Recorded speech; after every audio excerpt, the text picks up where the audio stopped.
Hello! I'm going to not be waiting for people to come in, actually just get underway, because there is lots of things for us to look at today. Let me just make sure the chat's lined. Hello, little girl. Good to see you already in there.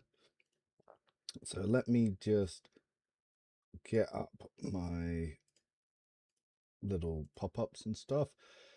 Pop-up activity feed. There we go. So, tested. Oh, let's get the mic in the good place. What we have tested so far, done a blind run, did a little bit of a speed run going in as well. And yes, so now what I really want to test is what team combinations will break the game. So it seems with Operative, because I did a little bit more testing last night, it's not good on its own, but if you use a sail to stun enemies, you can guarantee shots to the eyes, which then with gear can turn your 20 to 30 damage shot into a 300 damage shot. You can do that with heroics as well, but trying to rely on heroics in hard difficulty seems to not be the way, because you start with negative morale and enemies have much higher morale, because morale seems to be based on the overall morale of the number of combatants in the encounter. So when the enemies have a lot more combatants than you're obviously going to be at a big morale disadvantage. However, if you build a certain way for team combos to really stack morale really quickly, I think you can always have passive heroic up, which can then allow you to speed through the encounters a lot quicker. So I'm actually going to be testing for that and see how I can best abuse that. So what I'm going to quickly do is we are going to get rid of these companions that don't seem to do much. And good evening for you guys if it's evening for you. So yes, the plan for today is to really test how we can break the system, because before I approached it like a rogue trader, which was going in and seeing what the individuals could do. Day 2, we approached this by trying to see what we could do with companions buffing each other and whatnot. So day 3, we're going to try and min-max the builds to be used with each of the other members of the team, because obviously we're not doing a solo run here. So the plan is going to be to really see how we can break morale. I think if we manipulate morale, it will be. I think it will be much easier because, like I was saying, I found that the Kroot on her own was not engaging or useful. However, when she had heroic, her 20 to 30 damage shot could be doing up to 300 damage. So that's pretty good on lower difficulties. However, on higher difficulties, you have negative morale and enemies have a positive morale. So that wasn't useful. But if I then focus on the abilities, so she has talents that can stack her morale from doing precision-based shots. So if I stack precision-based shots based on a sail from my Psycher and from Saros and obviously the Wayfarer and Lafar, then maybe I can always have her at 10 morale turn 1, and then I can use that to take out the enemy commander turn 1, which will then delete all of the enemy's team morale. So I'm going to try to build for that now. And if that's the secret to one-turning encounters, to be able to turn 1 delete their commander, then we've just found our turbo buff at Alpha Strike turn 1 meta.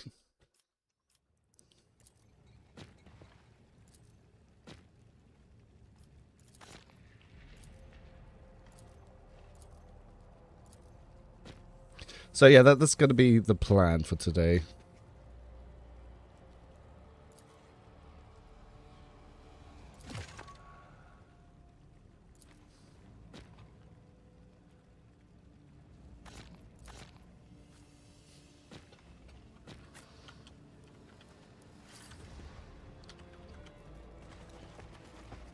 So, let's make saves before we level up anyone. So, and this is going to be in case I need to change any of it. So, let's double check Cog's talent. So, Slash, again, could be hilarious on other builds, but it's not what I'm going to do more right now. Sworn enemy, at the start of the Warriors next turn, they gain 2 times tough defense against enemy attacks and deal. So, again, that's very single target. So, I still think Forceful Strike is the one I like the most. Now, as we can see here, so all enemies within the influence suffer -30 more power metal test, and if they fail, but they suffer -1 morale. So by your side might be the one to go for to lower enemy morale. Whenever Cog starts a turn with an ally within his influence, he gains 2 morale. So potentially, if you have an ally next to Cog, you could go with that to stack his morale. So do we want to debuff enemy morale, or do we want to go for that? So what is the by your side? So it's intimidation. What does intimidation scale from? Let's have a look.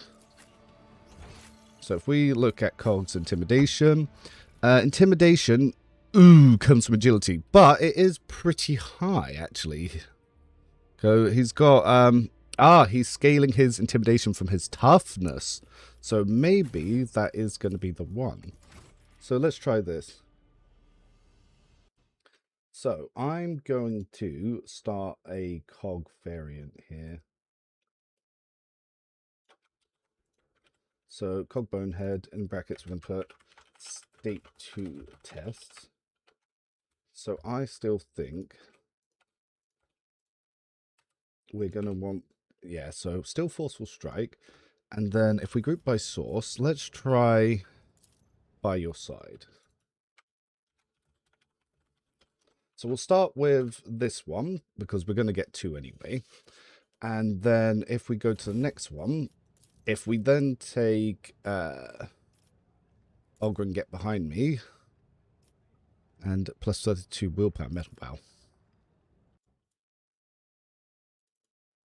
So we're gonna test for morale manipulation today.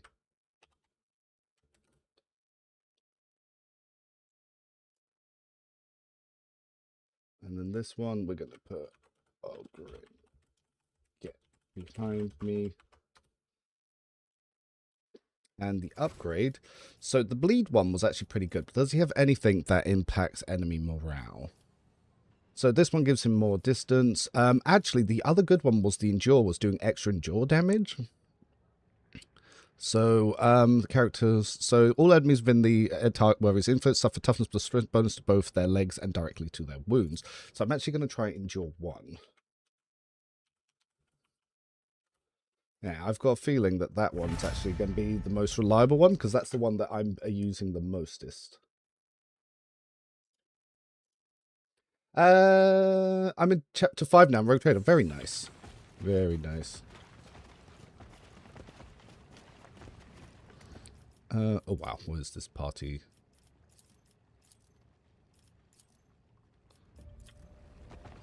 I should check which sniper rifle I'm using.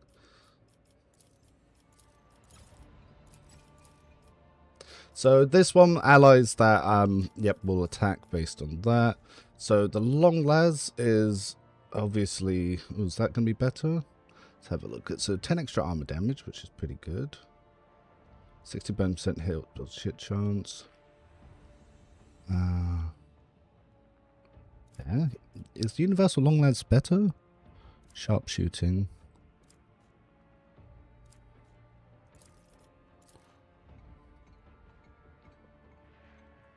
Yeah, it looks like the universal long lance is better. Interesting. So the sniper uniform, the wearer gains 1 more out at the start of combat. Shrine Rod, that's probably going to be pretty good. No, the sergeant's armor is going to be better here. Officer boots, yep. And the price wheel kills the target with a single ranged attack, and yeah, because he's going to be using single ranged attacks for now. So I might have to borrow that for another companion later.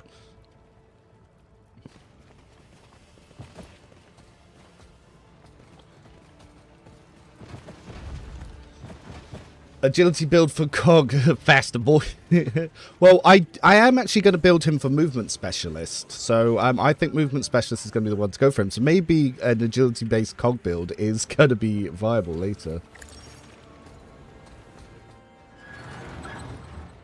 Oh, Blood Angel, thanks for the follow, by the way. I do spot you over on Twitch. Like I said, at some point, I'm actually going to have to try to set it up so my chat overlays on screen. Because, yeah, if I can get that set up for Twitch and YouTube, then that way you guys can all talk to each other. And Wiggles, hello, good morning. So you missed my blurb at the start. I think that the key to trivializing combat is actually going to be morale manipulation.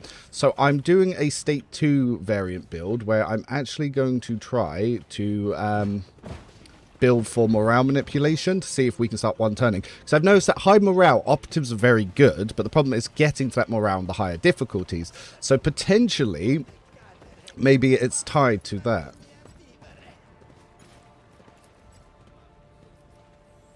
Ah, we failed the wits check. Get fucked.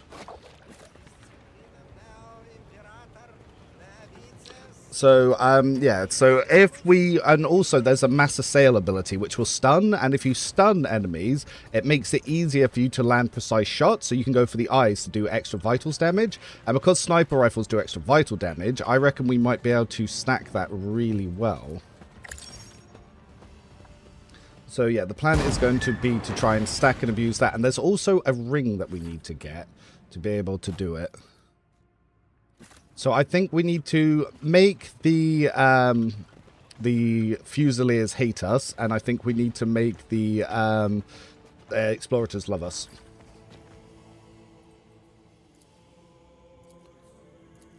Because, yeah, if we look at their endgame stuff, so I want to get the reliable Turnish, so I need to make the Centilla mission hate us. So we need to make the Centilla mission hate us, but we need to make the fleets love us.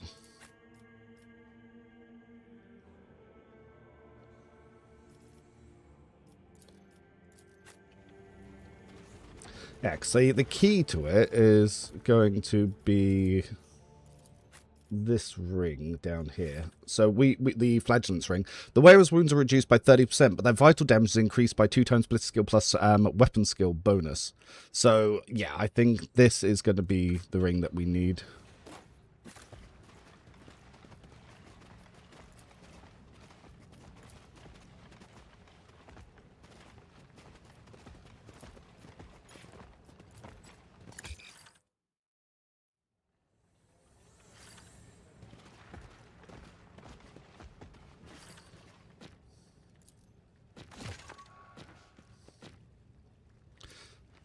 I was just laughing at your operative note in Discord last night, just operative being not the best in both games. So operative, I think, is going to be entirely reliant on team-based combos. So if you just try to play operative by yourself, it's going to be hot trash.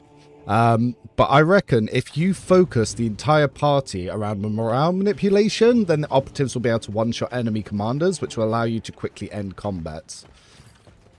So that's going to be the plan.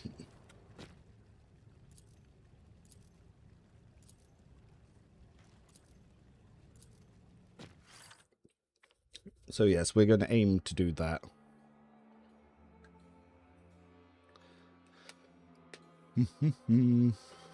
Yeah, Optive's really good if you need high morale. See, on lower difficulties, you just naturally have high morale, so Optives seem better. Playing blind on daring, Optives were hot trash because you have low morale.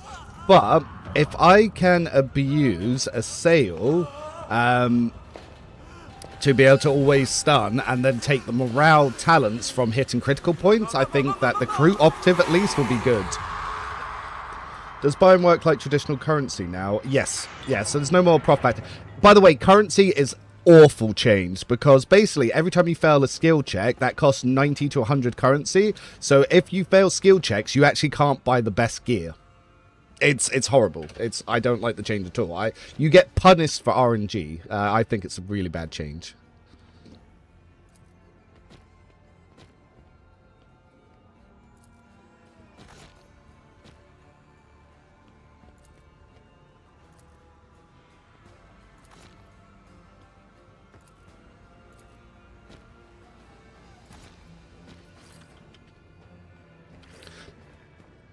Yeah, my biggest complaint so far, the currency needs a real change, or we need to be able to find more by multi-kills bomb. Yeah, either they need to reduce the cost of consumables, or I'd prefer if they went back to the reputation system.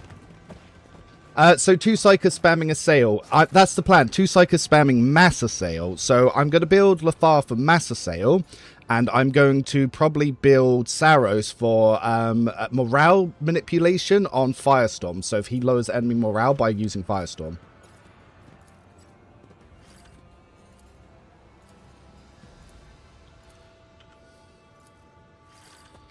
Yeah, that's going to be the plan for there.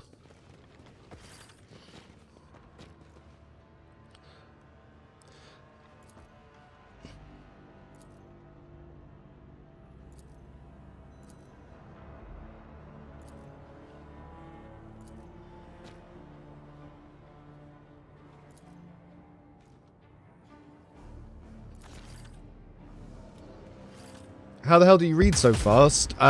Native English speaker. I've also, I worked as a coder in tech for many years, where I used to have to like scroll through 8,000 lines of text like in seconds, because even one port of code, so we used to have a monitoring system that was like staring at the matrix, and just one digit wrong in the code would cause massive issues. So I'm very good at reading through that very quickly. It doesn't mean that sometimes I don't get overzealous and make mistakes, because I did that in my Rogue Trader run, where I was clicking through... fuck me. Where I was clicking through... no. Absolutely not. Where I was clicking through multiple things too quickly, and yeah, basically I threw Ida out the airlock.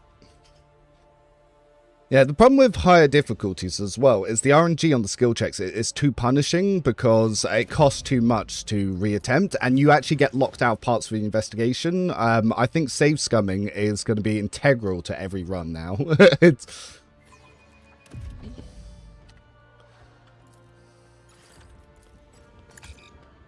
Nope.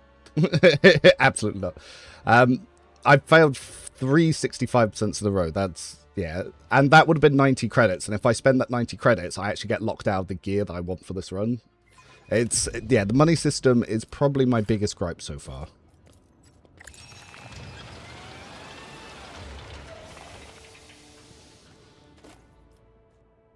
Oh, it was only the flame shroud. That's not even the good one.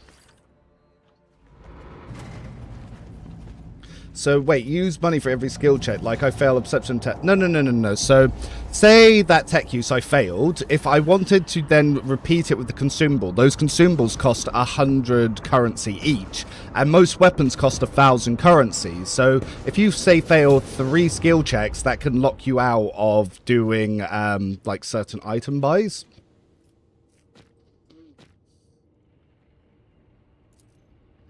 So, yeah, that's why I don't like that change. Like, the money balance is worse in this than the Rogue Trader's combat balance.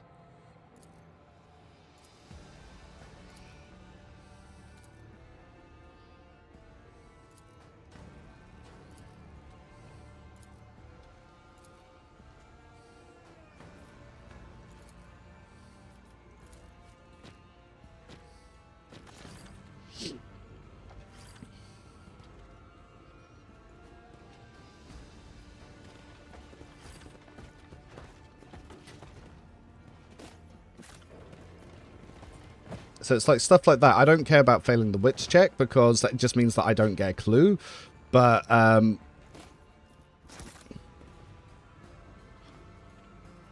yeah, if you fail something like this, you can get locked out of items, and I don't like that.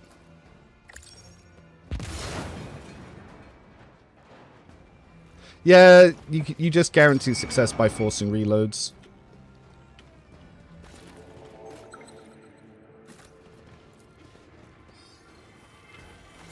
Like, yeah, we won't be able to do that on a Grim Dark run, but that means that people playing on Grim Dark are just going to turn down the difficulty for skill checks. Like, yeah, it's one of those things.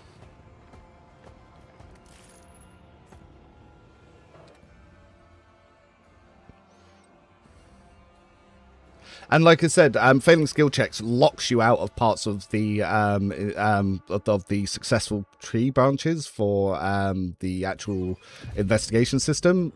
So that's not cool. And because I didn't get to build my companions, they've not got optimized skills. So again, I'm having to reload because it's not balanced for these level of skill checks. And it's like, say, I needed to go into a key area, and there's one bad way in that if you do combat kills off all the stuff. But there's a good way in that if you if you sneak in because you need a sleight of hand check so you don't kill anyone, and then it unlocks loads of gear and it unlocks loads of stuff for the quest that way. I don't like the fact that I'm punished because I got one opportunity to make a skill check that I failed that then locked me out of the rewarding path. Like, that I don't like that sort of design. And especially if I'm testing stuff for the alpha, like, yeah, sure, if I was doing, like, just a run by myself, I wouldn't care. Because, like, Rogue Trader, if I failed a skill check, don't give a shit. I play on Grim Dark, so it doesn't matter to me. But in the alpha, when it's locking me out of actually testing the high-end items, that kind of sucks. If Optus is focused on destroying enemy around, the late game features enemy space marines known for being unbreakable. I doubt it, because they wouldn't just make it unbreakable. Canonologically, the stuff like the Chaos Space Marines are seen as little bitches that give up really easily.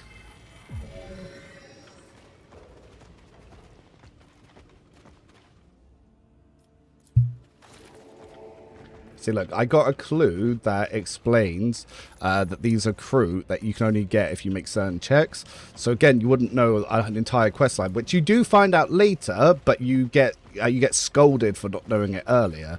So that just kind of feels bad.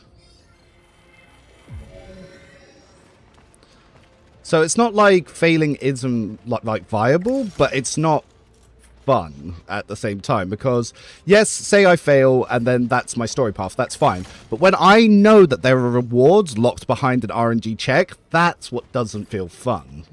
Because it's like, oh, well, the guy that succeeded this check has a really good weapon that made the game easy for him. I failed that check and that made the rest of the game hard for me because I don't have that weapon. Stuff like that it doesn't feel good. It's like why the evil playthrough in Baldur's Gate 3 was bad, because it was the exact same path as the good playthrough, except you got locked out of the best items in the game. So that was the issue with that sort of stuff there.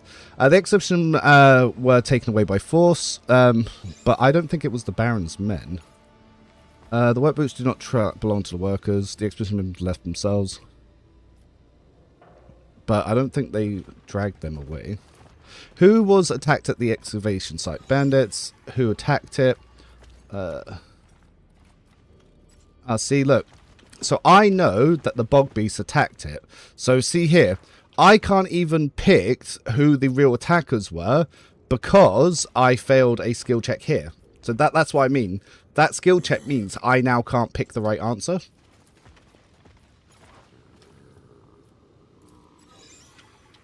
So I now have to reload earlier to go back to here to be able to even have the option of having the answer that I know is correct. So, yeah, so you've got builds that are item dependent, which that's okay, but if you're locked out of those items because of choices. So like story checks, I know for a fact to get the best heavy gun, I have to make one faction hate me, and to get the best ring, I have to make another faction like me. That's now locked me on those story paths. I can't do two runs differently because I have to always play it like that now.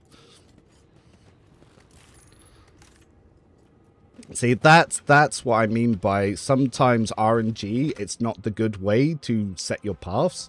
So, yeah, it's like, not gonna do that. Like, if I know for a fact that I'm being punished because of something completely outside of my control, like a random dice roll, that's not good balance or design.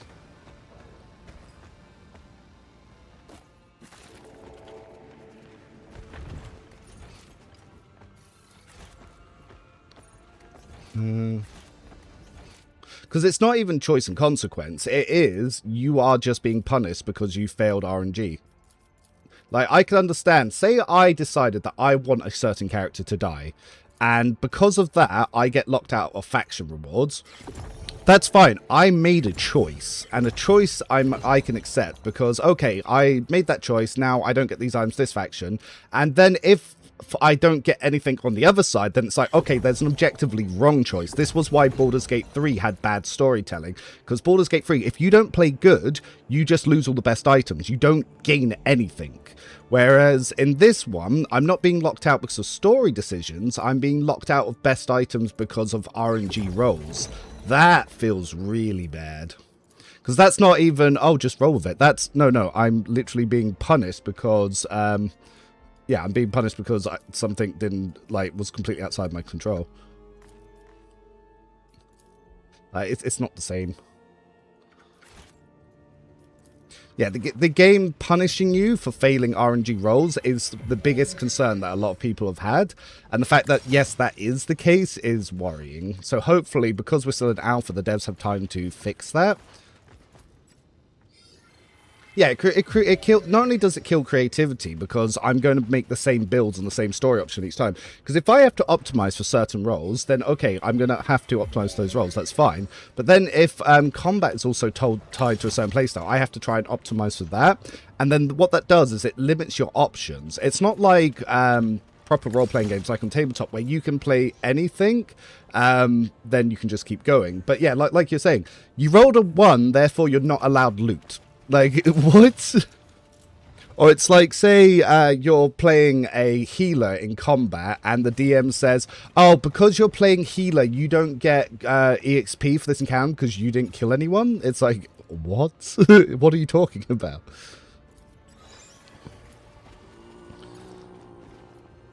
See, it won't let me pick them again. I must have failed a different check somewhere else. Maybe if I talk to the Inquisitor.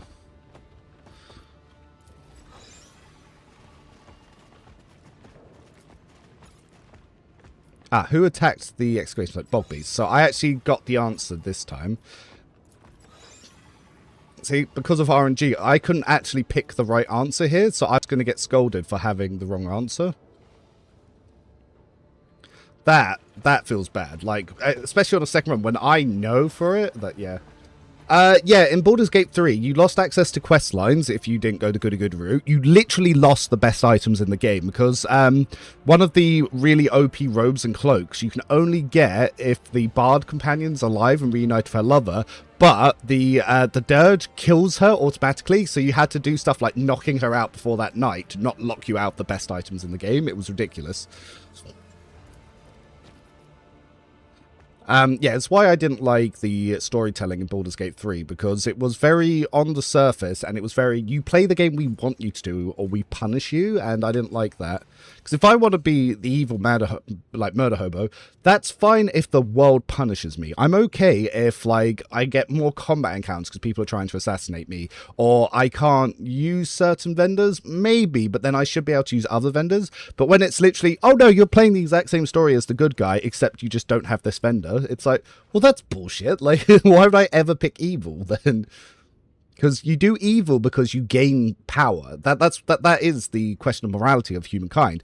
Are you a good person to be self-sacrificing, or are you going to be a bad person for immediate gain but something bad in the long run?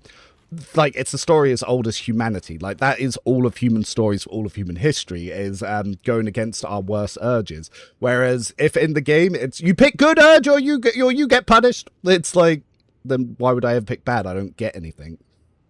When I first played Baldur's Gate, the evil playthrough Dirge, and it was my favourite playthrough. In hindsight, if we did it the other way around, I can see how it feels terrible. Well, yes, because if you play good, so if you play Dirge, you lose access to the Bard character's items, so you lose access to the spellcasting robe that made the machine gun warlock build. Without that robe, you couldn't do 200 damage times 10 shots, so that was bad.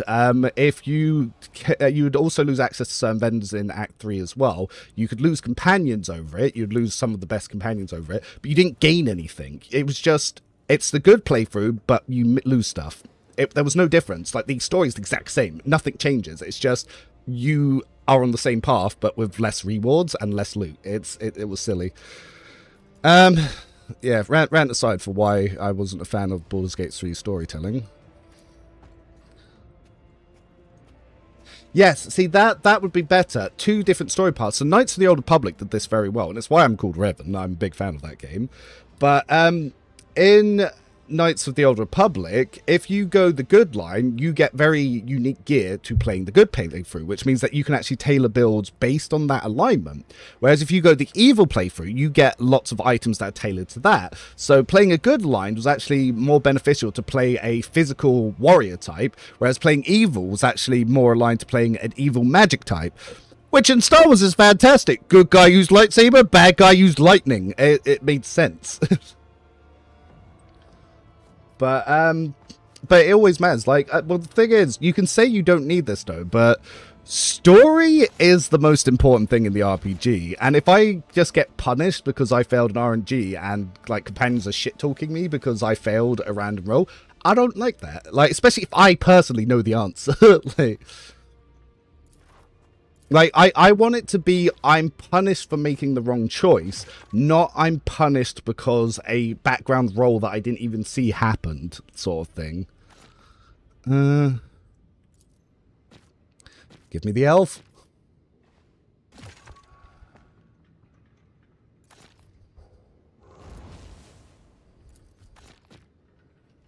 Alright, let's go get the star. I understand what you're saying, because you have a build in mind or you want to bin max, but as a casual, the like the fact to roll of the RNG. No, see, that's you personally. You like that. I know people who have stopped playing games because they made a choice and then they found out their friend made a different choice and then they got the best item in the game.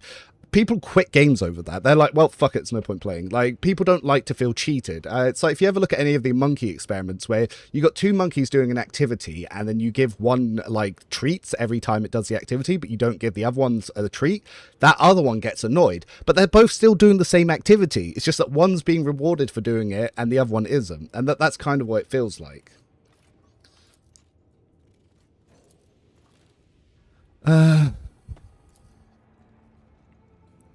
Like, because at the end of the day, the reason that I'm making these criticisms isn't because I personally care. Like, I've done every possible run through on Rogue Trader. I've got like 1,300 hours. I want the game to be successful, and I know that that's a design choice that will upset people. So I need to air that criticism now, because if everyone knows this is great, and then the game like gets 30,000 sales, but half people refunded it because they didn't like the design choices. It's just something for them to consider. Whatever they do, I trust the devs, but they don't need to be surrounded by yes men. Like, that's why Star Wars Episode 3 fucking sucks and Episode 1 and 2 were good, because George Lucas still had people saying no.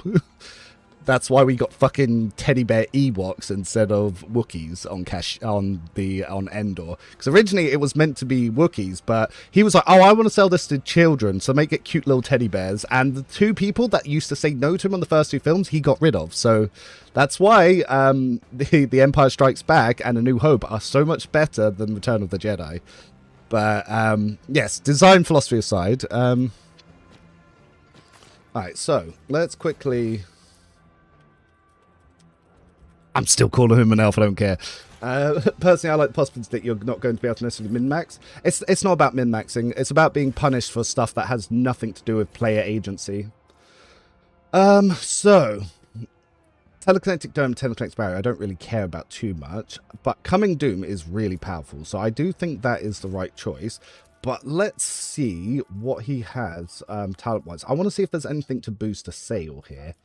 Connect charge. The Psycher's melee attacks and Psycher powers will put more damage for every cell in a straight line between them and starting turn. Whenever the Psyker uses Psychic power, they gain stackable 5 intelligence and willpower bonus. No, it's just defense. Shield of Suffering. When the Psyker inflicts a common negative effect or assailant on their enemy, the Psyker gains stackable +1 to defense bonus for the maximum. Telekinetic Echo. Whenever the Psycho inflicts negative effect or uses a cell on the target, the enemy closest to that target that is not a cell must pass a tenacity test or... So, Telekinetic Echo. This, I think, is going to be very strong. So, if we're planning to abuse this... So, Coming Doom. So, Telekinetic Echo. I think this one is going to be the one to go with here. So yeah, let's start with Telekinetic Echo.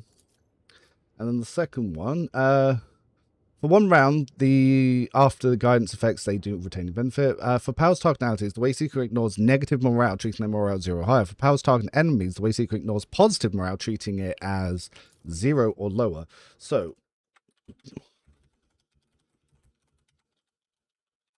So I think Wayseeker Impartiality is probably going to be the one I want here. So, and Mass Assail. So here we go. So before, a target within a 15 cell radius suffers the Psycher's willpower bonus plus intelligence bonus impact damage, and a stack and veil degradation penalty to reflexes and tenacity till the end of combat. Then it must pass a strength tenacity test with a modifier. If it fails, it becomes staggered for 1 round and must pass a relevant test to or suffer a critical effect. So this one, in a 3-cell cone lasting until... so all units in a 3-cell cone. I think this is going to be the one. So let's try Mass Assail. I think this is going to be the one. I think we can actually turn Lothar into the new Cassia. As Naldari Hater, this one's going to die so fast. He might be key to be making Operative the best archetype in the game, though. That's that's the problem.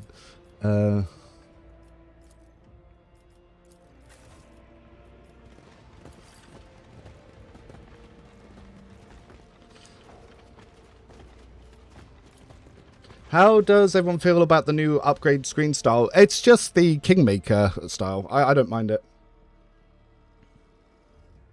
Can I be a heretic? Like, there's no alignments yet. And I don't think you're going to have it. Yeah, but dude, Nuzlocking is... How many people played that compared to normal games? Like, Nintendo didn't... Like, if Nuzlocking was popular, Nintendo would have put that as an option in their game. The monkey will throw the calculator when he sees another Gare grape. Exactly. Yeah, the monkey will throw a cucumber if he sees another Gare grape. One of my friends actually stopped playing. So, we were playing Fall of Avalon on the DLC day. And as he was going into Fall of Avalon, he went magic and I went melee. We got to around level 10 and he saw me one-shotting enemies which were taking him 5 to 10 minutes to fight. He uninstalled the game. Like, because he was like, yeah, I made a build choice. I was like, dude, you can respec. And he was like, no, I spent all my time leveling my skills there. I spent all my time getting all the magic. He was like, I skipped content because I was Googling where you get the best magic items. And I was like, dude, I'm playing blind and I'm doing better. He's like, yeah, no, fuck this. And he just quit. Like, over there. That's what I'm saying. If players feel like they're being punished, yeah, they will just quit. Like, and the thing is, he would restart and he could play melee and he'll probably like it. There's some data mining info about the alignment system, wild stuff. I think the alignment system is going to be very fun. As far as I'm aware, so I think this is public. Yeah, it was stinky. I think this is public knowledge, but alignment is going to be tied to what items you can get and what companions you can get, and it will also impact story. So apparently your paths and alignment are going to be very important, is what I've been told. And as far as I'm aware, I'm not leaking anything, because I think that was from my public interview that I did. Yeah, I like to play blind my first run, and then I don't min-max till my second or third run. Like, the first 2 streams, I was playing blind and just sitting there bitching about Operative. Now, I'm going through with the intent to specifically min-max, and that way, I bet I'm going to be like, oh, actually, Operative's fantastic. I love Operative. It one-shots everyone, bro. Like, Operative's so good. How did you not know this one specific build makes Operative good as I huff my own fart? But it means that balancing is going to be a bit tricky as well. Yeah, targeting visor. This item you can't get in the other state. That's really good. So I've got a feeling that that obviously balancing for this game is going to be very tricky because there are going to be certain setups that are going to make combat so fucking easy. It's going to be insane. But if you don't use that specific setup, it's going to make combat feel really hard. The right throw trader in my post 2 expository when it didn't need to play the VA. No, see, the writing is the same in this one. They're going full VAs and they have not dumbed down the text at all. That's just their writing style. They're going to be doing the exact same in this one. Yes, I know. Go away. Balancing will always be a tightrope rule. Yeah. Well, the thing is, so the Mechanicus tree fight, I said to one of the executive producer that I don't think that this is balanced for level 3. So he was like, it is, trust me, I've done it. And I was like, well, how? And then he recorded how he beat it at level 3, and he literally he split his team up, corner camped, and he completely ignored the mechanics of the encounter. So I looked at that and went, so you're telling me that corner camping where the AI can't target you and then take everything out is viable strategy for balancing? I like this. I liked it. This make me happy. And he was like, oh no, I feel bad that. And I'm like, dude, no, I'm not criticizing. I like that you're okay with us intentionally trying to break your game through means like that. That's actually, I really like that.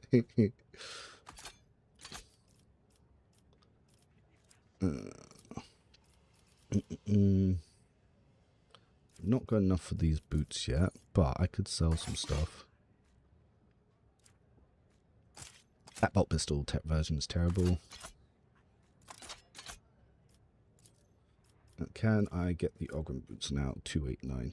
I probably shouldn't, just in case I need some keys, actually. I'll save it a little bit.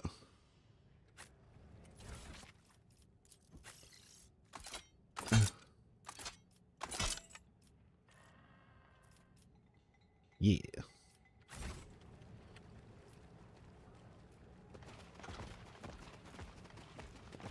Besides investigation, do you feel the game is different enough, or it feels very, very different to Rogue Trader? The combat feels a little bit more gritty, and it's less turbo stack turn 1 base, but I think officers are going to break the game just as hard, but in a different way. It feels a lot more similar to Divinity, so I don't like people comparing the armor system to Divinity, but in hindsight, it has a lot of similarities.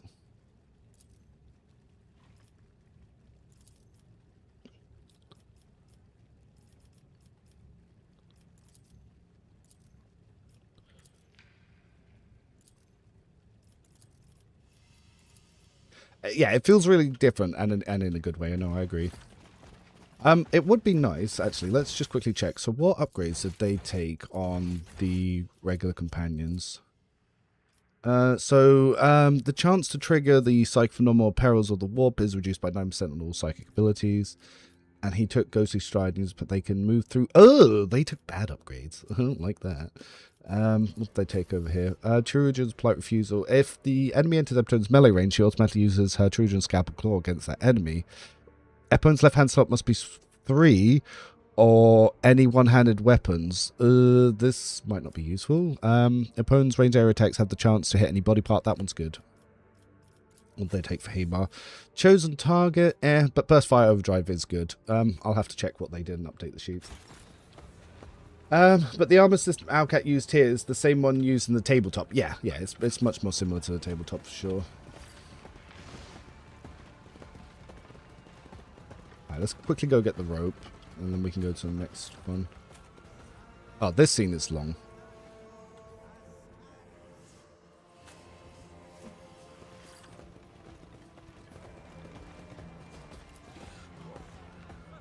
So, Cog will now debuff enemy morale, and if he has an ally next to him, he'll buff ally morale.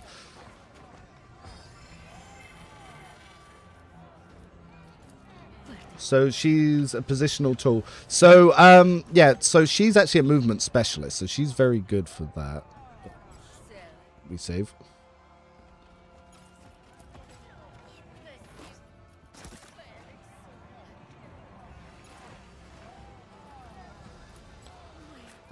Need rope. We'll take the medkit. We'll take the fuse. We'll take this.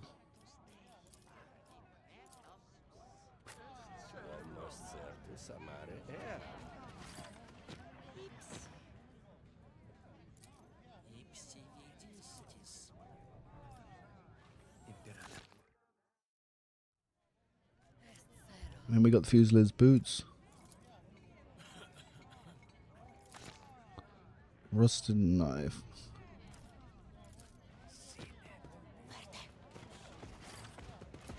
Can anyone tell me if I'm being silly? I think the icons click on the footprints and stuff are too small. I'm playing on mouse, so they're not too small for me. I don't know if you're playing on controller or how you're doing it, but yeah, I think it's fine.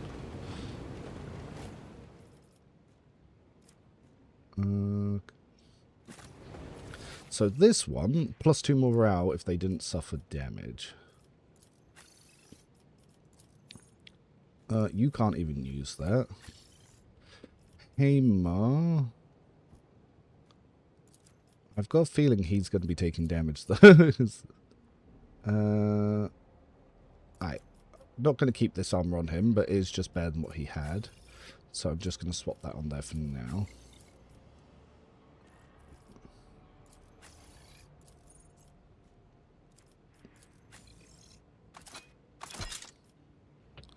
Probably give him a flamer once we get one.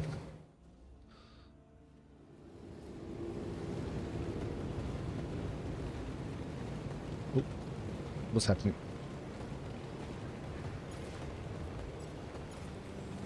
Actually, if we wait for him to lie down and go to sleep, you can rob him.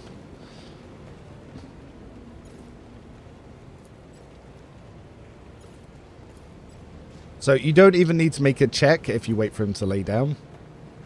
That's cool. I like that.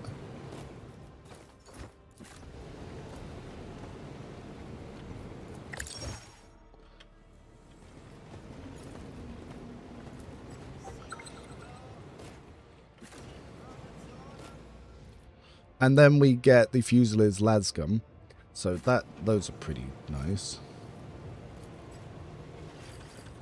How about turning Cog into a Ripper shotgun wielding maniac? He doesn't get any talents for it. Again, it's the warrior issue. Like, it's very clear that, because obviously he's not playable to do that because he doesn't get run and gun. So, whereas other companions will be able to shoot twice, they'll be really good with it. Cog won't. Like, yeah. Hi, Revan. The developers said how much there is in alpha in terms of game hours. Like 100 times. So it's about 8 to 15 hours, depending on how you play. I got through when I got stuck for 4 hours and 11 hours. And then I went back through and I sped run it a lot quicker. Oh, legs injured, fuck. Oops. Yeah, we got a Medicaid kit anyway. But, yeah, so I've actually beaten it a couple of times now. But, yeah, I don't think we're expecting to see any changes coming. Oh, so we get morale. What does this ring do? Excess ring, yep. Doable per more damage, yep. So which boots do we have? We didn't start with the Commissar boots, I noticed. The Commissar boots are actually very good to move over to this companion.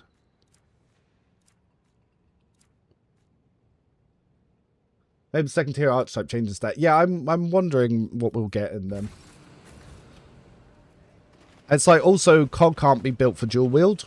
But he can take dual weapon specialist as an archetype. So that's something that devs need to change, because people are going to pick that and then find out they can't equip 2 weapons and be like, oh, it's bullshit.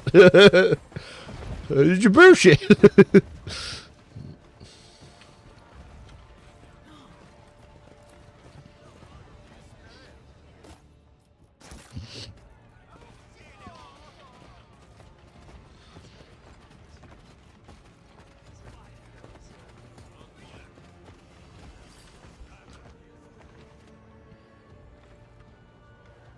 I probably should save it before this encounter as well.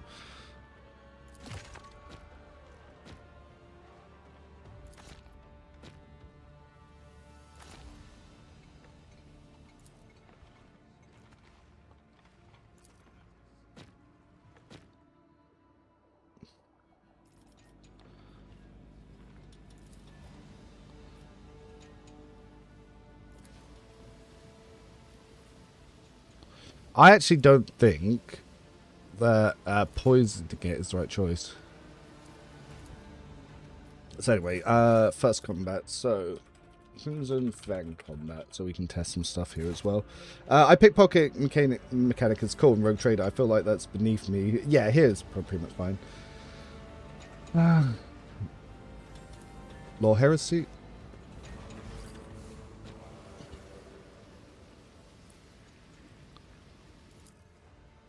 Let's go check on the hostages.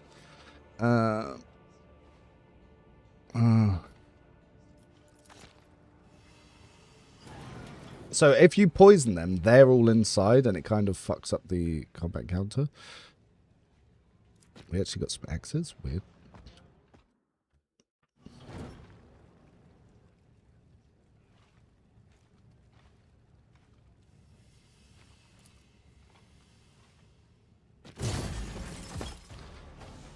Alright, that's fine. I probably shouldn't have left him in there from my original plan, but this way there's only 2 inside, which is much more manageable.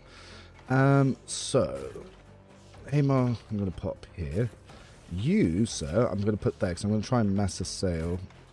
Obviously, she's going to try and blast them. Potentially, I might want her there, so they target her. And then we can have the pyro here. Possibly. Ah, well. Now, what level which power did they upgrade? So they didn't upgrade this. Which sail they didn't upgrade? What did they actually upgrade on him? Abilities. I just realized their powers are in weird places. Did they at least give her the heal dash? Yes, they did. I should have checked the abilities before combat. They took where the shred is? Oh no.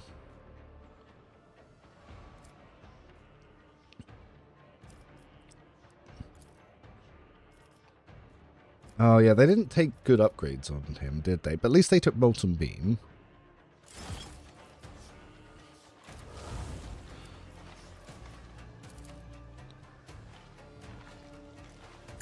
Alright, so going to try and hit their officer. I wanted to take the debuff specialist for his Firestorm, but obviously they didn't take that. I want to give him shield and mace, like, yeah, maybe they'll get shields, but Bulgrin's, obviously they get, like, the shielded cod pieces. Yeah, he's going to get shredded by their weapons, because the hammers do extra armor damage, they don't have Lads rifles this time, which is good. Miss Tamar. So let's have a look. So Assail is now going to be a AoE. We just got to make sure we line it up right. Oh, lining this up is going to be fun, isn't it? Maybe I want to line it up for the commander then.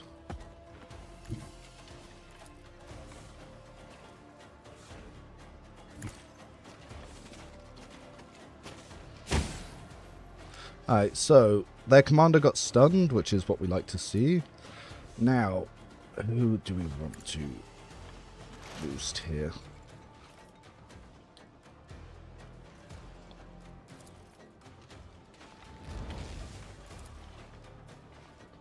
So he's already made his attack, so he can't attack again. So what I'll do is I'll actually move him back to cover. And then he'll use his Coming Doom to buff the allies that he's got coming. So there, some of them are mobilized, some of them are debuffed now. Yeah, some of the stuff will be placeholders. It's not sure which ones are going to do. Bulgrins do get shields and laws, so I'm sure he'll have shield option full game. Very nice.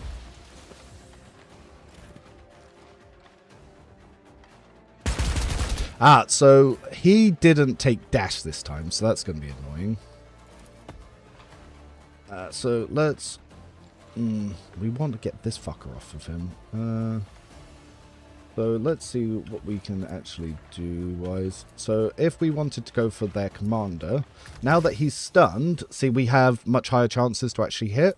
So the damage that we're going to do here, plus 24 vitals damage, so we're going to one-shot their commander. So Assail's obviously coming in fucking clutch. And because we can double shoot as well, we can then shoot someone else if we want. So we could pick off this guy as well. At 20%. What if I go like there? So this is going to be the way that snipers actually work as well. We potentially could try to take out these guys that way as well.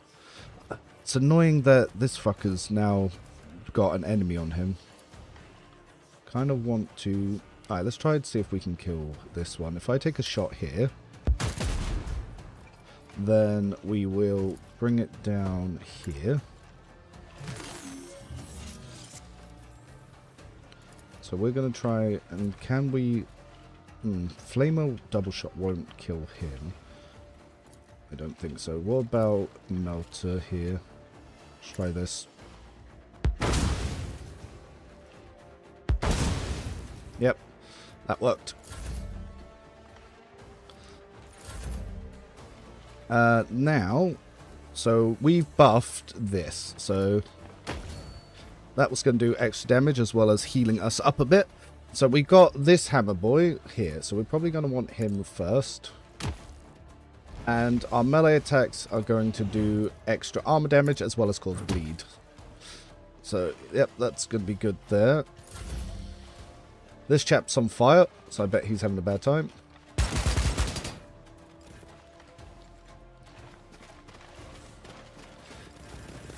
Alright, so, Hamar, what upgrades did they choose to take on you? Oh, he has Flame Shroud on. Oh, no, that's the item on his backpack. So, archetypes. He got Burst Fire Overdrive, so his rate of fire gets 25%, which is pretty good. And I can't really tell what upgrades they took.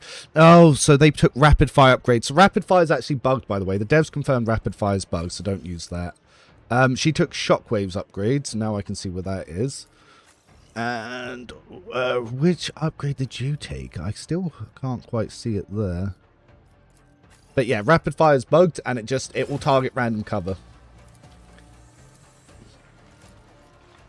So, but with all this now, we've got his rate of fire up to 12, so can't target him. 17% chance on him. That's good. Let's go for this guy then. Shredded. Run and gun isn't as useful for burst anymore. So burst is less useful. Burst doesn't just fire in the random direction. It does single target people in that direction, but it can randomly hit other people. So you can't just pick a direction and clear that entire direction like you could do previously, which is unfortunate. Actually, before she does anything, she could buff you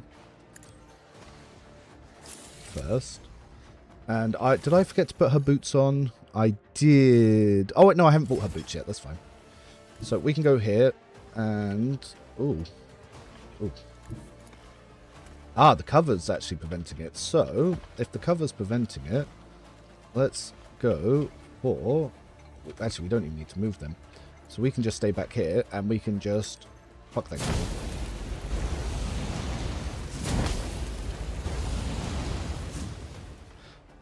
She could use her heroic as well here now if I want to just make sure I kill this one.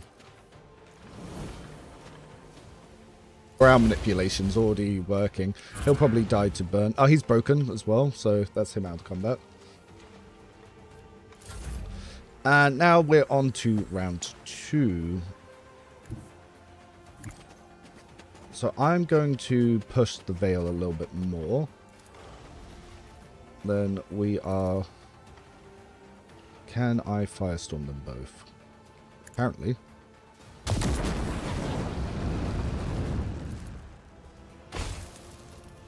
Almost enough to kill him.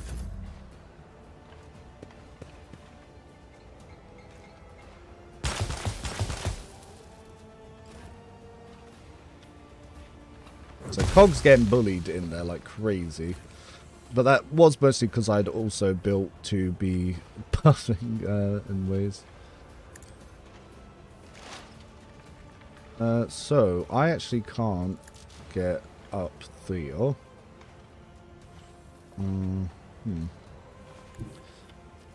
Can I assail them? No, because I can't target it now.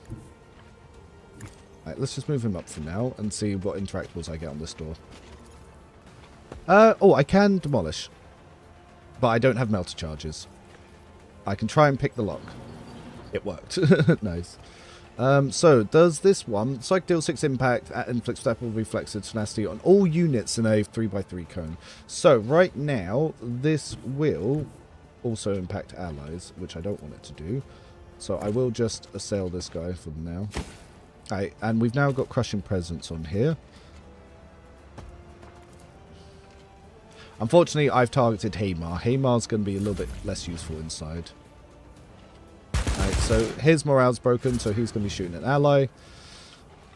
His morale's broken, so he's also shooting that guy. Then we're going to move up our officer, who we're going to morale buff Cog. We're then going to use this, which will also morale buff Cog. We're then going to build up our armor a little bit. We're going to take off the Sundering Strikes for now. Smack this guy. We miss. But we should be able to morale debuff more as well. Or we could go for a snipe. Head. So our damage we're going to do is 65. So this is our officer just doing some insane damage. And because of morale manipulation, we end combat. So, yes, morale manipulation, it does seem to be the way. Then we get loads of cool stuff that we can use and sell and whatnot. See how much easier that was with morale manipulation? Like...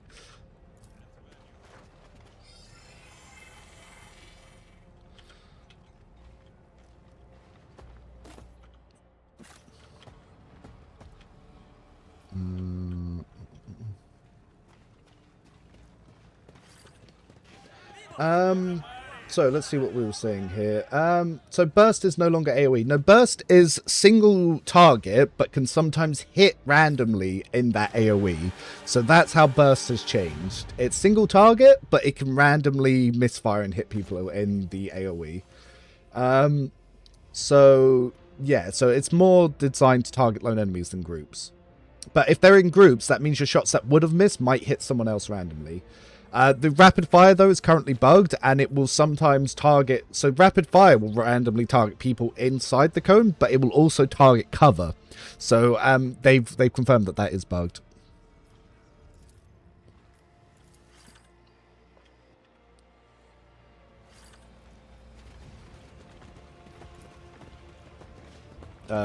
Let's see. If I remember, Hamar got some armor here that can increase his... perception hit chance. Yep, that's going to be what we want here. Oh, deals 2 times strength for bonus more melee damage. Well, I can't use that. But yeah, my sniper doing 60 damage is doing pretty much the same as on my officer. It's kind of funny. Is there any usable stuff here, or is this all stuff to be sold? Looks like... Oh, brutal shotgun. Yeah, well, we can swap that out for the regular shotgun. Now that burst fire seems to be much better to avoid having some weapons getting completely overpowered mid-game. Yes, it's to stop... So burst weapons will still absolutely delete one person, but it will stop you deleting an entire row. Because the thing is, a rogue trader, if you've got a swarm of enemies there, you just be like, Argenta, delete that side of the map. And she'll be like, yes, rogue trader. Dunk, dunk, dunk, dunk, dunk, dunk, and everyone's gone. Whereas now it's Hamar, it's like, fire into that crowd and try to take out that one guy, and if other people get hit, then all the good. Like, so yes, it's definitely different. Now, if you want to AoE, you need to use AoE weapons. So I think that's a good balance change. I do.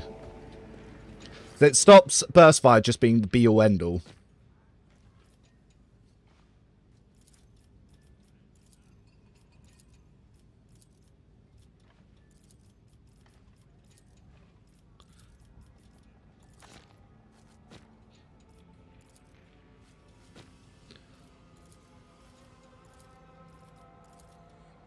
But do say hi to YouTube, because I'm going to be using this stream today for some YouTube videos. What do you think of the Baron?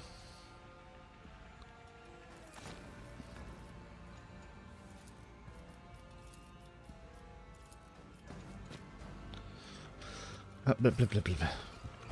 To be fair, Burst was just infinite range AoE due to missed shots likely hitting other targets. Yeah, but Burst was way too strong. I can understand why they would be making changes.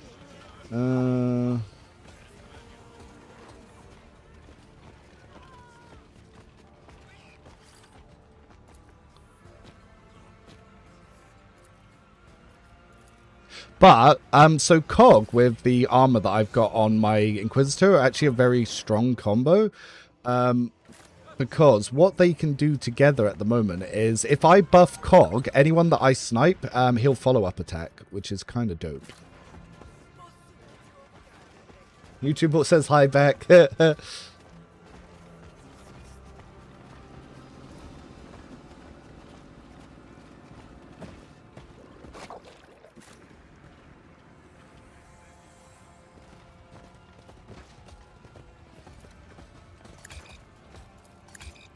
See, this one, luckily, you can retake the test. I remember DLC bosses being hyped up and then dying one burst. I was like, oh, okay. Yeah, see, that's the thing. When I was building for the DLCs, that was something that they thought they were coming up with clever challenges, but their own mechanics were just too strong, and I just deleted them.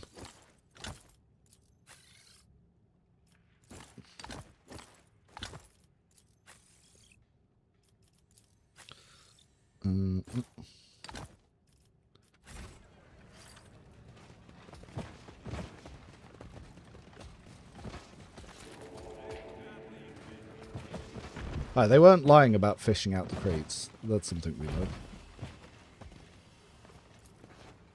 Argentia would control, delete entire parts of the map. Yeah, that's why I think that is a good change.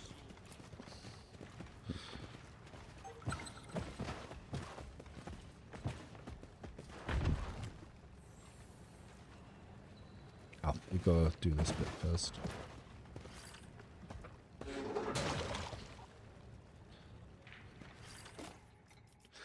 What's this one? Whenever the wearer's melee attack kills 2 or more enemies, the wearer gains 2 morale.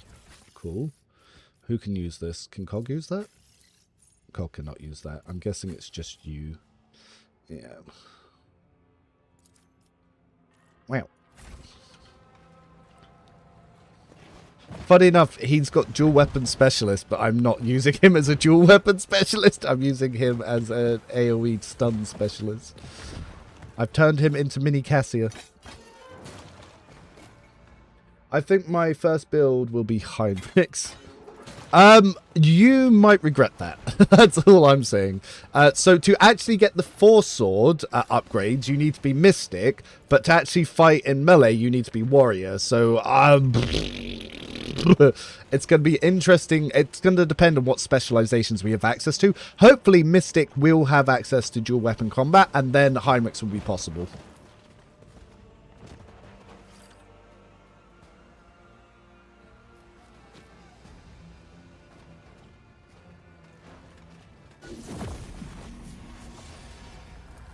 Huh?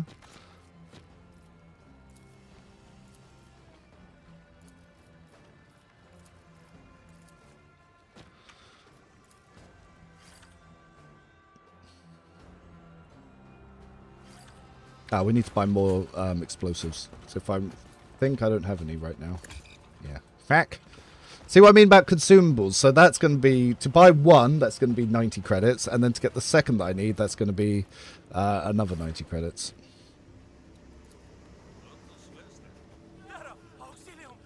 So yeah, the Eldar, I'm actually building like Cassia, a movement specialist and an AoE stun specialist.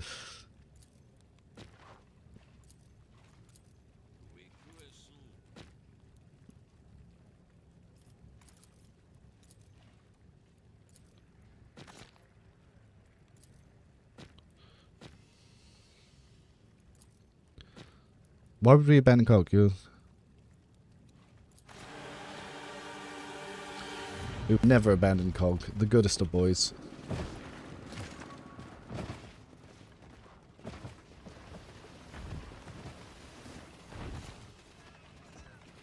Have I not unlocked the... I miss pre-nerf execution already. Well, at least we have pre-nerf executioner in this game, because that's the way Blaze Weaver works, so... something. The wearer's position attacks gain defense divided by 2 hit chance. Cute. Hey Reverend, the combat more challenging? It was, but I've already found out today how to trivialize combat, so I'm technically making combat just as easy as Rogue Trader already. As for people coming on YouTube, for those who are in chat now, please do like the video and the stream because it will help me.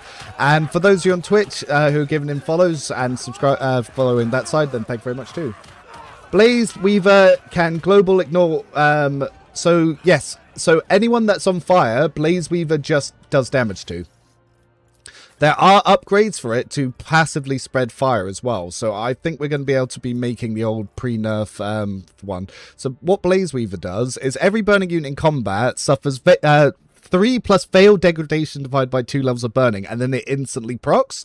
So you can also increase Firestorm to a 3x3 cell attack that doesn't target allies. So you just dump that, you hit all the enemies with that, and then you just mass explode the map. And if you keep pushing Veil up, it will one-shot the map very quickly. On that note, I've just remembered I need to check where they've put their fucking abilities. So, worthy opponent deals 9% more damage against non-disposable enemies. So, yep, so I'll be very good at sniping their good ones. Costs 1 AP less if morale is greater than 10. So, let's do that. So, we can make that maybe free. It reduces the target's morale, yep. The target ally's damage dealt is increased by 7%. Yes. Hey, Mark. Catacomb Journey goes to the ability scales on his toughness. Do any of these even scale?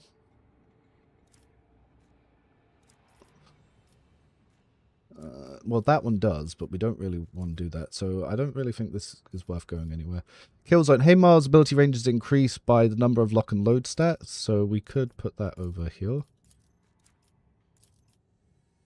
When Haymar's gains weapons rate of fire bonus, damage reduction for 1 round. Oh, actually, so this one... yeah, let's put that on lock and load. And rate of fire by 25% can only go to exploit surroundings. Yep. So neurotoxin we want on our area attacks. Yep. Reduces the level of any damage over time effects. Yep, we want to put that on the healing heal. Field surgery. Yep, when we dash, we heal allies. Scientific approach. All abilities scale and opponent's intelligence serve other characteristics, which I think actually makes this worse. So this gives +3 and +11. And then... +3 and +11. That's fine. Then over here, binding of at the start of the next turn, the target of the Psych's powers must pass willpower metal resistant test penalty. If failed, the enemy cannot target the Psycher. So that's one way to stop the enemies being able to target us. So if we put that on Blaze Weaver for now, this ability is rhymed. The Psycher's actually no. Okay, so we want to double cast it on this, and we'll put this on Sail. And the ability gains failed dagger chance to become rhymed. Oh, actually, they're all very good. So we'll put that there for now. So over on Cog, for the Emperor, all ability scale on Fellowship, / Intimidation. So what do we want to scale on Intimidation? If it disrupts their concentration, so yep, let's put that on Smash for now. Algrim Pump, 1 round target's defense is reduced by 11. Oh, actually, no, we'll put that there. So what other abilities can scale? So for the Emperor we could put here. Or, yep, so that looks good. Wild Swing, whenever Cog hits an enemy's cover with this, yeah, it does more, so we'll put that on that. And if this attack kills an enemy, all enemies will power metal test by turn or suffer a hit chance penalty for 1 round. So we'll put that on Forceful Strike. Oh, they had it on... so they actually had that on the regular attack. That's fine, that's fine, that's fine. So over on here, calculate strike for 1 round precision attacks against the unit gains 7% hit chance. So this one pops 1 round the unit ignores 7% of enemy defense. So yeah, that's good on here.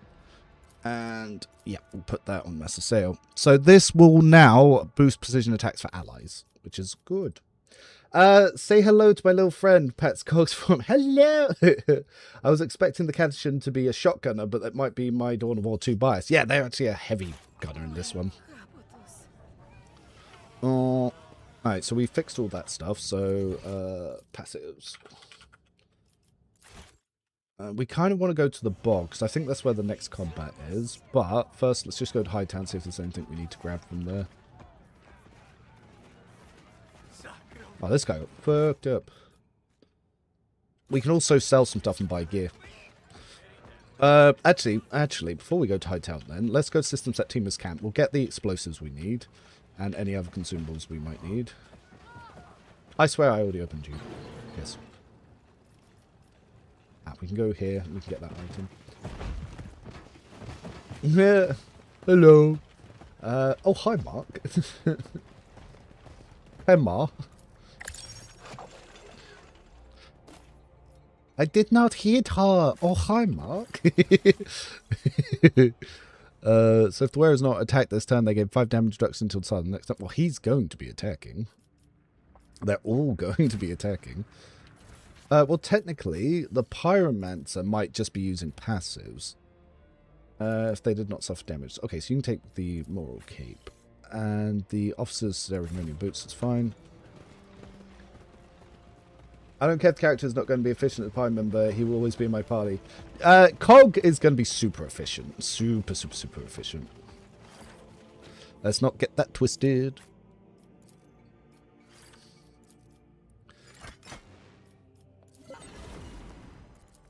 Ah, you can just double click them. Wait. We'll keep the reliable one. We'll sell the Fusiliers ones.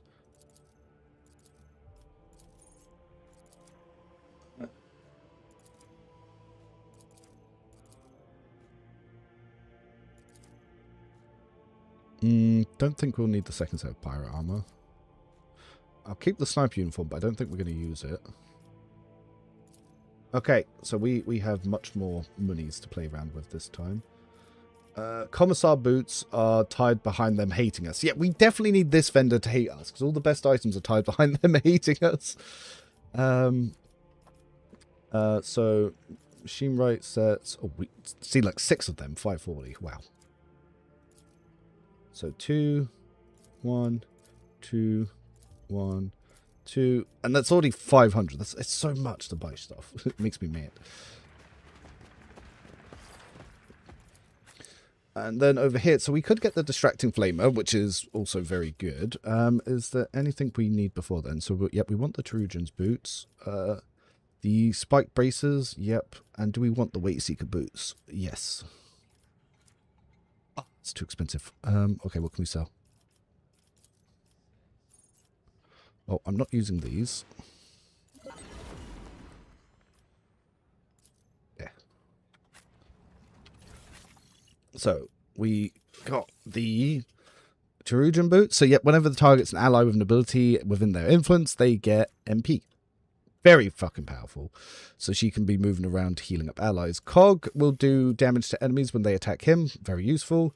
And, oh, Lothar will have to give his gear when we leave the camp.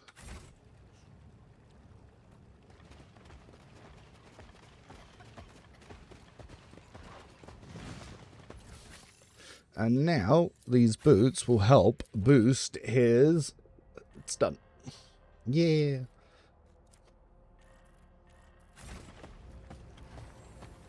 Willpower boots! So, let's quick go to Hightown. Progress quests there, and also get some stronger gear.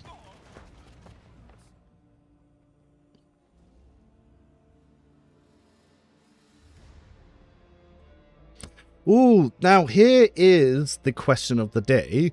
Do we want to save the Mechanicus tree fight for when we have the Kroot, so I can show off how strong sniping can be when you have the correct setups and you're using a sail to stun?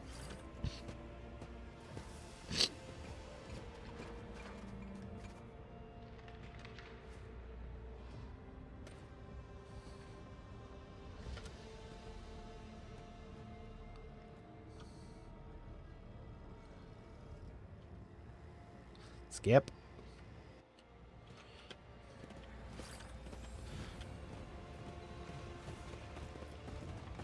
Alright, let's quickly pop these guys there.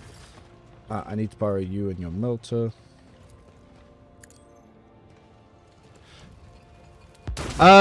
Did you not just hear me show, or did you not see me show my officer doing damage into the hundreds by using team combinations? Like I said, there's ways that we can abuse the operative in the same way.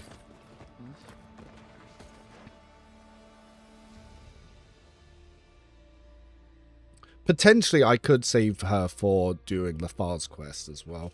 But then I won't have the stun. I'll have to use it on my Pyromancer to stun people.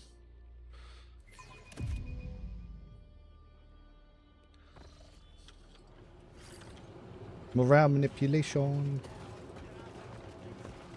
We know that these traps here are a bit buggy.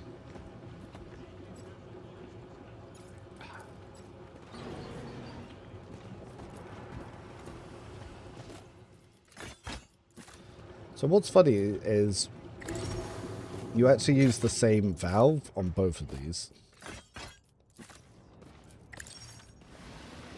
Which I thought was a bit odd. Right, what? I think Hamar's my spot checker. Let's check. Awareness. I blind 60. 75, no, so far. By the way, Reverend, are you sure you're not noticed by the Kroot's rifle has a scythe blade? By the end of it, can be used as melee. Oh my god, Luna! Stop telling me to do things I already do! God, fuck! Yes, it has a special ability to be able to hit with both of them. I've been using it non-stop. It's how I was building it. Fuck me. Oh. Oh. Pain, suffering.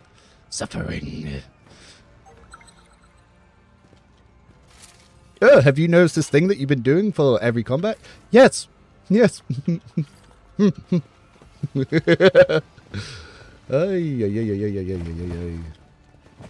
My jimmies were rustled.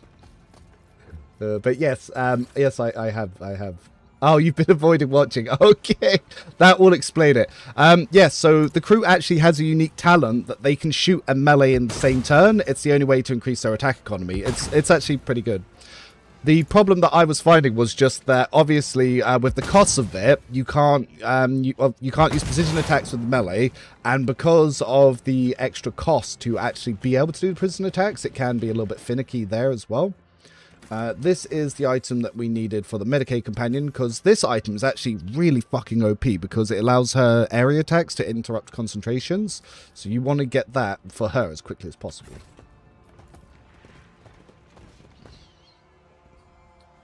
Nah, it's fine. I was just being comical and over the top there. I'm not actually mad.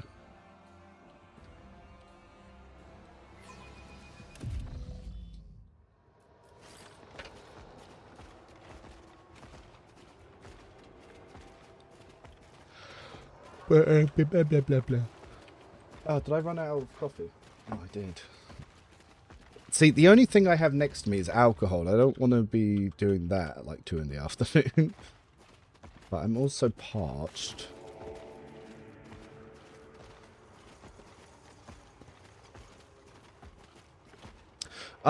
Though at the same time thinking about it, we might actually need to do the Mechanicus tree encounter before, because you actually need to do that to solve part of it. Did Rogue Trader have ranged weapons with a melee component? Yes, the flamers. So the area flamers also had chainsaw melee attack, but they were kind of ass. So what's useful about having the extra melee attack on the operative for the Kroot companion on this one is that it basically allows you to spread exploits, because you can give 2 exploits to your main target, 1 exploit to a side target through every attack. So you can do a 2 AP attack that will spread exploits, and then you can use those exploits with your sniper rifle. So that's self-repairing armor, which would be good to sell. The binding staff there, and the exact ripper that Krog already has. I don't know why you get the same ripper twice. So I wonder if does telekinetic grasp stun people at all? Ah, of course it doesn't work there. I have to go from here, change weapon sets, and then I can read it here.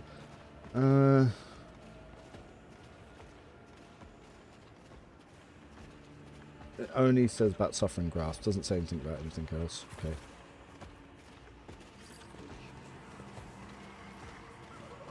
Yeah, so there's like the flamer with the chainsaw on it has like a bayonet option, which is kind of what you have with the Kroot rifle in this. And she has a special talent that allows her to use agility instead of weapon skill for her melee attacks. So that's how she can do it. So she's very unique to that. So the Kroot's passive is what makes Operative better. So my biggest concern is that Operative is going to be very weak, but the Kroot Operative is going to be quite strong, which is going to be like Yearlit. Yearlit is quite useful as an Operative because she can have multiple attacks, because she gains attacks from killing with Aldari weapons, which regular Operatives don't. So I think they're creating the exact same problem Operative has, which is they don't do anything by themselves, and they're actually reliant on special talents that you can't pick.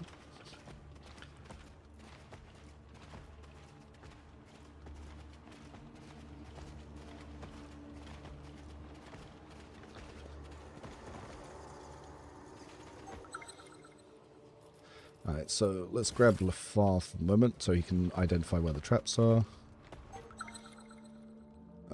Yep, is there any more? Yep. Then we need the Pyromancer.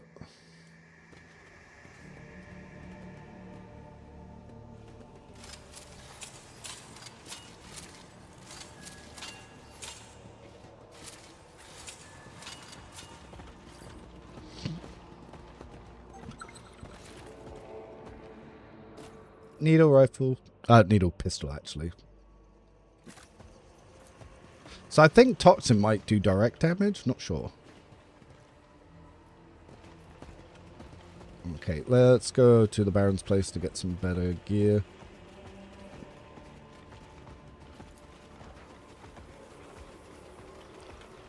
But yes, today we're going to be trying to speedrun to trivialize combat.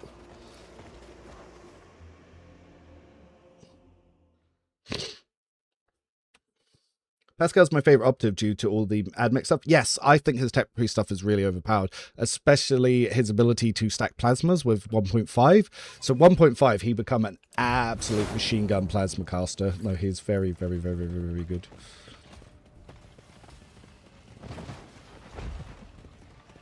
That dude's called QB. That's kind of funny.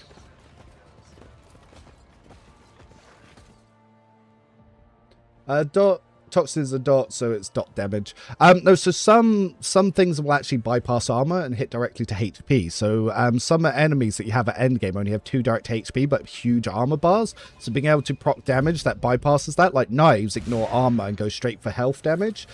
So they're really useful. Like in the end, in the final encounter, so Lafar's swords will actually bypass armor and do direct damage. So look, the force damage here will do 4 damage directly to wounds. So this means the endgame enemies, he just one-shots because of it. It's the same with knives. So this weapon ignores the enemy's armor. So yeah, stuff like that is actually very useful for killing certain enemies that are squishy.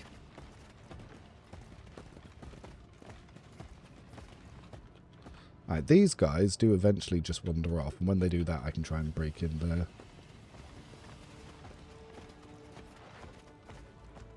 Actually, I can check to see if it does that. So, Toxin. Attacks this weapon inflict Toxin. But what does Toxin do? Let me see the Toxin dot. Fuck. I'll have to see if there's another instance of dots where it will actually open the submenu.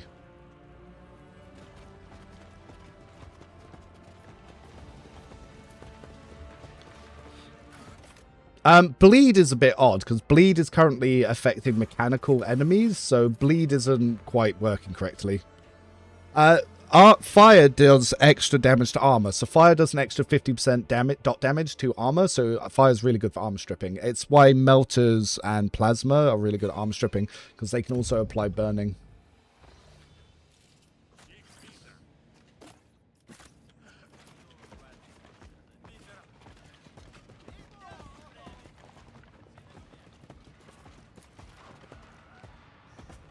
A mechanical enemy should be able to bleed oil. Depends on the source of bleeding. Like a Psycher power that forces blood out of people, but a bit weird if that's what works on them.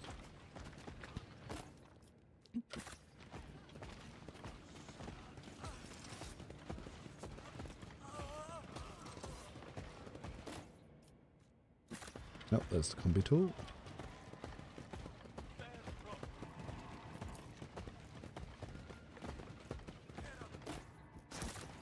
Let's try and remember the code. 245986. 245986. 245986. 245986. 245986. 2459886.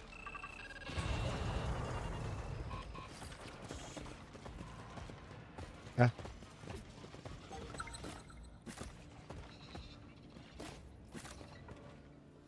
Catching devils are 20-meter long, giant-sized lizard centipedes.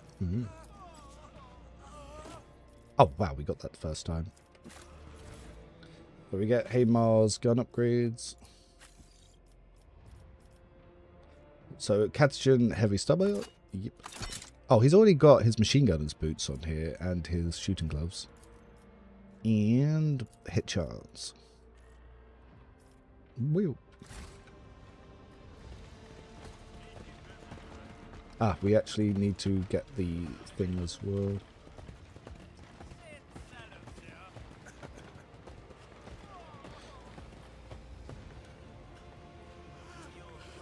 All Catechins are proficient in melee. They have to kill Catechin devils with just a knife to become a jungle fighter.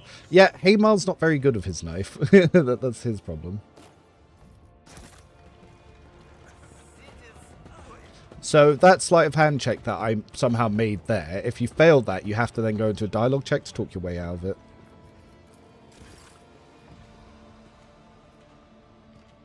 Where are they?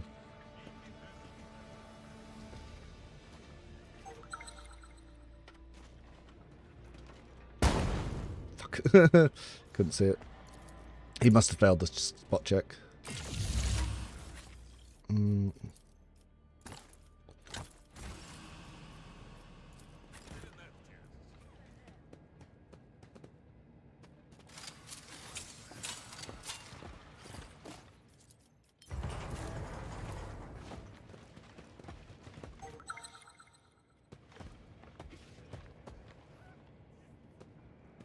Which is why Catechin guardsmen are pretty good at hunting Tyranids and lore. They get a lot of practice back home. Interesting.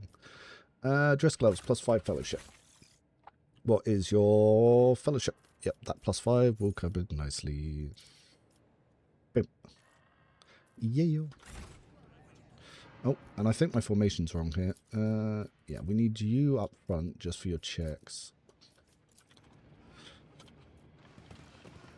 Alright, let's go introduce ourselves to the Baron. Oh, there's also an item around here.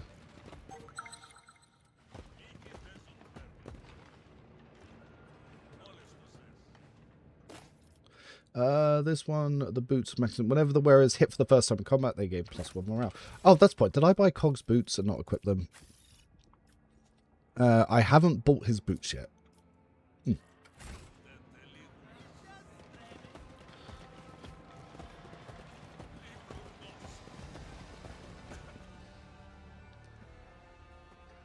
Devils are so dangerous that for non-jungle fighters, it's a death sentence to run into one.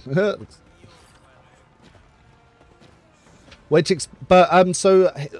Catechin jungle fighter in the alpha's been built for heavy weapons because he gets special talents that if he's not in cover with a heavy weapon, he gets +20 to his defense.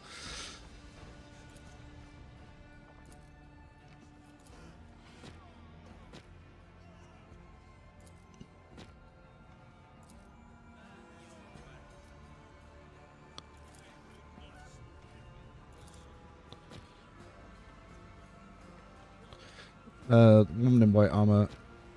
Yep, that's setting him up for a later quest line.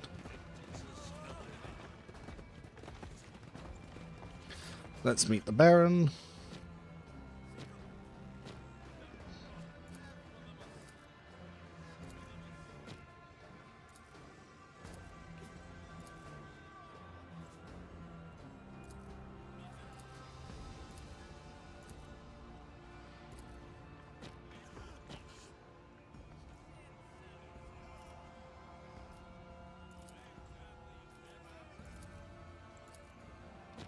No, he's the guy making drugs. Well, we know that. You do not F around with those things. Jungle fighters hunt them with knives. Yeah, that's why I'm surprised that he doesn't have any mixed attacker talent. So Haymar is not built for melee at all, and he doesn't have the stats for it at all. Because if you look at it, like he's got really high ballistic skill, but he's got nothing for weapon skill, and he's got no talents for it either. And even his picture has him with a knife, so he might need a slight redesign because he can't use the knife.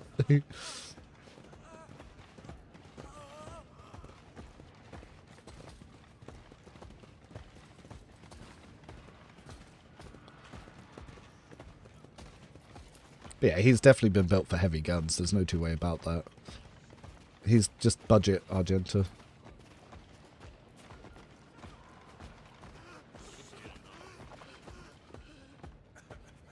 Can't remember if he'll give me stuff for talking to him.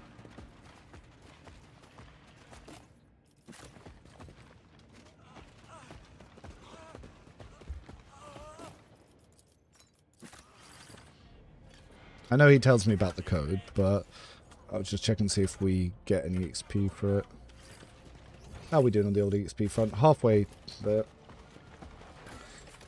Haymar should be like a mini Ulfar. So, Cog's like Ulfar combined with Abelard, whereas Haymar's more like Argenta without the obviously the priest stuff.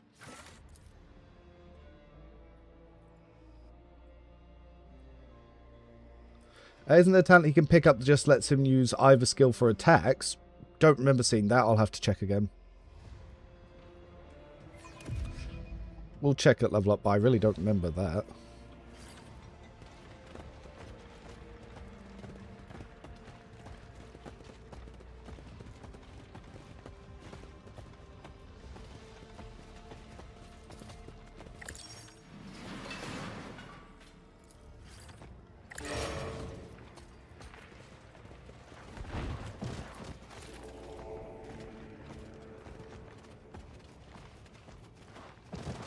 So, better Argenta? No! God, no. No one's a better Argenta. Argenta is the most powerful heavy gunner you can make because of all of her unique power armor, her unique priest stuff, and her unique helm.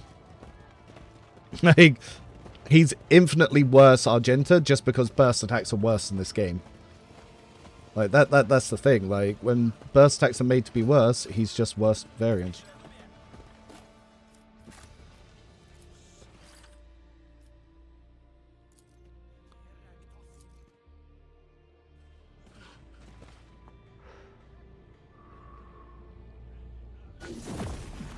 Ulfar is also a mixed attacker, and yeah, he had gear limitations, so he wasn't the best for it. But soldiers' rate of fire talents are now tied to their archetype, so Ulfar would actually be stronger in Dark Heresy, whereas Argenta would be weaker.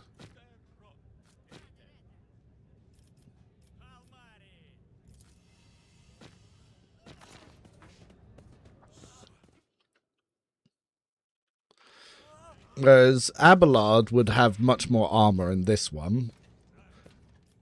Okay,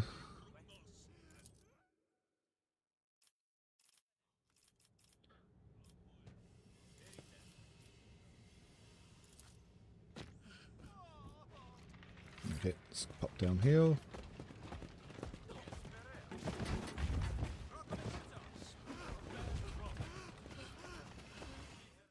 Yes, I am using quick saves just to get through these checks very easily and quickly.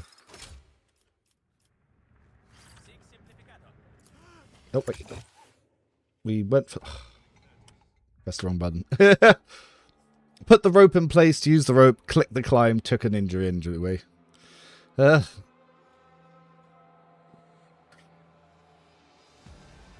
But I think after today's streams, once I've got all the combat footage, I'll be ready to start making some videos, some impressions, and some mechanical breakdowns. And obviously where I'm going to put my suggestions for what they could obviously change.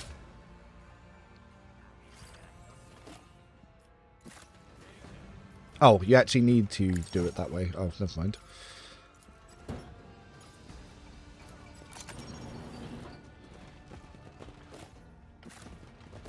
We are finding a lot of drugs. I wonder if I can just sell those drugs.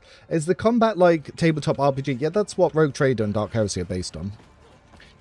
Dark Heresy feels closer to the tabletop for sure, but there's obviously still Alcat's own customizable stuff in here for sure.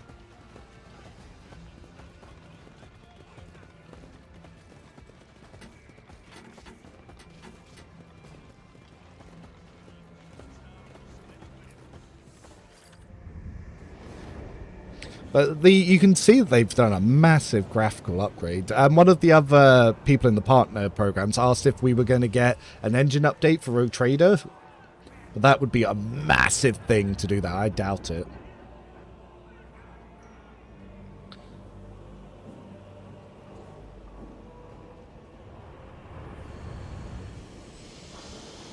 But yeah, the vistas and the vigils are really nice.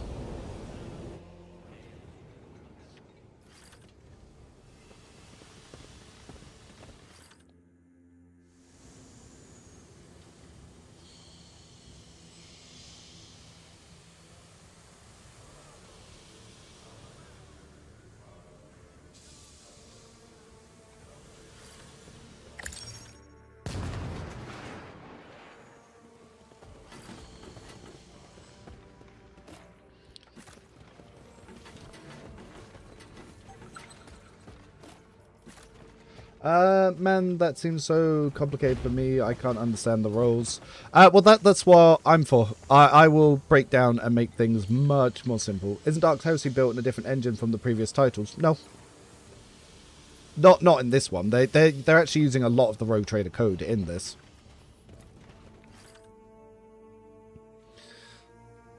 It's still Unity.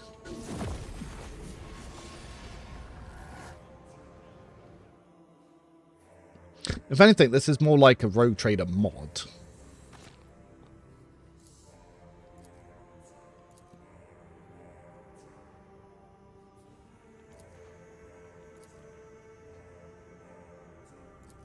Alright, we'll do the excavation site later. I do want to have the Kroot for that one. Confirmed this was worth pre-ordering a copy, and now my stupid ass again I had pre-ordered and then pre-ordered another one. Oh no! Oh no, Chris, no. Well, maybe you can give your code to someone else who might want it. So these guys also had the explosive crates. But Bill, hello. Thank you for following.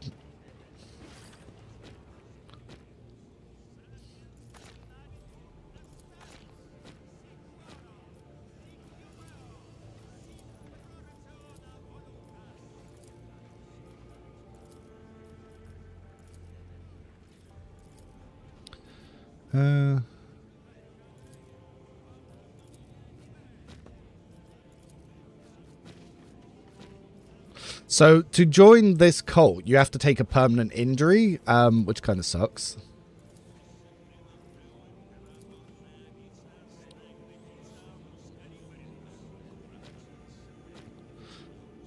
So yes, you have to take a permanent negative here.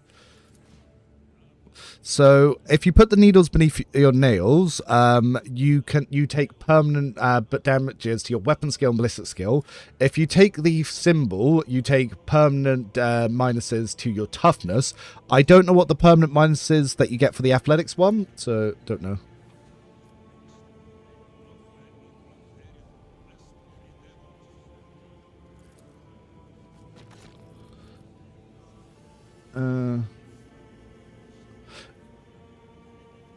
Damn it, that's the one I needed to piss off.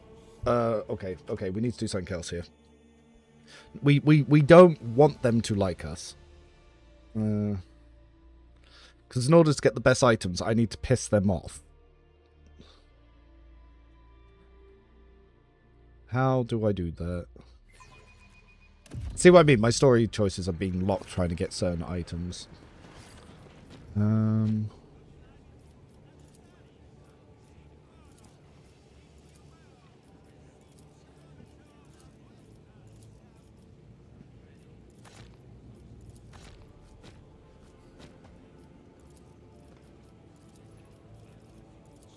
Hey Reverend, how you doing? I'm doing really well. How are you doing?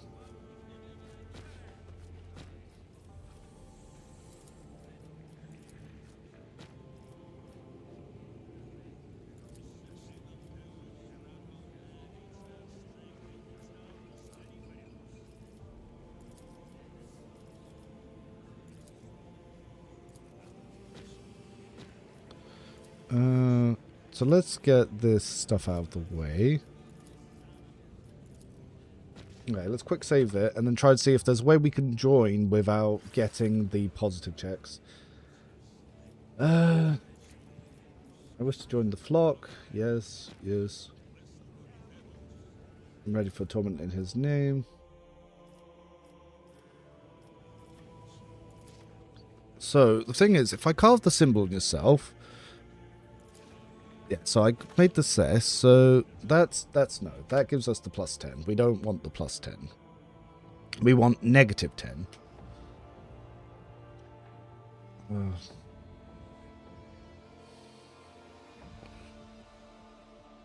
What happens if we go for the leg check? Also, it'd actually be interesting to see what the leg negative is. How's Warrior in Dark Heresy? It's okay. Not as OP at all. Because you don't have Daring Breach, it's not going to be solo clearing anything.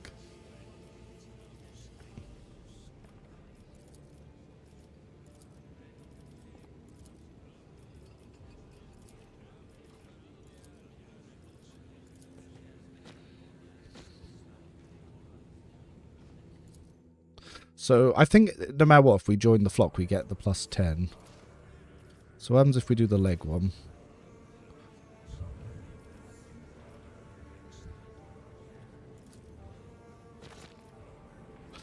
See, we always get that +10. I don't want the +10. Also, what's the negative that we get? So we get a permanent agility one. I'm actually not going to do this quest line for now then, because to get the correct items, I can't take that +10 positive. So I will have to do this quest line later and see if there's a way that we can do it without getting the positive morale. We want the negative rep. So, yeah. Thanks for your contribution to the Outcat Games. Rogue Trader was my first experience for M40K and town really opened the door for my next tournament. I'm glad to hear. I can tell you that all I do is piss off other creators and the developers, because when I'm like, yo, this isn't very good, and they're like, no, it's great. What are you talking about? It's great. And I was like, yeah, but on this specific difficulty, it's kind of bad here. And they're like, no, it's great. Yes men, all of them yes men, and unfortunately I'm the one guy who pushes back, so obviously I don't make friends. So as long as you guys are happy as from the audience side, I'm very glad.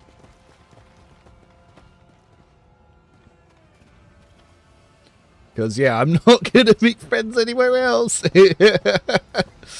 Because every time I push back on a mechanic or a change, I just piss off other creators. And the devs, oh god, they must hate me. Because they're like, because I just seem like such a fount of negativity to them. But it's because I've worked in software development for so many years. And I've worked in agile development. And I've worked for like consumer best practices.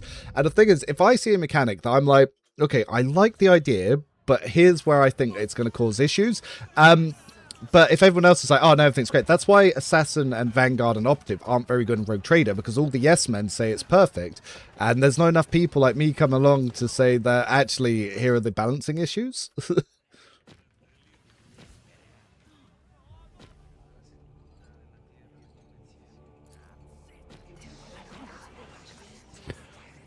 Alright. I'm going to demand these people stop torturing people and tell them to fuck off. I'm hoping to get some negative sort of alignments with them. But the Assassin and Vanguard in Rogue Trader kind of sucks.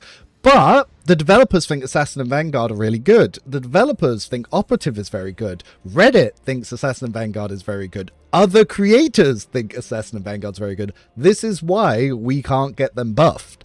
And as long as people keep saying that they're perfect and there's no naysayers, they'll never get reworks. So I'm always fighting an uphill battle when I'm like, dude, this sucks.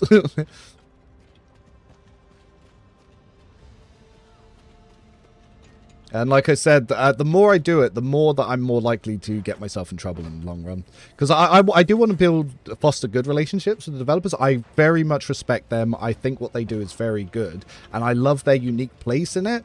But I always worry when they seem to make decisions that seem to be trying to either make them more like other development projects, or if I think there's a balancing issue that they're not addressing. Like, I know the exact mechanics that would make Rogue Trader unfair, but there's no point me trying to push the game to be tailored to my standards, because again, I'm not smarter than the developers. However, what I can do is, if the entire community of people that constantly play say the same, if it's not just me, say we get everyone that does like 100 run-throughs together and everyone says we all agree that these are the issues, developers will make a change then. Because as long as I'm just on my own saying it, there's no point. Like, because I'm just some random nobody. Like, I don't have any extra weight to me. I'm just another customer. But if I can prove my arguments to the point others agree, that's then how changes will happen. But at the same time, it means I have to sometimes be very careful. Like, I'll purposely be inflammatory to get people to discuss more. Like, if I like yesterday, I was saying Optives are bad. Do you know what was the first thing that happened? I spent the entire night being bombarded by people saying, oh, skill issue, and then explaining how they think Operative is good. So by doing that, I was able to get people to give what they learned that they wouldn't have discussed otherwise. And these were everything from developers to other creators to just random people in the build community that normally won't share information, and they were very happy to do it. So I learned a lot of new things. We do love Guile. Honestly, the fastest way to learn anything on the internet is to be confidently wrong, and people will come out of everywhere to disprove you, and it's fantastic. Like, some of the ways I've got some developers to discuss, like, future updates, or even the way some mechanical stuff works that they wouldn't share, I just openly went wrong to bait them into to mentioning how it actually works. It's sneaky, but it works. Toxic positivity is a real problem. Yes, no, 100%. Like, I know for a fact I could not survive in the CA partner program because of the way that they're sort of... Wait, who am I missing? Ah, Lafar. Because basically I would be too critical and they would push me out. But at the same time, people that have pushed back are people that have got the game vastly improved, in my opinion.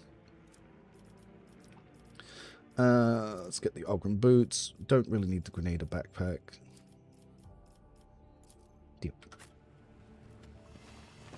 To be blunt to toxic positivity, I think if someone is wrong, I tell them, yeah, well, you need to have those debates, because the thing is, if I debate someone, it's not because I think I'm right. I debate people because I want to hear their opinions, and I want to hear their reasoning for how they came to their positions. And the thing is, if I just agree with them, they're not going to explain themselves. But if I try to steelman that argument, but also disagree, they will explain themselves, and I'll actually learn a lot more that way. So it's always smart to do. Like I've argued against my own position to people just to see how people would defend or refute the arguments, because that way I learn more by engaging with more people.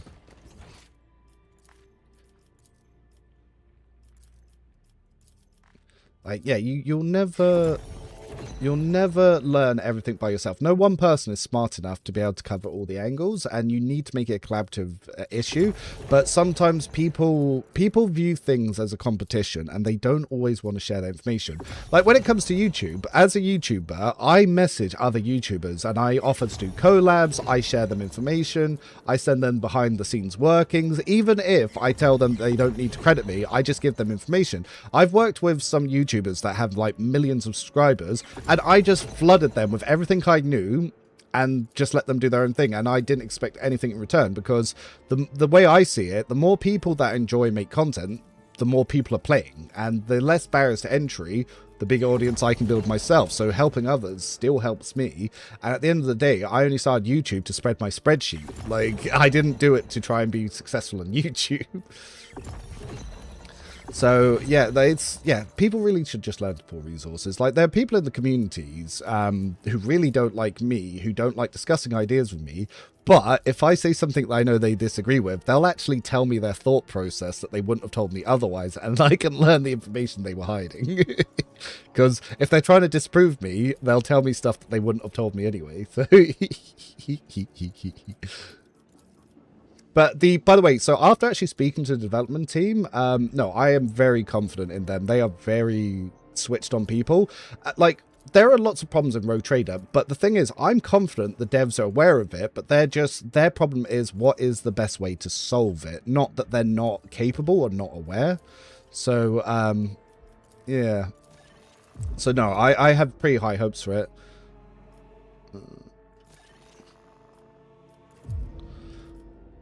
And it's like, I've heard some stuff about DLC 3 that I probably wasn't meant to hear. And the reason I heard that was obviously because I was discussing some stuff with some people who maybe got a little too candid because they were trying to, you know, discuss some things, which I think is good. Like, again, I'm not going to throw anyone under the bus and reveal what I've learned early, but based on what I've heard so far, I can't wait for the next DLC.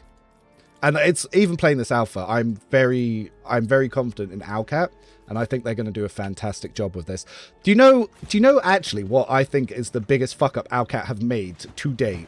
And I want to see if... So we've got 92 people watching. By the way, if you're on YouTube, do like the video. And let me know if you agree or disagree with this. Do you think it was smart for them to put the alpha exclusively to their own website, rather than allowing anyone to buy in on Steam? Because I guarantee you more people would buy the alpha if they could click one button on Steam. I think the fact that it's tied behind their own website is what's preventing a lot of people from buying in. Rogue Traders get another 2 DLCs.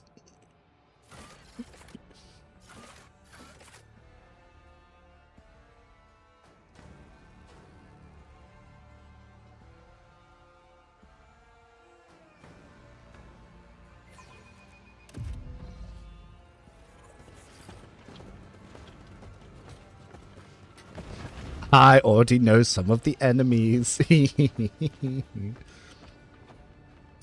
Where'd this lady go? I didn't buy into the Rogue Trader Alpha because I didn't know that the game existed before the stream announcement, long after the alpha was done. Maybe they actually want insane amount of people. Maybe they don't, or do they want this? Because they didn't do any big streamers doing ads or anything. Because actually, if we look at the Dark Heresy Alpha test Steam charts, so if we actually look at the playtest Steam charts as well, we only see 827 peak and about 288 right now. There's almost as many people watching me as that they are actually currently playing. Excuse me, I burped into the mic. That's disgusting. But yeah, I reckon if they actually released the alpha on Steam, loads of people would go into it, because a lot of people probably don't even realize that it's not available because it's not there. Yeah, I would have bought in if it was on Steam. I didn't know about the alpha until you told me. See, there's loads of people who just don't, like, if you're not in the Owlcat Discord, you don't hear anything. Like, the devs are so open and they discuss so much, but people just don't know because obviously they're not on their Discord. But if they put it onto Steam, again, I think a lot more people would be involved.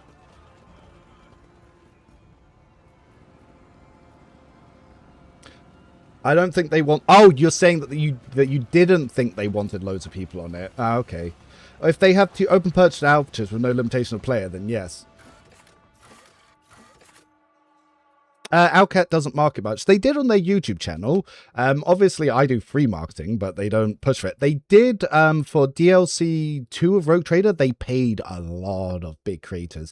And I don't know how much Owlcat actually paid, but I know for a fact some of these creators wouldn't cover the game for less than 100k for a sponsorship. So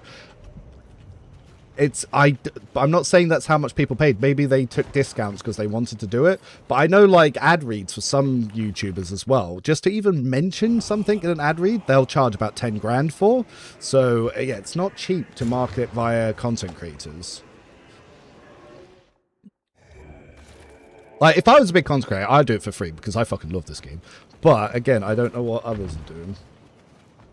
But yeah, I think that if they really wanted to market it more, they should, because obviously I think they did market, oh my god, they did it directly on the Games Workshop TV thing, but I don't use the Games Workshop TV thing. I've never seen any of the shows on the Games Workshop TV thing because I'm not paying for that. It's I only pay for like 3 different streaming services. I'm not paying for their exclusive one, which is the same price.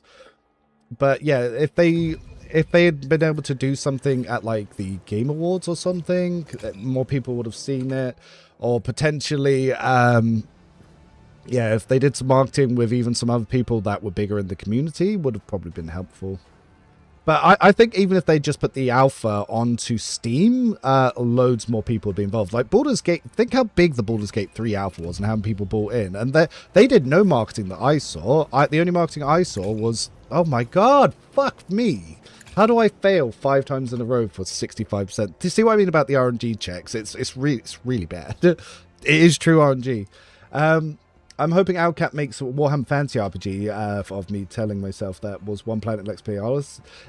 Yeah, well, we'll see, because a lot of people, so I'm not one of these people, but some people are hoping that if the Expanse is successful, we'll actually get a fantasy third-person RPG. Though, yeah, that's not the one I'm after. Same, I've never seen anything on the Games Workshop TV. Didn't they end up on YouTube at some point? No, loads of people stole footage and made shorts, and that's the only reason I even know it exists, is because people on YouTube were stealing content for shorts. So that's a little bit different.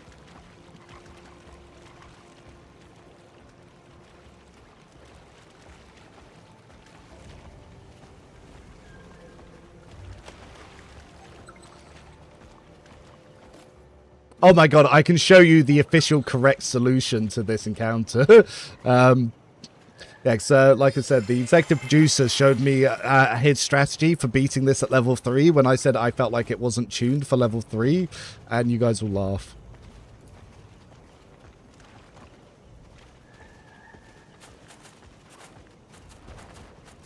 Was marketed kind of hard with the Dark Heresy tie-in. Yeah, I felt like the marketing was pretty hard. Like, they had, like, Spiffing Brit and a load of big content creators cover. I think the worst person they bought was Angry Joe, because his coverage of the game was horrible. He had no idea what he was doing. He's never touched a CRPG in his life, and he refused to read any abilities, and he was just randomly clicking stuff on one of these save files they sent him. He didn't even play the game himself. I was like, oh my god, this is horrible. Like, I was like, this every penny was wasted on this guy. I was like, and I like his reviews, but I was watching him and the way he played the game. I was like, oh no, why would they buy this man?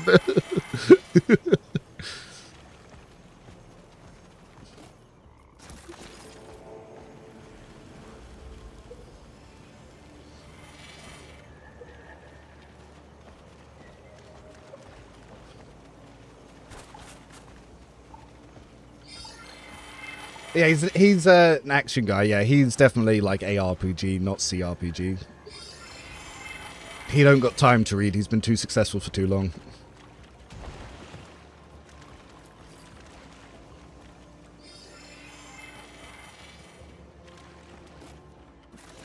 Alright, I'll make a save file before this combat so I can reload after I've done it, so we can see if we can get the Kroot companion into this encounter.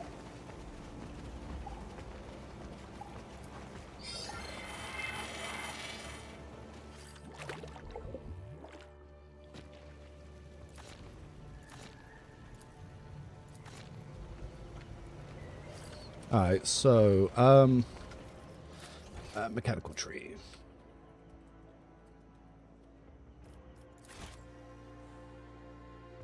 You'll laugh. So, the official solution...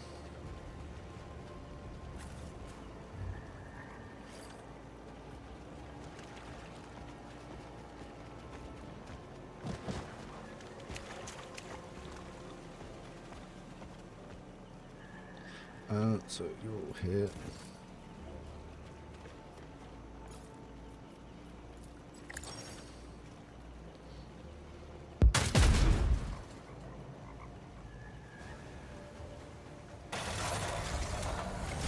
So how's the game so far, and what do you think of the upgrade system? I think the upgrade system's really cool. I like it.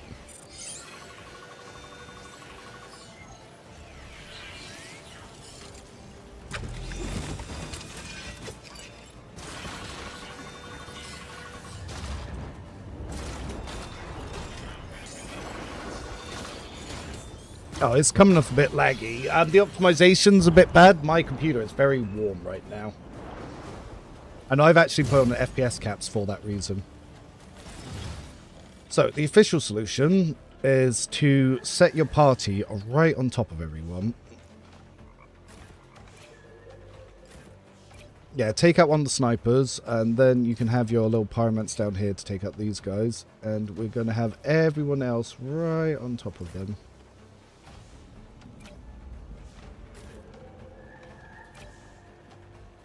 So he can't move anywhere without getting attacked. And we start. So we've got our little chap friend here. Who do I want best to have movement? Let's put on Cog.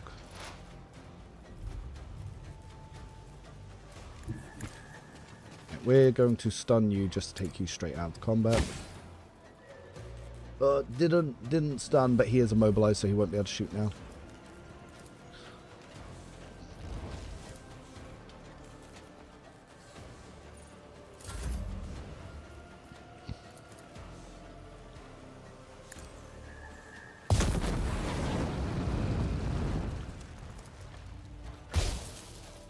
They'll all die on their actual turns. I could have pushed that actually. The Veiled Tail will be pushed to full right before the next high power due, increasing the effect. Don't need that for now. Is it better than Rogue Trader? Different. We don't know if better yet, but it's definitely different.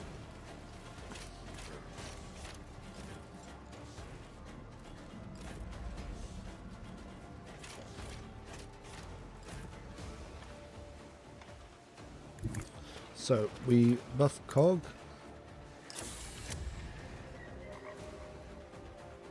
Then if I go here,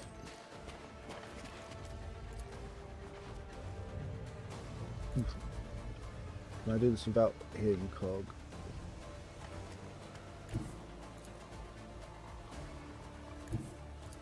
There we go.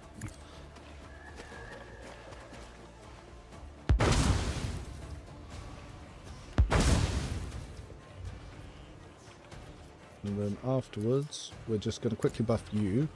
And the reason I'm putting a buff on him is to get my movement.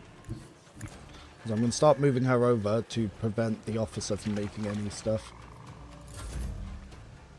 The Eldari character does a lot of CC. He can do. So you can build him for CC, which is what I'm doing. There's another sniper there. We'll need to go take him out as well. Alright, so, Mr. Catachan Jungle Fighter, if we pop you here, that might count as cover.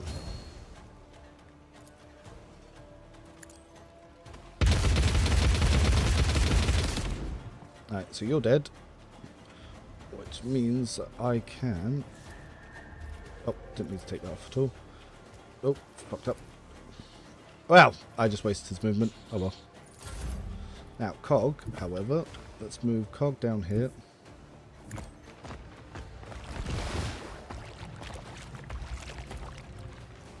Let's go distract this Rust Stalker. Then we shoulder bump. We attack. We can move him to a bear position.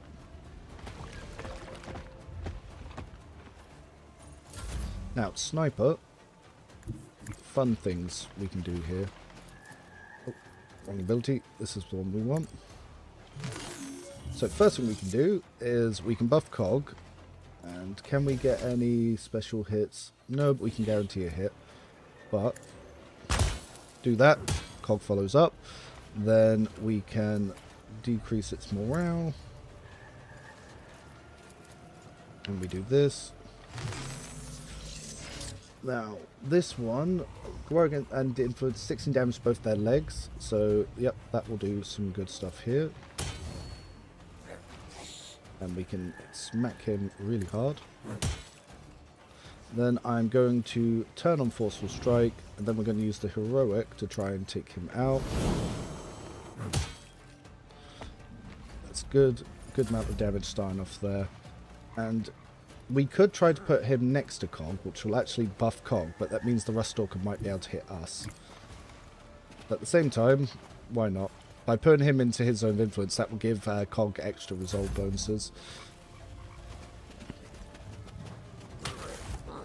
So those guys just died, so they didn't even get their turn.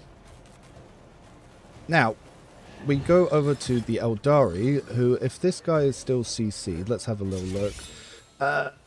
He's not still CC'd right now, so what we're going to do is we're going to do a different approach this time. So I'm actually going to give her the movement buff this time. But I'm going to go for coming down.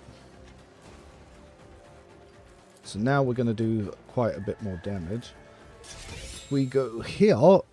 So we've got damage reduction, bonus durability damage. So we've got some extra bonus damage. So we're looking to do about 17. If we go for the normal attack, about the same. Then after the first hit, let's see, will we get any precision damage based? If we go for the head, now if we were able to hit the head, we wouldn't really get much out of it. But we're going to just use the stuff anyway. And we're going to try and take out the sniper.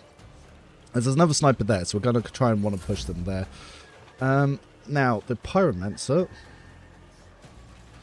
now what he can start doing is we're going to move him up here. So we've got their officer here.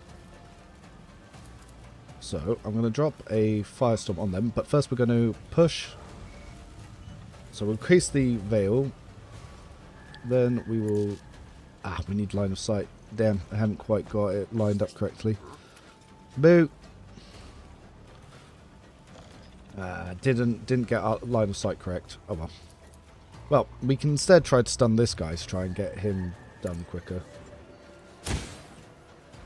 Staggered. So yes, now he'll be able to snipe him easier. So loses his turn to staggered. Probably shouldn't have left him out in the open there.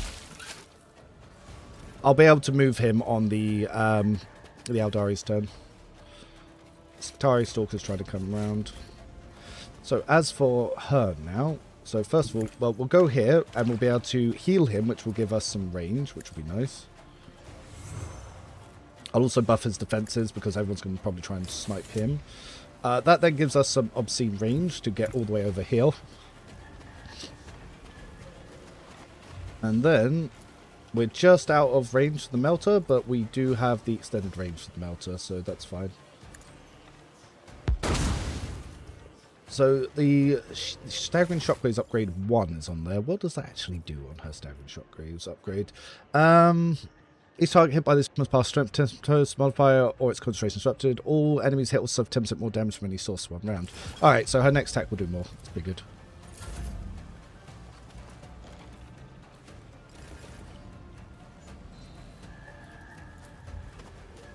This one, I'm going to shoot her back. It's fine. Now, Mr. Jungle Fighter. Mr. Jungle Fighter. So we put him in cover. He'll be able to get a rate of fire increase. But the guy I want to shoot is actually over there. And he doesn't have dash on him, which is a bit of an annoyance. So this will actually only target 1 unit in his line of sight. If I do that, it will probably hit him. So I'm just going to use this to clear him for now. But the intention is to get him to go to the officer. After I shoot, I get a little bit of movement. So coming back to Cog's turn, yeah, this guy is pretty much done. Because he's stunned, I think I can also just leave his zone and it won't matter. So I could actually use Cog to start going for you.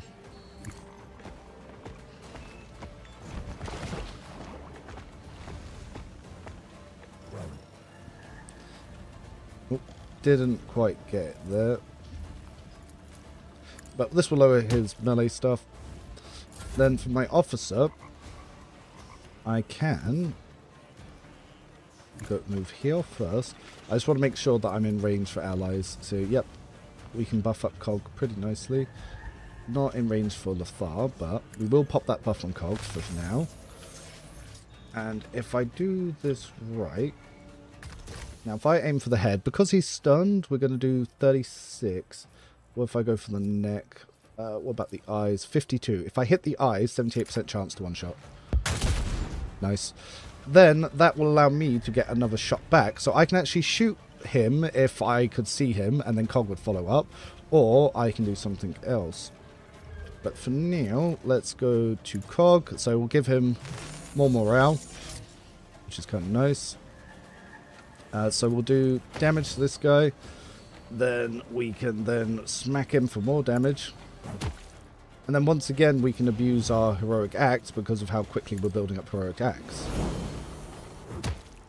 So good sundering damage there. That's not bad for his turn.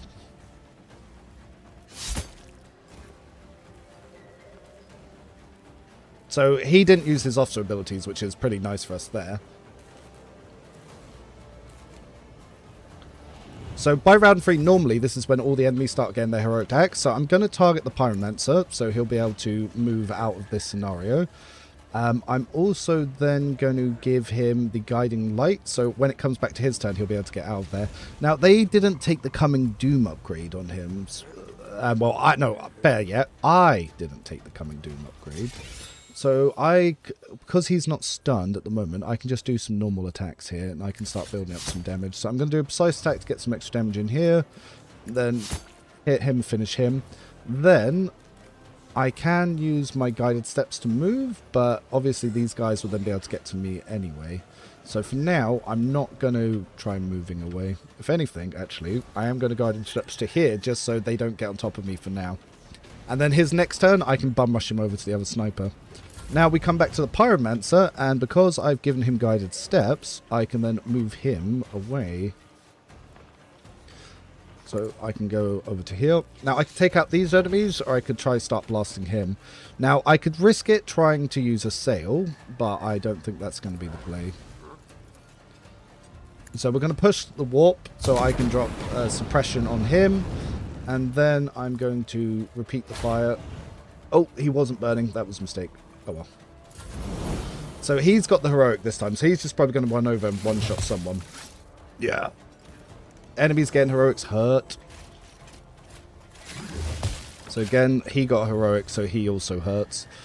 Now, because this guy is now being pinned down here, we are going to use her to get past his cover.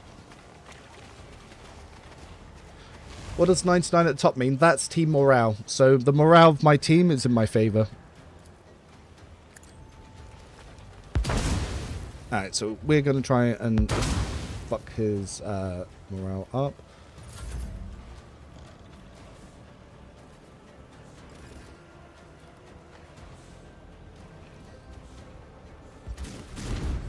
What was that?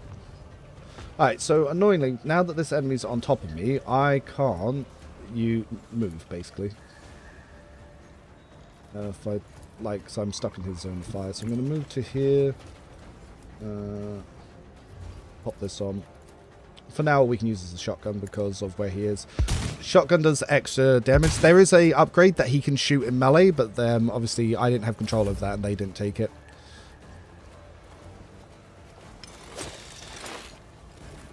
Alright, so we're back to Cog.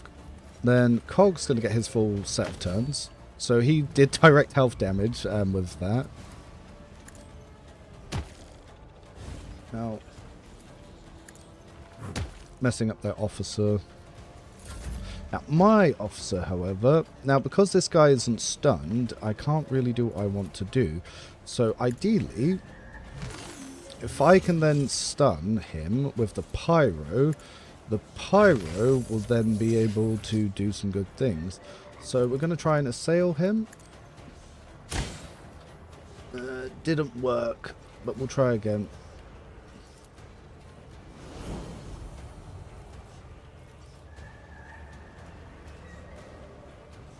Now, does the checks... templates...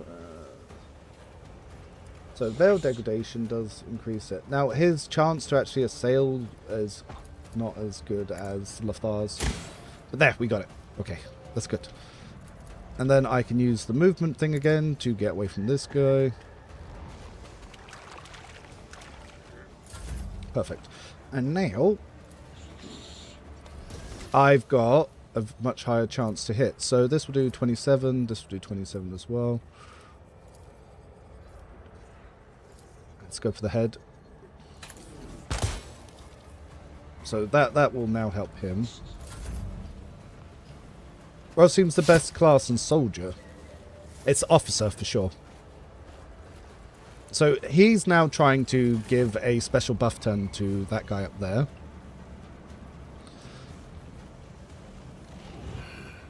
Now, my Wayfarer, I'm actually going to change my target over to here so I can give him his guiding steps. And then what I'm going to do is I'm going to use the guiding steps myself. Oh, I've been immobilized. I didn't see that. Let's see, can I heal off the immobilized? Yep. Alright, but I'm guessing it won't let me use it because I was immobilized. That is unfortunate. Oh well, we try to assail, I guess. Didn't work. Alright, he's probably going to die. As for Pyromancer, so I could try to assail or I could try to kill. So if I drop the assail, we'll do 17 damage and then we can try to increase it as well. So what I'm actually going to do is I'm going to risk it. I'm going to push. We drop Firestorm because it will have increased damage. That will increase burning. And then we're going to activate the burning. So his health is now somewhat low.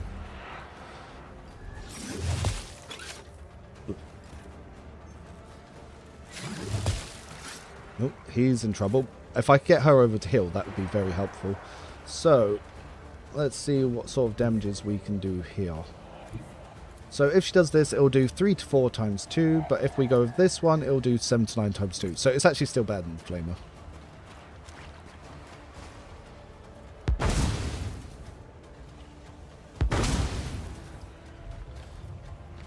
Ideally, I would like to get to him to heal him, but I don't think I'm going to be able to. Weird enough, it seems, at least at this point, that none of the early companions is an officer, unlike in Rogue Trader, where you get Cassia. Yeah. Ooh. He injured him with a sniper shot. So, because I gave Haymar the fleet of foot thing, he can guide in steps away, and then we can really start bursting at this chap.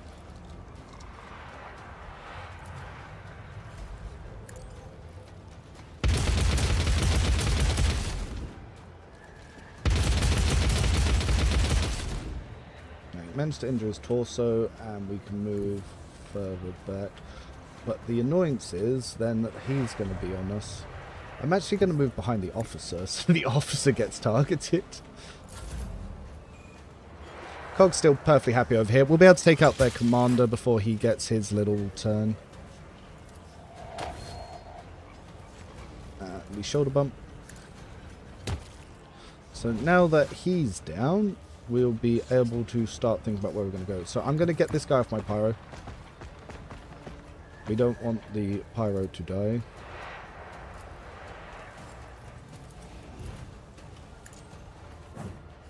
We miss. Apparently we miss. Missing is what we're doing these days. So what we can do, buff you, debuff you, extra turn you to gain heroic, take off running gun for the moment.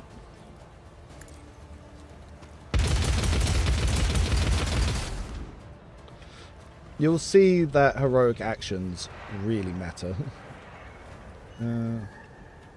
Then I can reposition, but where do I want to reposition to?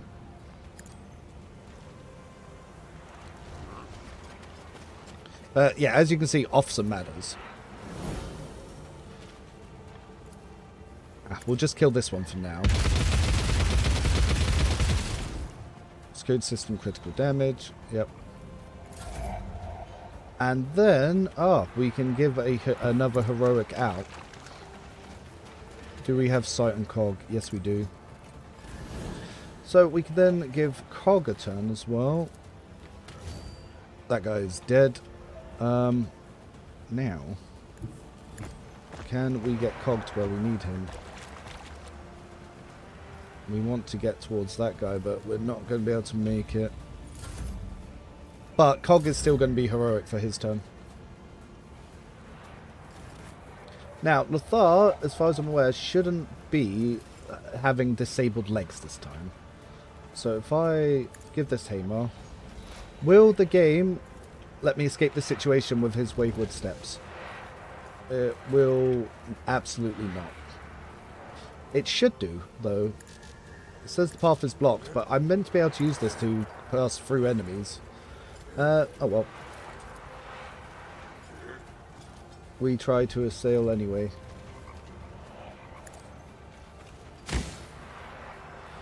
Oh, some of them did get assailed.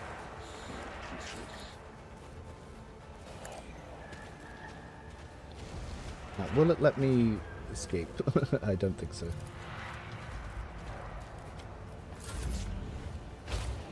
Oh, Blaze Weaver goes off. Ooh, can I get to where I need to go to get him? No, I don't think so. But I can be in Cog's zone of influence. Oh, actually. Oh, no. So close. But we can stun this guy. Yeah.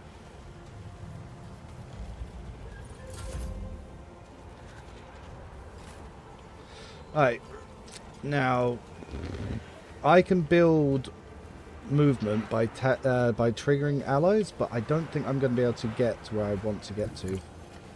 So I'm actually just going to use her to buff. Excuse me. She teleported away. Well, her dash also heals, which is kind of nice. Then I can heal him up anyway. She'll get some movement. Not as much as I would have liked, so I didn't want to get to over there to save him. So they're going to move to him. Will he defend it? He did. Guitar Ranger is stunned. So Haymar. Can Haymar get to him to save him? Let's find out.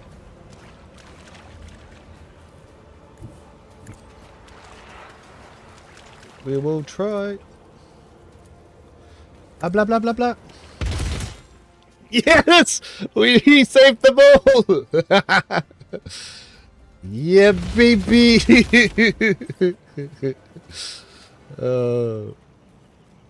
In hindsight, I should have taken out that sniper and then had the team push this sniper and done that. It would have been quicker. We learn. We learn. No deaths. 0 deaths.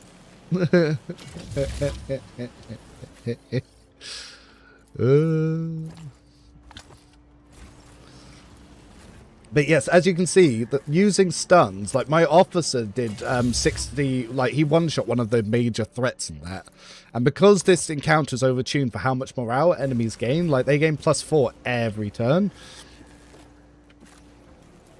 I like that what they did with Psycher's full mage with real consequences, but wonder if they can still make Pyromancer Warrior hybrid. So obviously, Lothar is a mystic, but he has 2-weapon fighting specialists, so he's kind of what you make as a melee mage. So Wayseeker is a telekinetic mystic, but he's taking dual weapon specialist, so he does that. Which is funny, because I've built him into pure mage.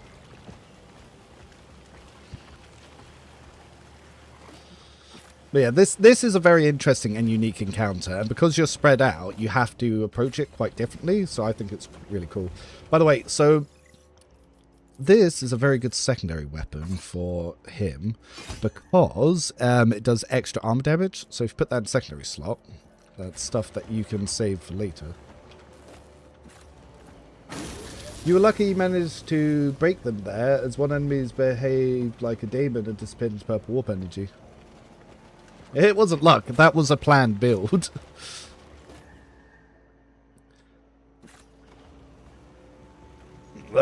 But from what I've seen, mystics have no talents for melee, so if you build into they have one that you do extra damage with force weapons, but yeah, it doesn't seem like you build for it. Actually, we can get some extra XP here. Ah, apparently we don't have melter charges. Ah, yes, I need to make them like me, so let's quickly save that, see if I can do that. I've realised you actually need to do that encounter to progress the storyline to recruit the next companion, so I won't be able to use her in that fight. Why are they pissed off? Fuck you.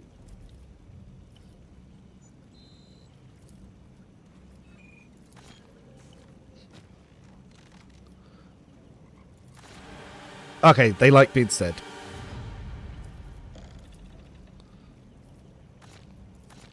Yep, they like me more. Even better.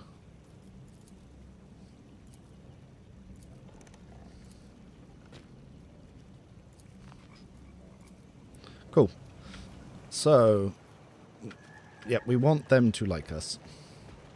Do you have to be good at maths to play this game in Rogue Trader? No. That's why I exist. I make build videos so you don't have to think. Alright, so this is the easiest way to enter the Kroot camp. If you go... Actually, we can get the companion following us. But if you enter from this way, it's a very tricky encounter. So you want to... Yeah, you want to enter from over here.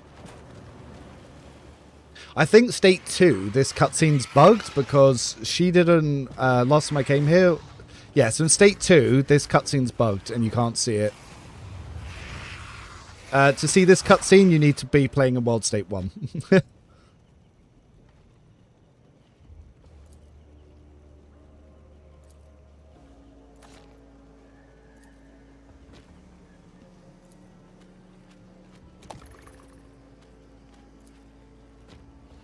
Alright, so she'll follow us now. And then we're going to go back over here, and we're going to go into the encounter this way. Map no understanding, rolling below skill level, good, yes, yes, yes, yes. Quick. Yeah, so you don't really need to learn the system. I've got whole spreadsheets. The one that will save you most of your time and pain is I've made this for Rogue Trader, which explains most of the systems. It's got builds that you can follow 1-for-1. Same with companions. It's got all the talents. It's got all the abilities. It's got all the vendors. It's got all the individual items and what they do and where they drop. It's even got like what the colony project rewards are. It's got what the coronation rewards. It's got all the space system rewards. And it's even got an order that you can follow for space combat. So yeah, you use this bad boy. You don't ever need to think. And if you actually want to see how to play it, that's what the YouTube videos are for and the streams. You come along to those to see how you actually use it or you can just follow the data. It's up to you. All right, so we save Kroot camp. Just so we also have this saved. I will 100% respect the Kroot as a soldier. Blah, blah, blah, blah, blah. Before you do that, let's see what Operative can do whilst I'm stunning people. So far, I'm pretty confident that all the damage that people are bragging about Operative is actually just sniper rifles. And it's coming from using stuns. Do you have location for a precise Eldar weapon? Yes, I have all of them in Rogue Trader. Not for this. For people that are Twitch tier 2 and for people that are YouTube members, I am actually building a spreadsheet for Dark Heresy, the same, and I'll have that for people for the alpha. I'm already working on that and builds and testing stuff, and it will slowly expand month by month. So this way is much easier. If you go the other way, Cog gets stuck and he can't actually engage in the encounter. It's really annoying.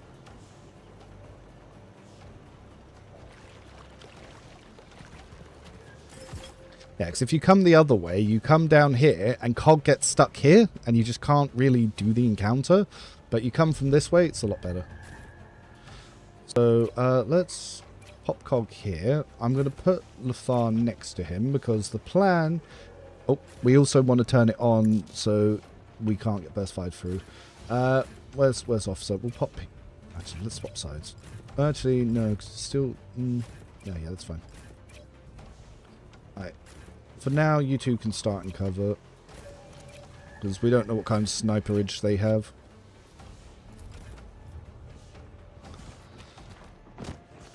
The Rectar, I've not seen her do anything very well, but that's what I'm going to be trying to build specifically for. My plan is to build to make her better. And by doing allied compositions, because a lot of people that are playing on easy difficulty are like, oh, Operative's great. And I was like, that's what they said about Operatives in Rogue Trader. People on story mode think it's good because it one-shots things. Whereas people that played on higher difficulties were like, ah, this shit's ass. Can I... prevent that? Not from you. Okay. That's fine, that's fine, that's fine. If I go here... Alright, he... stupid pre-made build didn't take the range increases. No wonder the devs think Pyromancer's not as good, because they didn't take the abilities that make it good. That's their problem. Weird if you don't take the stuff that increases the potency of your abilities that you don't think it's very good. The best I can do for now is just dropping this here. Which is not the best. Because if you take the range increases, his Firestorm could hit these guys, not target allies, and debuff their morale. So, yeah. Howdy. I think it's best to make her healer when she's a medic. It will always be valuable. Oh, you mean a pwn? Yeah, pwn. There is no very hard difficulty. There's only normal and daring. Okay, so we could assail you guys. Ooh, that cone. That cone.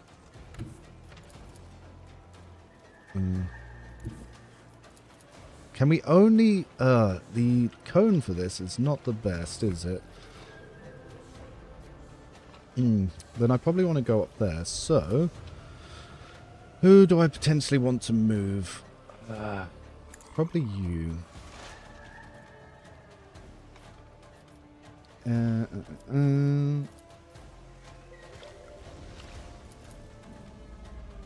Alright, let's use this.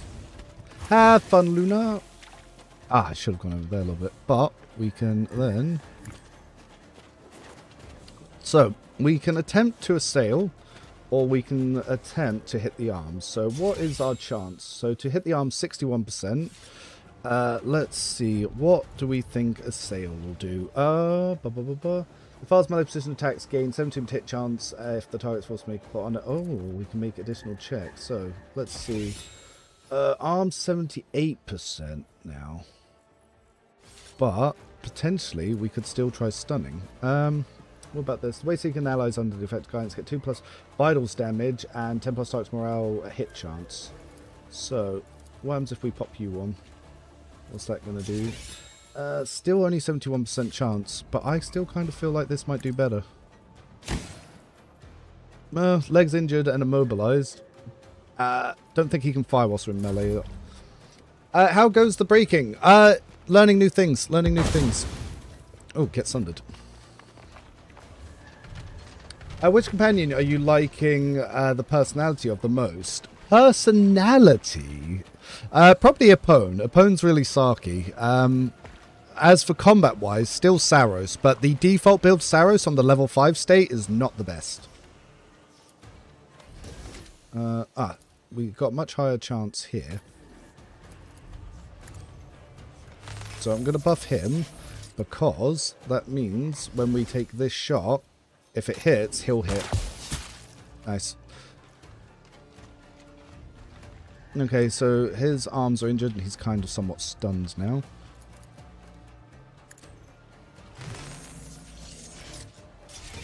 So Lafar can go for the head for a much greater chance, or we can go again for the arms. We miss! But still being here is good for Cog. Alright, now. If we go here, we can take one melter, or if we go here and we extend our range, we can flame everyone. And by setting everyone on fire, this sets up our Pyromancer, because then he can then follow up to do direct damage and increase their burning. In hindsight, I should have buffed Cog, but we can still do this. Not with our current AP, we can't. Is early access only for Select Blue? No, you buy it on their website. So we were discussing this earlier. The only way to access the Dark Heresy Alpha is to go on their website and buy it from there. And I think that they did a bad move doing that, because if they had done it on Steam, a lot more people would have realized it was possible and would have bought in. Alright. So, because of our limited movement, we'll use guided steps to get a better angle here. I'm going to blast this one down. We can increase our rate of fire with that. Then we can absolutely evaporate this guy.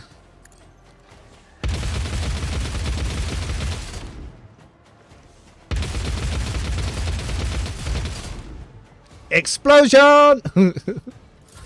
Then we've got Best Boy Cog. So Cog, now if we shoulder bump, we'll kill this one. This is good. Then we can charge. Let's charge you.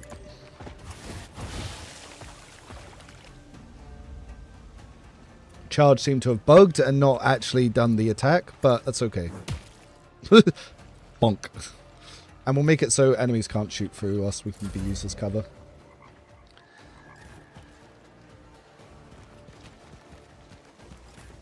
Alright, so now, Pyromancer, buddy.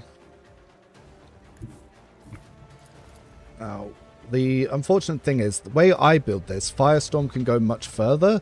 The way they've built it, it can't. Basically.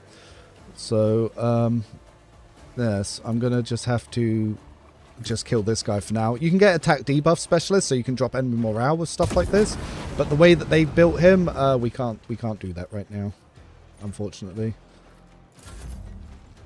Denver's guys got smacked. Yeah, so the level 5 start is meant to be the harder setting, but it's so much easier. The level 5 start is so much easier because you get better gear, you start level 5, you get more companions. The world state looks differently, but I've just found that all the encounters to be much, much easier. So if we go for this one, at the moment we're seeing 34% to go for the head. But if we go with this one, Again, 51%. And if we go for this one, we can get extra vitals damage. I might... No, I think for now I'll still stick with Hamar. And so now if we go for this... here we go. 69%. And we can possibly up our damage. Let's try it. We miss.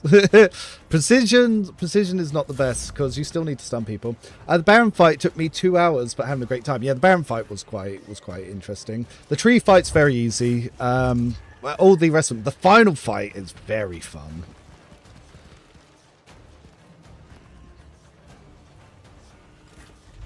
All right.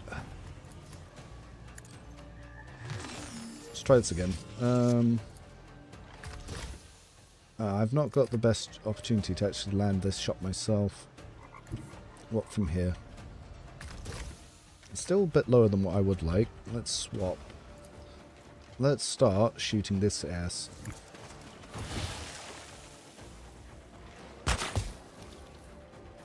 Cool.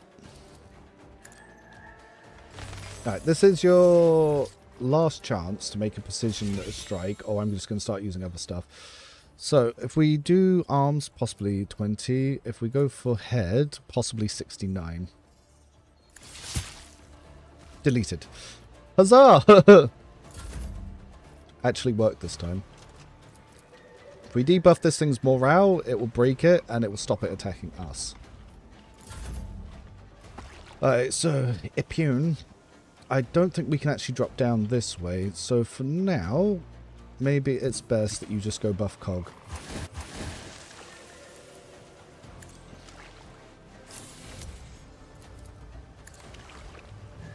And as a movement specialist, she can buff him and then just get out of the way.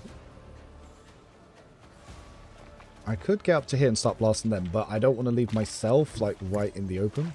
So I'm actually going to pull her back for now.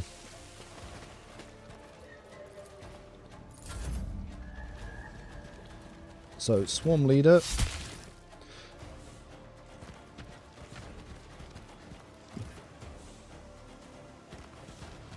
Now, the annoying thing is, because they're all grouped up here, I can't shoot past them. And I don't know if I can... I don't think I can climb up there. So, because they're blocking here, I'm having the same problems when they were blocking here, is this fucker needs to fuck off. Is the issue. So I can shoot at him, but I kind of don't want to kill him. But it might be worth dropping his morale just to see if it'll make him move.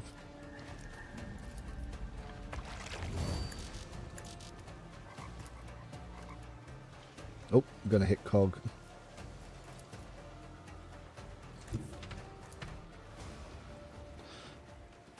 Now, I can try to hit the ones behind, because the way Burst Fire works is it will actually try to mostly target whoever you click. So if I actually click for this one at top, most of the shots will actually try to hit him, but it will mix.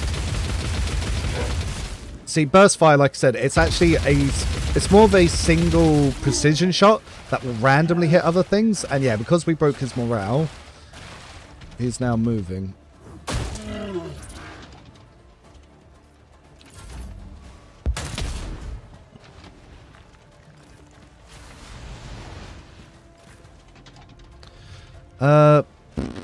But because this fucker's now in the way, I can move Cog to here or here, but I can't actually get in on any of these enemies.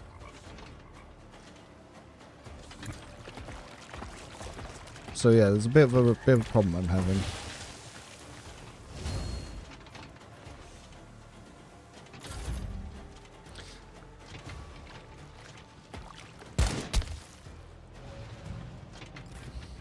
Some of the encounters do have issues like this, where the pathing is a bit of an annoyance. Interesting, so bursts no longer full AoE. There are skills you can pick that make it so. There might be, but it is currently bugged. Alright, so he's been knocked down and stunned, which means it'll be very easy for our allies to do crit sniping on them. Hey man, I panicked and ran in circles back to the same spot and killed his buddy. Yeah. Yes, he was just like, ah, and then didn't go anywhere.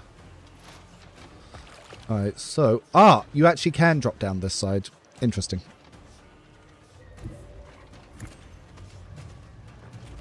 Blah, blah, blah, blah.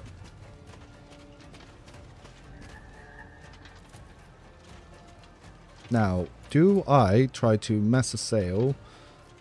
I might do that with the daring... no, it's a single melee attack. So what will you do? If we can hit your head, we can do 79 damage potentially.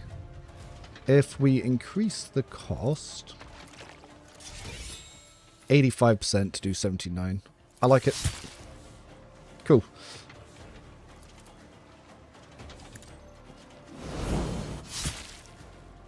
The heroic act, not as impressive.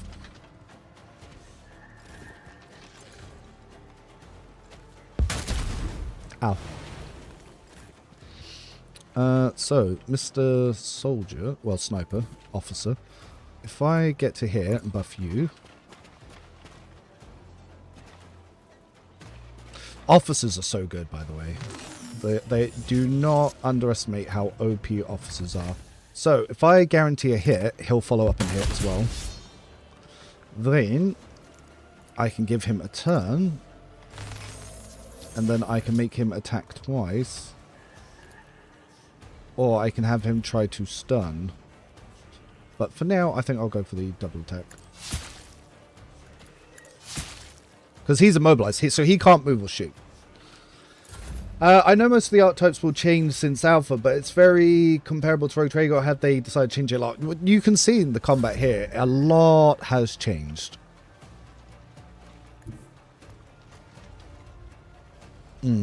Now, hopefully that guy doesn't count me as a threat. So if I move here, I can have her buff Cog, which will then increase her movement. Because she's a movement specialist, so she does some cool things. Then I can get her to here. We can swap to... Ah, so he does count as an enemy. That's okay. We can dash in front. Now, we can flame these guys, which will then allow our Pyromancer to start burning them.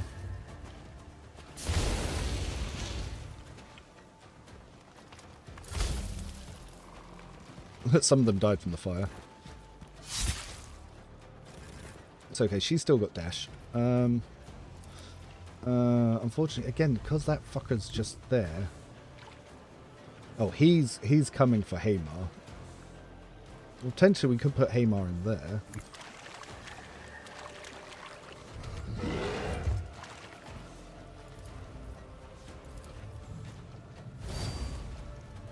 Alright.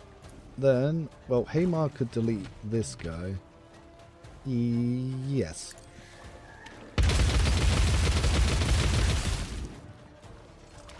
By the way, they don't have the strongest upgrades for this as well. And that's now morale broken everyone.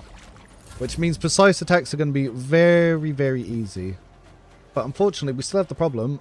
This thing's in the fucking way. But if I swap him to target Cog instead, that will be just useful. Might as well lower his defense. It's lowering his morale as well, which is also useful. Because if we lower his morale, it might get him to fuck off.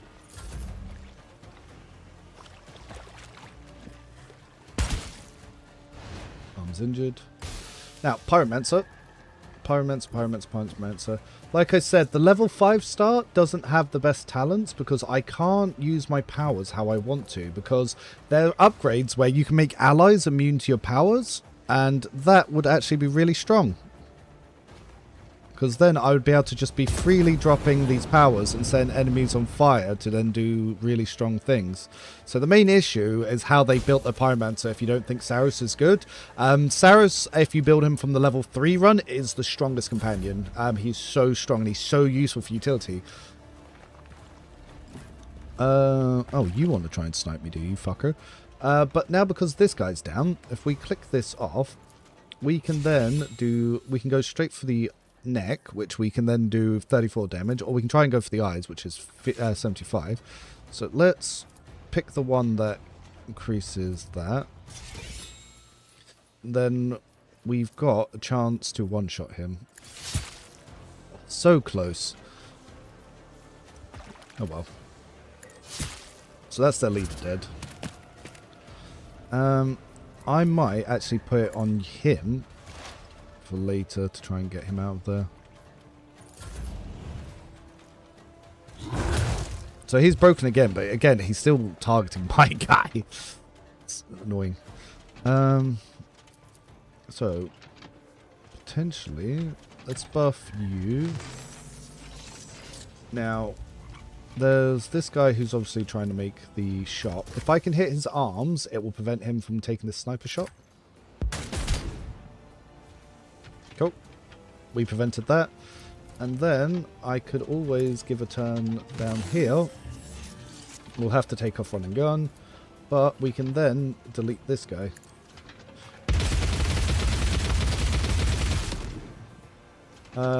I could give him his follow-up, but there's nothing I really think I can shoot from here. You can check, by the way. So if I don't make this attack, I don't lose the heroic, which is kind of nice.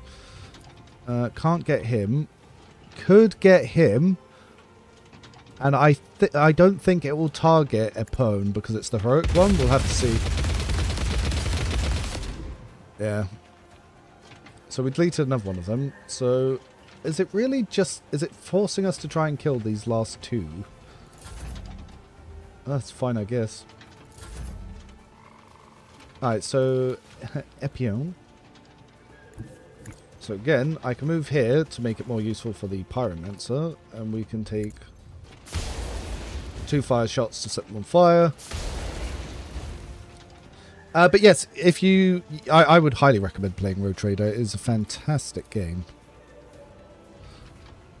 We can move her just out of the way a little bit. Unfortunately, now this big guy is still in the way, so I don't think I can really hit anyone up there. Even if I go here, he's going to be trying to attack me. But we move here and we just try to blast this one. Again, I don't care if stray bullets hit him.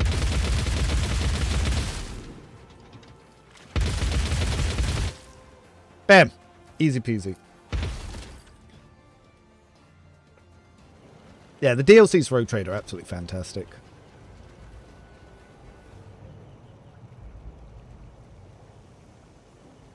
But as you can see, going for the stun-based thing to really pump ally damage is definitely working.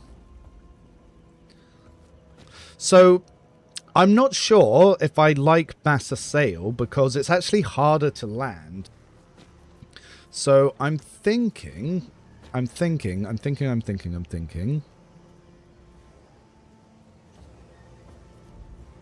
Because you can still use normal assail and hit more than one, but mass assail is much shorter range.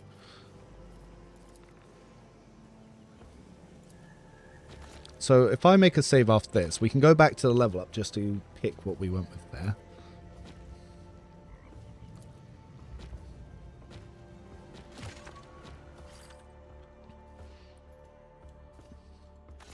So, post Kroot. Because assail can still hit 2 targets, and at most I'm barely hitting 2 with mass assail, and the range is much shorter. So if I just reload to when we got Lothar. So cog level 5, elf recruitment, there we go. So let's look at this and min-max it after we've tested some new seeker.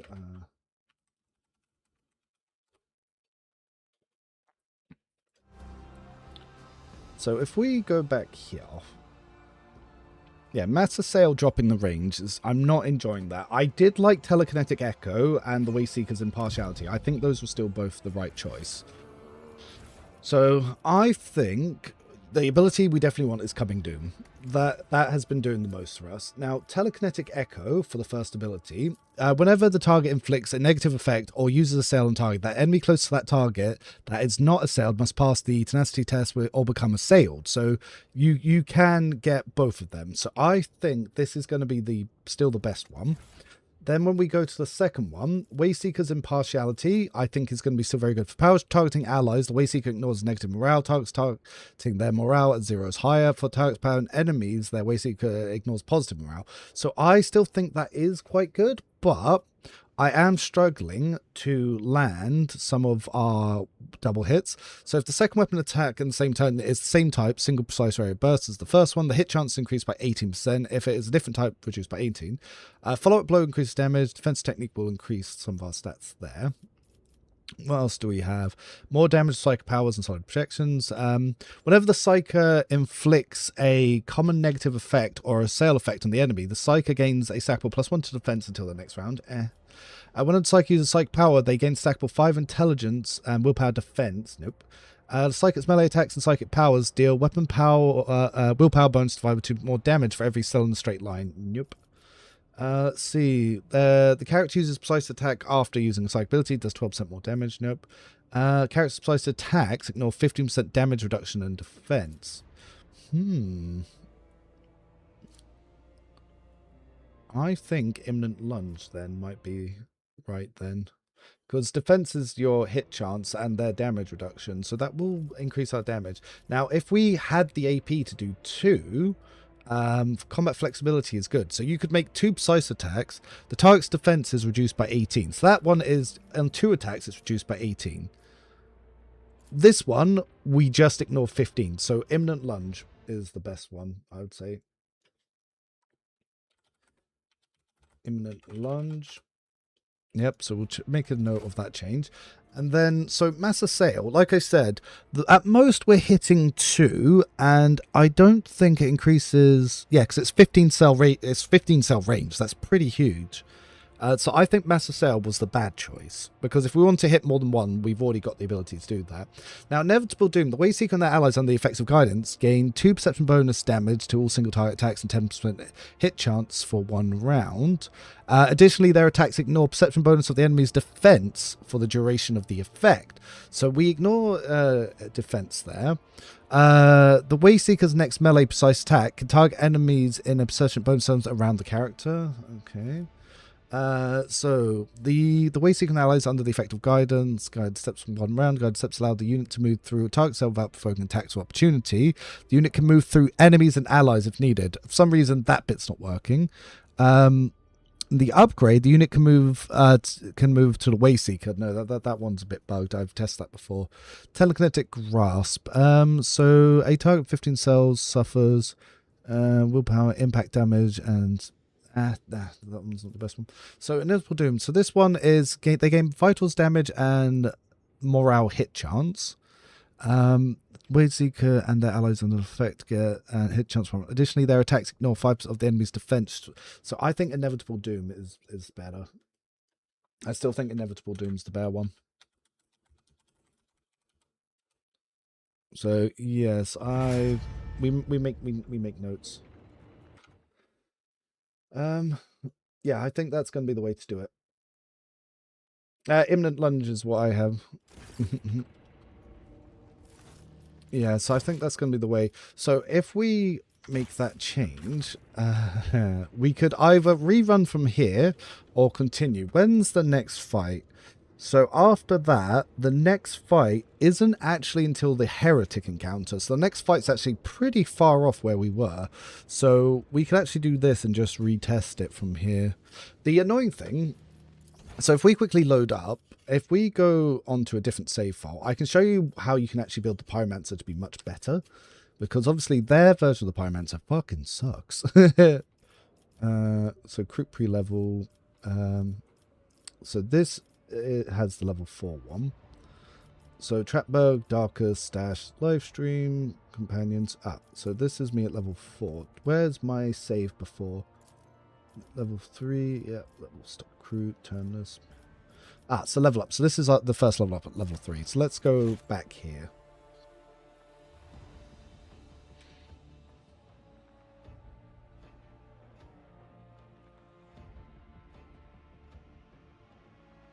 Feels strange that you don't get any officer companions in Act 1. Have you got one soon thereafter? Your MC don't have... yeah, it looks like then obviously Act 1 you don't have one yet, but maybe this isn't the full list of... Obviously, there's going to be 4 more companions, so we'll have to see what they do. So if we look at the Pyromancer... So obviously Molten Beam is going to be the ability you want. Molten Beam fucks. So the first time I went through here, if we look at Saros, I went with Burning Rage. So Burning Rage is one of the first ones you can take, which is the Psycher suffers Veil Degradation less burning damage and deals Perception bonus Veil Degradation more damage with their area attack. So this one will actually increase it. But the first one you really want is Otherworldly Gaze. So if we go over to Otherworldly Gaze, the Psych's powers have a range of 2 or more, have their range increased by Mystic's willpower bonus. So being able to actually just move things further. So this will apply to your Sail and it will apply to your Firestorm.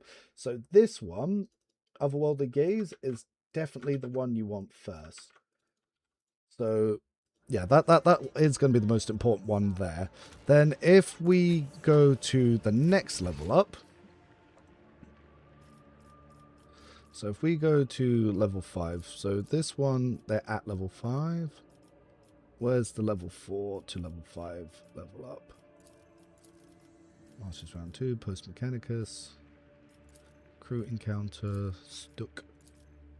Excavation auto save. Might not be this one that I made the save on. It might be the other one. So,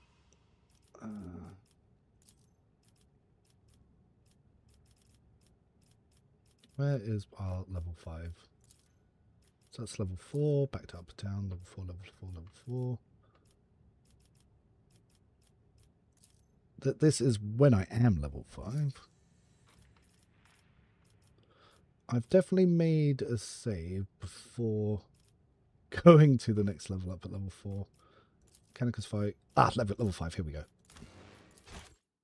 Then if we check from level 5.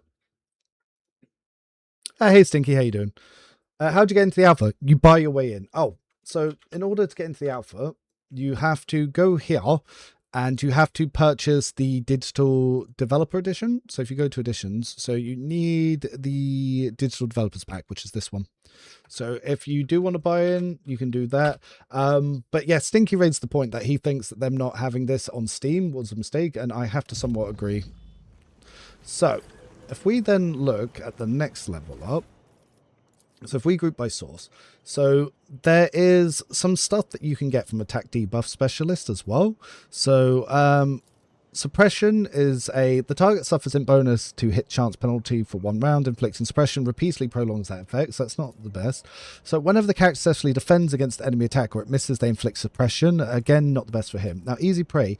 Allies get 11 bonus spent skill techs against enemies affected by suppression. So if you have this suppression effect on them, it makes it easier for your allies to stun them. The other one is, so if we get the damage range increase, there's also some really cool stuff in here. Failed degradation is 5th and higher. Rhymes and spoken can be reapplied to spells, so you can repeat some stuff. But telekinetic echo is one that you could do if you wanted to go for the Assail, but his skill checks don't seem to be as strong as the other one. But yeah, Psychic's Weapon Masters if you wanted to go for melee, but I don't think that's going to be the one here. So, the Mystic, they can move through allies until the end of the turn. This is what they took. I think that's a terrible one. Psychic powers deal more damage from a distance of 6 cells or further, so you could go with that as well. But there are some other cool ones in here. So let's check to see if there's anything that allows us to lower enemies' morale. There might be a level 6 upgrade that will allow us to lower morale. But no, I'm guessing Burning Rage. Yeah, that increases our damage. And I think with having the range one, that's probably what we want as well. So that's what I showed before. But on this level up, I took that one first. But when it comes to the actual powers up, so you could get Master Cell, but the best one that I've seen is Masterful Firestorm. So all units in a 3-cell radius around the target suffer 2 times willpower, don't for spell degradation, must pass an ability to reflect test with a penalty or suffer Psycho's perception bonus levels of burning. It does not affect allies. So, yeah, if you just drop that on enemies and you can then start spamming the flames, I think that's one of the best ones. But let's check some of the flame embodied. Every burning unit in the combat has burning levels increased by Psycher's willpower bonus divided by 2 plus failed degradation divided by 2. Then the units immediately suffer an additional instance of burning. So this one is concentration. If the Psycher is burning, they are able to move through enemies. Whenever the burning Psycher uses an ability or ends their turn, all adjacent cells are also ignited. So you can become Walking Flame, which is cool. What's slow burn? All affected units with 20 more levels of burning also suffer MP at the start of the turn. Shred was the upgrade they took, which is absolutely terrible. it's not good. Splitting, I didn't look at that. Firestorm of the Millennium, what's this one that do? The psychic power can only target burning units. That's already bad. You have no way to set burning, so I won't pick that. But no, I still think Masterful Firestorm is the best one.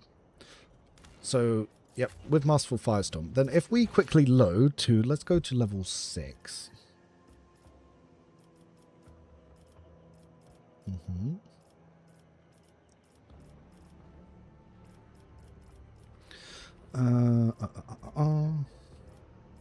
So this is the level 6 level up. Is this game made by Owlcat? Yes, it's the sequel / spin-off to Rogue Trader, Dark Heresy. It's currently in alpha. So let's have a look at our level 6 options here. Because I believe there's a morale debuff that you can then apply to the Firestorm. So, demoralize specialist. So, now, we can take this one. Whenever an enemy's morale is broken, the character gains 1 morale. Whenever the enemy fails at a metal test, all enemies within their influence suffer -1 morale. At the end of the character's turn, all enemies within their influence suffer -2 morale. And the modifications: on the next instance of gaining morale, the enemy must first pass willpower metal test. On failed, they gain no morale. For 2 rounds, each time an enemy loses morale, they must pass the willpower metal test or suffer 1 additional morale penalty. So is there a way that we can apply that to our Firestorm? So the character inflicts suppression on enemies within their influence. Killing an enemy affected by suppression inflicts the effect on all enemies within their influence. The target gains willpower divided by 2 defense with each enemy of negative morale within the target's influence. That's not the best. Shame can't be applied here or here. So this one, for 2 rounds, each time an enemy loses morale, they must pass willpower medal test or suffer an additional -1.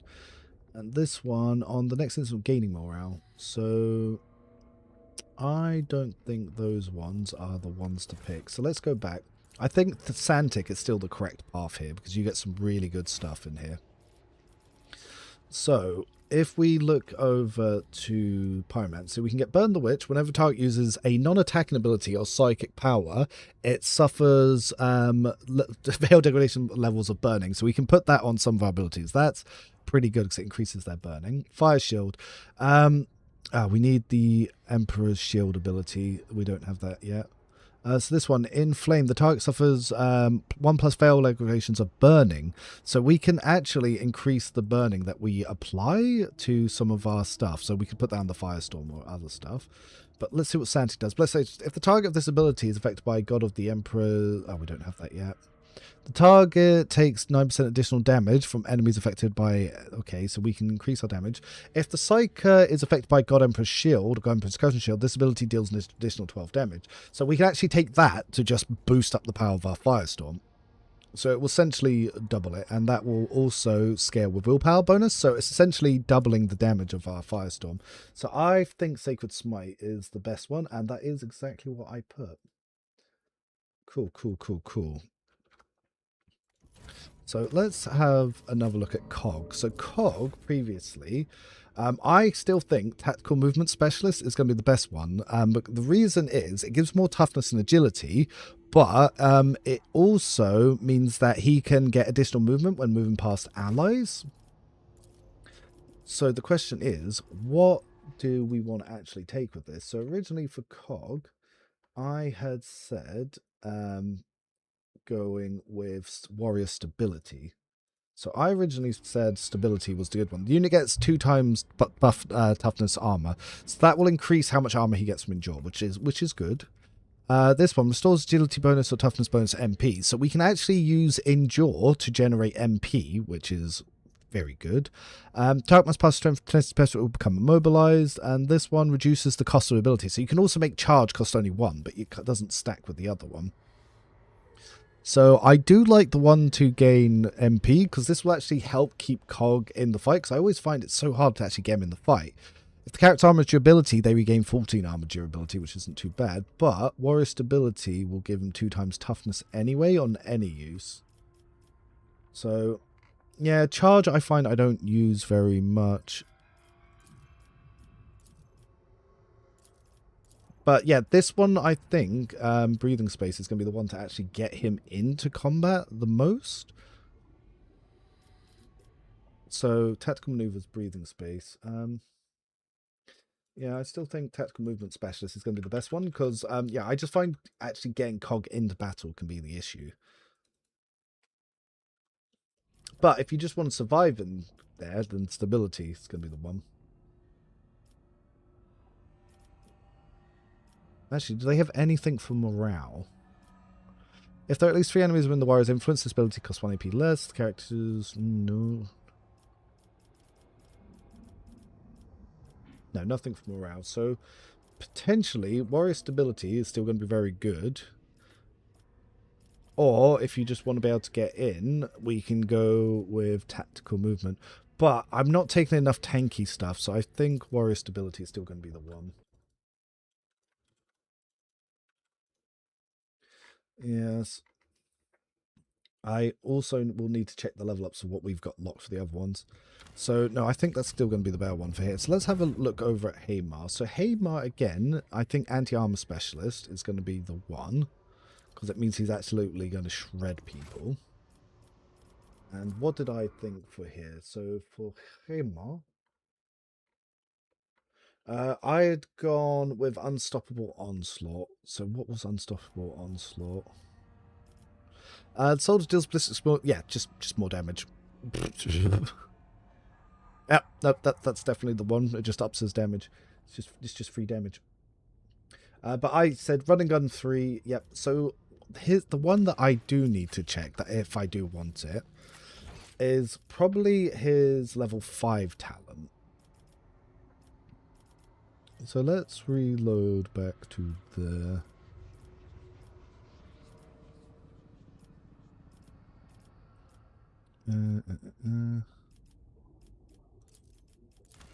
So I wasn't too sure about his level 5 talent. So Burst Fire Overdrive, definitely the best one. One we want to double check is his level 5 talent. So I put Catachin Jungle Fire face to face, which actually just gives him plus 20 to his dodge whenever he's not in cover. But is there anything that can up his damage if we want to make him the damage machine? So, group by source. So, I took Burst Fire Overdrive, which is you just get 25% rate of fire. That's definitely good. Last shot on the burst, do more damage. Don't care about that. If the target's hit by rate of fire more shots from burst type, they must pass strength to split. So, you can immobilize people. That could be good. So, like I said, I took face to face. So, he just gets plus ballistic skill scaling defense, which is very strong. Haymar ignores penalties to morale equals lock and load. Haymar, whenever penalty is ignored, he gains 2 morale. So, it might be this one, the dominant position one, because instead of taking negative morale, he'll gain morale. So dominant position could be the one. Another good one is obviously there's Master Marksman. Soldier can make attacks two-handed ranged weapons or melee range. That's really strong. If you take that one with face-to-face, then yeah, you can just be a frontline guy just mowing them down. But I don't think that's the smart way to play him. The reason I don't think that's the smart way to play him is now that Burst Fire doesn't delete whole swarms of enemies, you don't want to be close. So I think dominant position to manipulate this is going to be better. And the ignore penalties, that can go up to 50%. So he gets a 50% chance to gain morale instead of losing it. The second one, don't use burst fire characters. The second one's a damage. So this is, yeah, this is the one that they went through. Chosen target. Each time soldier burst shot hits the same target, it does 5% more damage than the previous one. So now the question is, I don't think this, based on what I saw, builds damage per bullet. It's per attack. And this is the one that I already had on him that we were testing it. But yeah, it was too small to notice, so it wasn't really doing anything. For this one, for each enemy hit by the soldier's ranged attack, he's not using ranged. So yeah, I think this one is actually going to be the better one because it's going to keep us more likely to have his sort of stuff. What did I go for with Ipun? So Ipun, the first one I took was obviously dash, yep, and experimental utilization. So experimental utilization, what that does is Ipun's ranged air attacks have a chance to hit any body part without aiming for any part in particular. They also have a chance to inflict critical effects when doing so. So that's actually just pretty good for just doing some stuff. So I originally took precision fire. For each enemy hit by the soldier's ranged air attacks, the damage dealt by the soldier's next air attack is increased. Yeah, no, her damage isn't the best. That's not what we're using her for. So we could take it so the character cannot be immobilized and is immune to MP reductions from any source. So this one could be very useful for getting her back to allies to keep healing them. If an enemy improves her melee range, I don't like that one. Medicaid kits cost -1 AP to use. Healing provides combat surgery effect, and Medicaid kits is increased by 6% for every MP unspent. So this one restores the character's level Medicaid bonus wounds to the target. So this will greatly boost her stuff. But Epone can apply combat surgery and inject to herself. The ability to cost 0 AP first time she uses each time in combat. This one, self-surgery. Being able to buff herself will just keep herself alive. Like, yeah. So Chai Ruji on self-surgery. Yep. So that's definitely going to be the one to go with there.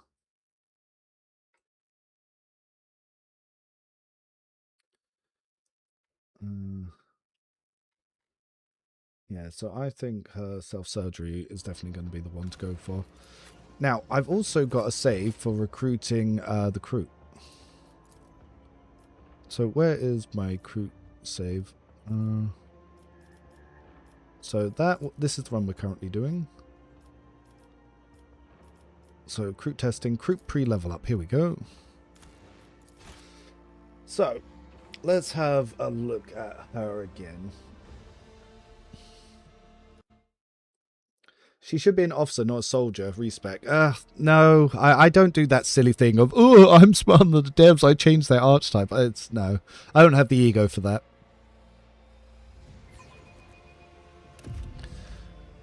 I'm all about breaking the system from within the system. So looking at all of these, so calling the shots can only be used on targets affected by exploits.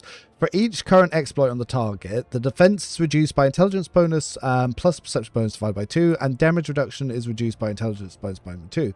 So this reduces their defense, but it then removes all their exploits. So I don't think this is worth using. So the opposite precise attacks cost 1 AP, and then it inflicts stacks of extra stacks of exploits on target for the attack roll. This could potentially be very useful. So the operative single attacks cost +1 AP, but they deal number of targets exploit stacks more damage to the target's armor durability. So this is a way that you can strip armor quickly, but I'm not sure if that one's the best either. For this one, Tactical Superiority. For 1 round, all allies except the Operative deal 10 plus 2 times intelligence plus perception bonus more damage to enemies afflicted by exploits. So if your exploits are up, it increases allies' damage by intelligence bonus plus perception bonus, which I think...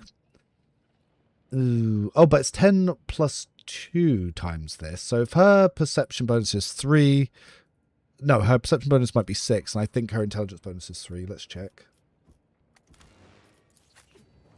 So we should make sure we understand that before we do that. So her perception bonus is 5, and her intelligence bonus is 3. So it's 8. So 10. So it's a 20% damage buff for allies. I don't think a 20% bonus for allies is really worth it. So I'm going to go precise aim, because for times when I am sniping, just having increasing the exploits might be more worth it. So as for the talents, so there are some really good ones. I generally think her best talent here is Skyway Vengeance.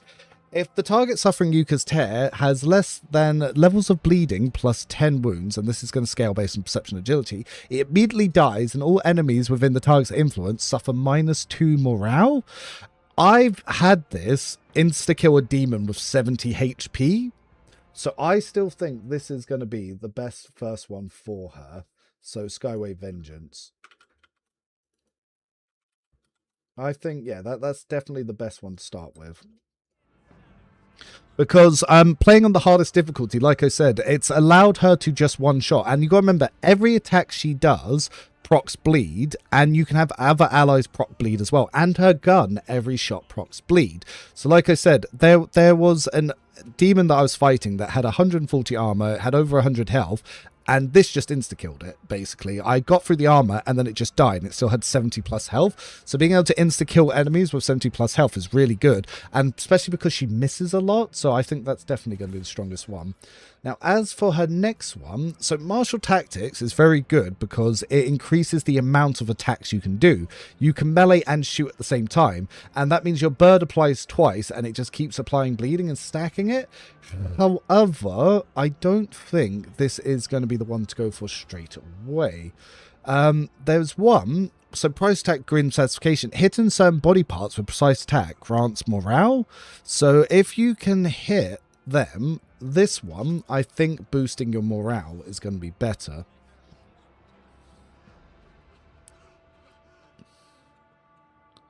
But it means you're going to be needing to make precise attacks. The problem with precise attacks is it's once per turn. So it means that the only way to use operative is you need to be stacking multiple officer turns into it. And that's the problem. That's why operative's kind of shit.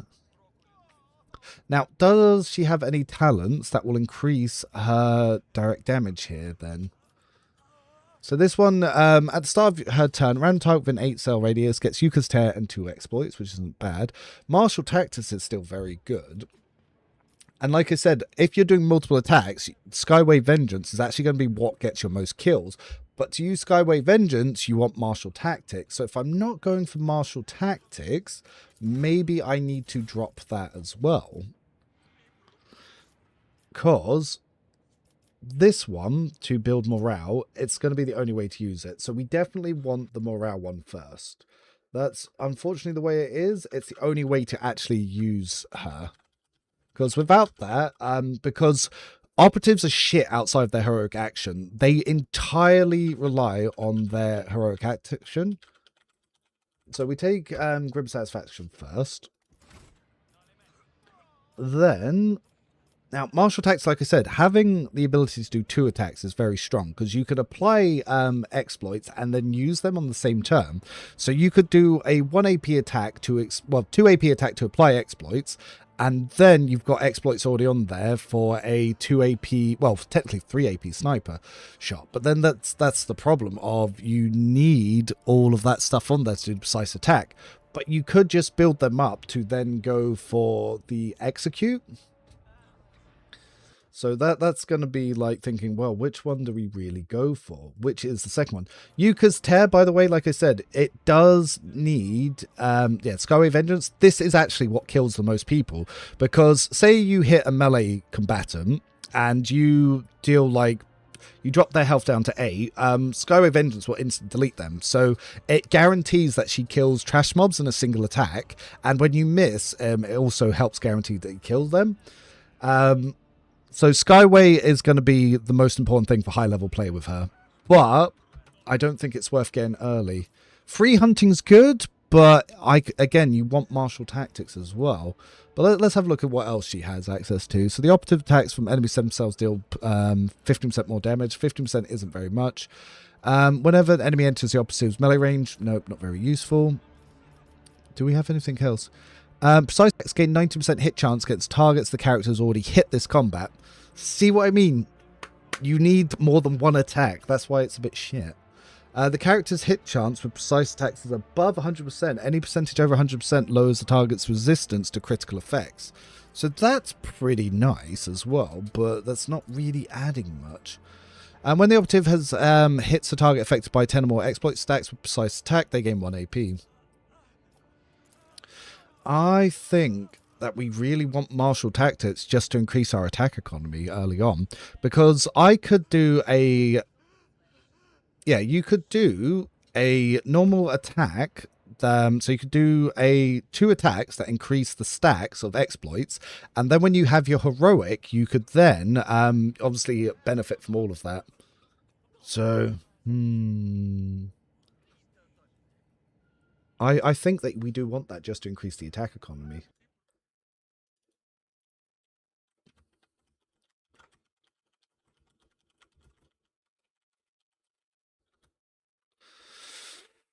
Yeah, so I think having the attack economy is going to be very important. Because what are the other options? Free hunting would be good later. Skyward Vengeance is definitely what I would get next. But the next option is... so the next talent you get is level 7. So potentially you'd want that level 7.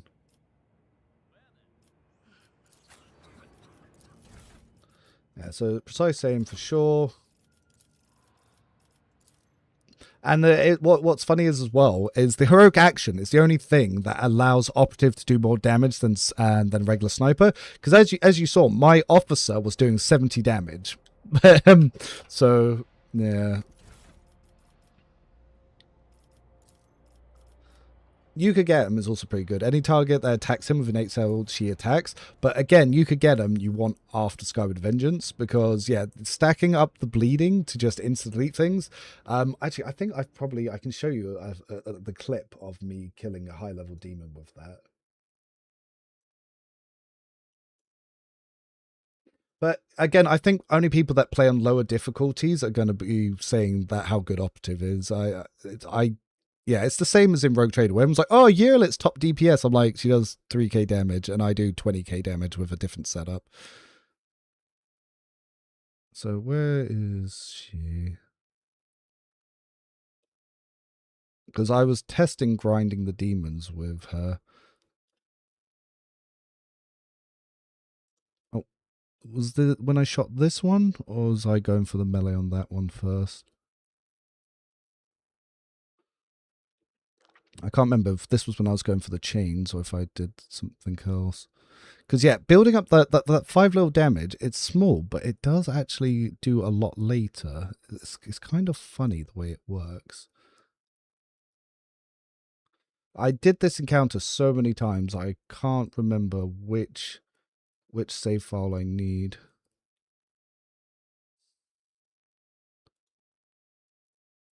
Because, yeah, even like trying to get the extra damage out of actually hitting them, sometimes it doesn't always do too much, and then the bird will actually be the one that actually finishes them. But I can't remember which encounter I need. And like I said, the only good part of actually using these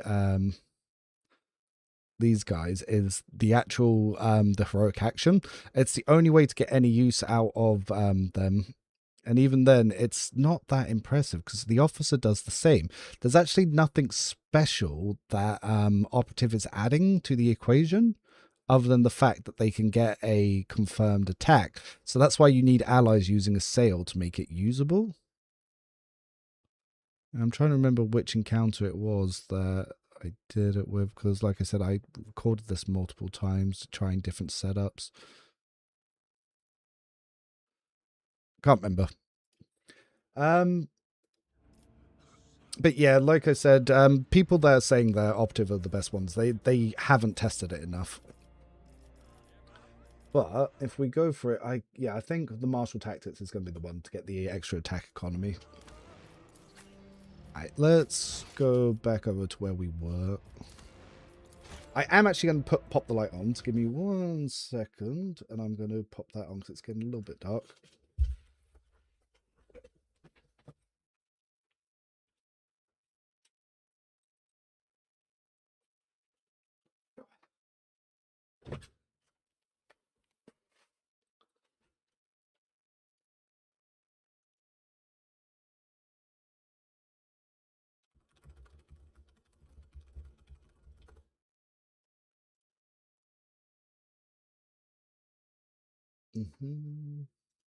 Okay. Where was we? I was really hoping for Operative to really shine. Operative, it doesn't do anything more than what the officer does. It's basically, you spend multiple turns building up to just kill off one enemy, and if you stack enough items and enough heroics, you can use it to take out one high-level target. So as you can see, my officer, he was able to pretty much give 7 points to one person. So the officer is basically, this is what enables Operative to do anything. It's all the morale stacking here. So yeah, I wouldn't recommend doing it. Oh yeah, I'm playing on the hardest difficulty. But yes, what did they take on their one? Because they've got commanding voice, yep, personal oversight. If the officer is granted now an extra term to MP and gains 1 morale, yep, personal oversight is definitely what I went for as well. Let's see, what order did I take it in for? Yeah, personal oversight I went with first. Commanding voice, actually, I think might be the one. Because having that extra range is, yeah, it is very helpful. So I think commanding voice for the second one is probably a good one.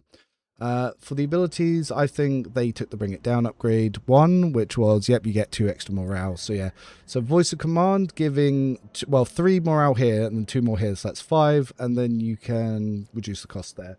So yeah, being able to stack 5 morale, very, very, very, very good. Still not sure what I want for the secondary part. And obviously with the helm, yeah, it gives an extra +1. So this helm, very, very, very, very helpful.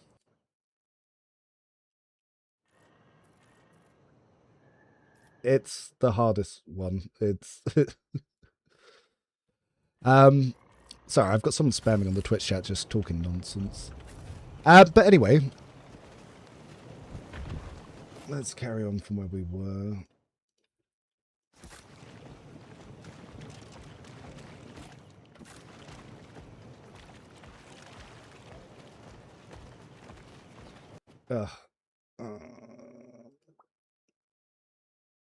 Let's mute them for a little bit just because they're just spamming the chat channel with rubbish.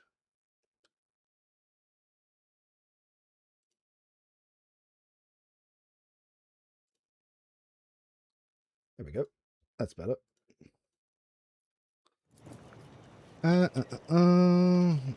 Okay, so where were we? So I think if I quickly pass through this section and then recruit them, we can start testing that.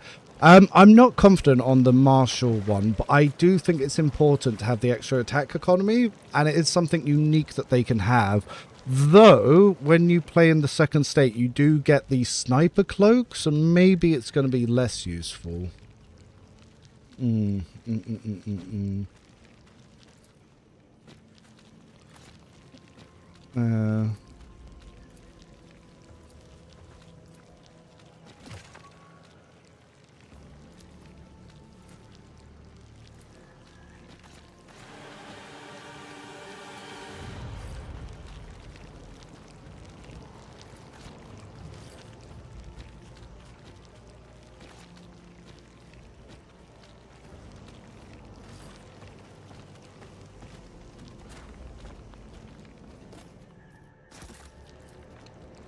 Yeah, we'll have to see what gear they have access to. Operative, again, like, it's feeling entirely reliant on items and ally buffs.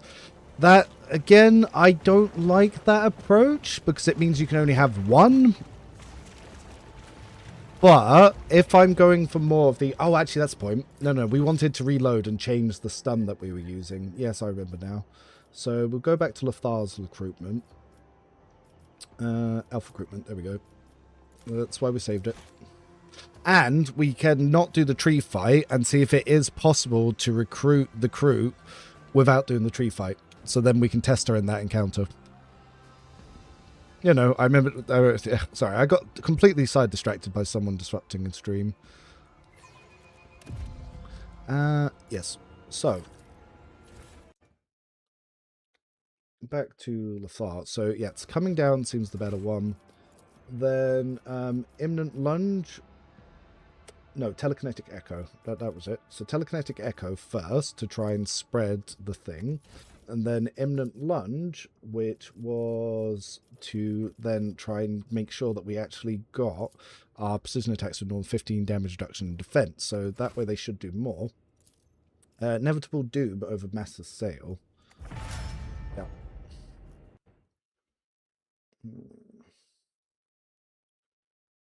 So stick to... So I think that is the way to go here. So I'll move that over here. Same for cog. I'll move this one over.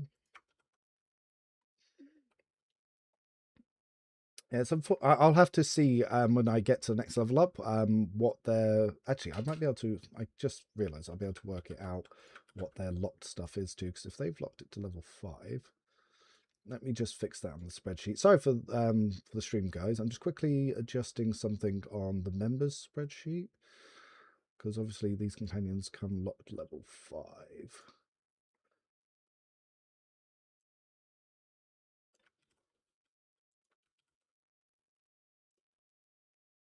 And I've just been working out what they took to build them.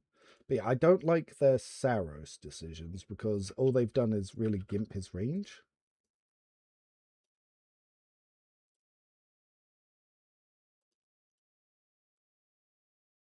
So let's quickly change that. Then I need to red border, pick a loin.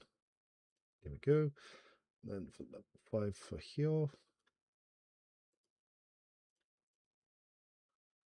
And level 5 for here. So looking quickly at Hainmar. So make a note, state 2.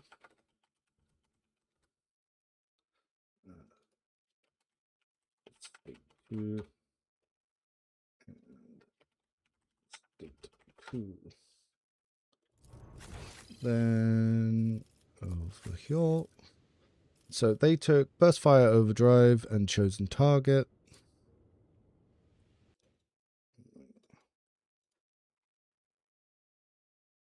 Burst Fire Overdrive, yep. Chosen Target. And the upgrades that they took weird abilities, because they took Exploit Surroundings. Even though I feel like Dash is really needed, but Exploit Surroundings is the only way you can get the 20% rate of fire. So I can see why they took it, because it was tied to it. And they took Rapid Fire 1. But Rapid Fire, the devs have confirmed is bugged. And, sorry, they took Rapid Fire 2. But yeah, they've confirmed it's bugged, and it just targets random things, including, walls and stuff. So they gave her Dash, which is good. We like that. And they gave her Polite Refusal and Experimental Utilization. So Trojan, Polite Refusal. Polite Refusal, I don't think they can use her without her being one-handed.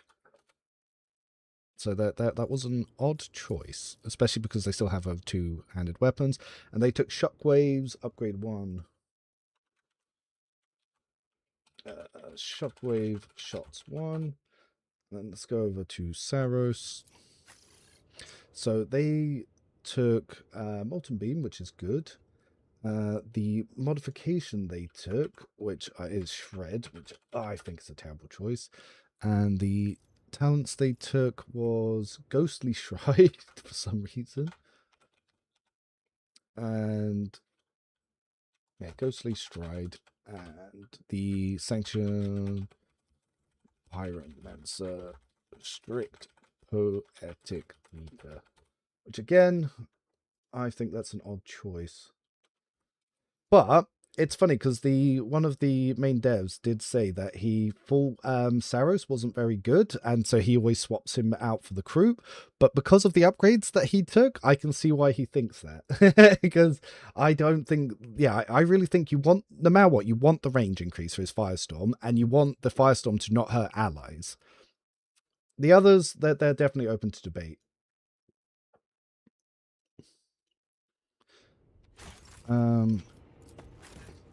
So, can get the Kroot before the tree fight. Nice. Yeah, I'll try that then. Oh, you're playing Road Trader with a friend. Yeah, Road Trader is very, very fun. I do highly recommend. Obviously, we're playing the sequel because we like it. Alright, so we'll quickly need to run back up, get the other stuff. I imagine that with these talent changes, the elf's going to be more useful this time. Because I like the idea of mass assail, but the fact that you can echo, it's about the same useful, because the range of it, yeah. And then I think having the lunge means that when I do follow up trying to stab stuff, I'll actually do better myself. So I can always assail a target, get close, and then use the officer to give an extra turn, or start with the officer giving an extra turn to then assail.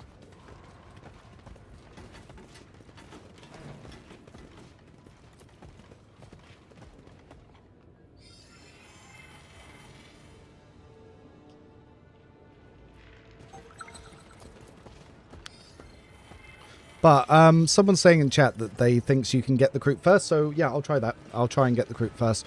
But I know you need to talk to the tree to do some of the quests in that town, so that's why I wasn't sure, because you can only get her after you've done the quest. So I guess you've got to fail the hunting ground quest to be able to do that. I'll see. I'll test.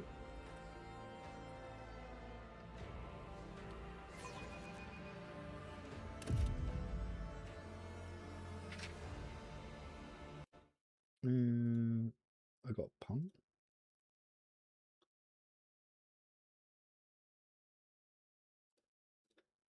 Nope. Ah, and where was my gear on this? Have I picked up the boots? No, I haven't picked up my boots this time. I don't have to do the tree quest to get the Kroot. I skipped it. Cool. Oh, no, but actually then it doesn't matter, because I know that doing that helps you recruit them as a faction, but I'm not doing this as a story run. I don't care if I recruit them.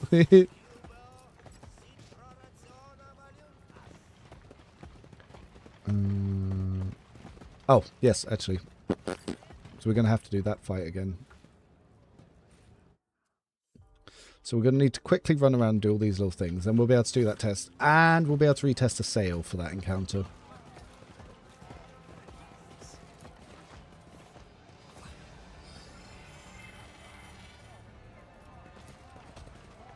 It would have been nicer if they wanted to start us at level 5, if they let us choose the level ups for the first 3. Well, the first 4.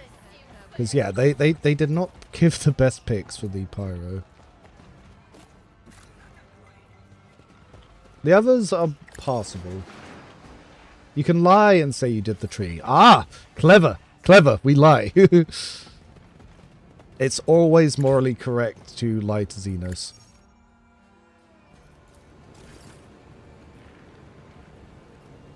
Ah, we also need to get the melter. I like that the flamer can ignore cover, but it's definitely much weaker than the melter. Hello, what's your opinion on the limb system?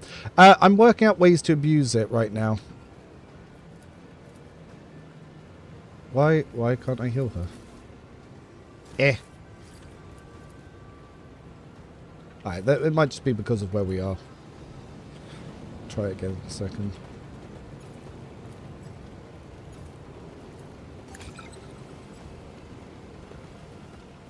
Maybe if I go over here.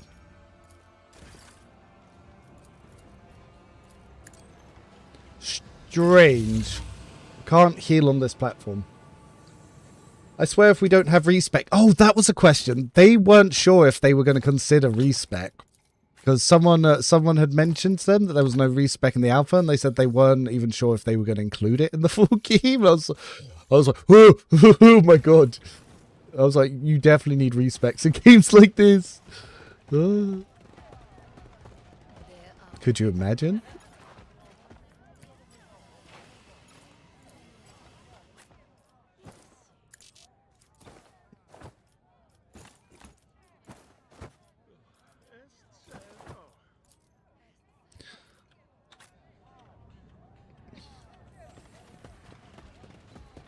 Yeah, that would be horrible not to have respec in this. Well, you just have to toy box like crazy.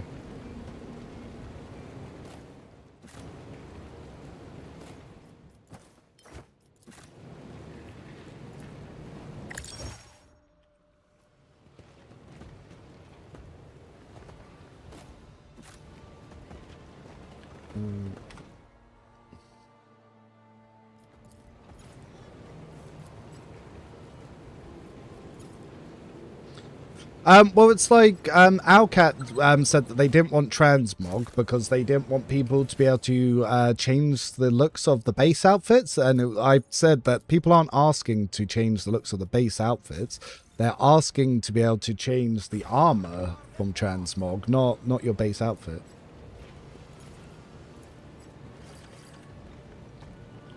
But then again, that just means toy box get punished. Console players have been suffering when it comes to Rogue Trader, and apparently it's just been as bad for the Switch guys. But hopefully they'll get some resolve soon, because it'd be a shame if they couldn't experience the game.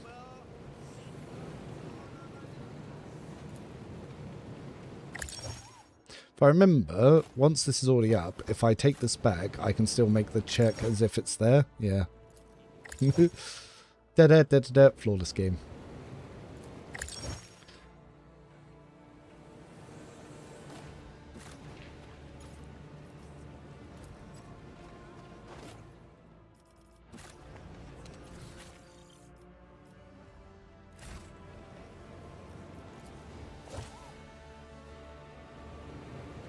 I can steal the key when you go to sleep.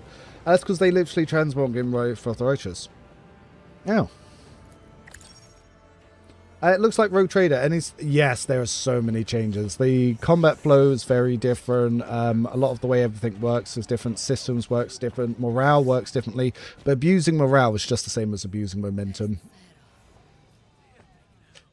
Yeah, it does make people scared to try stuff. Not wrong.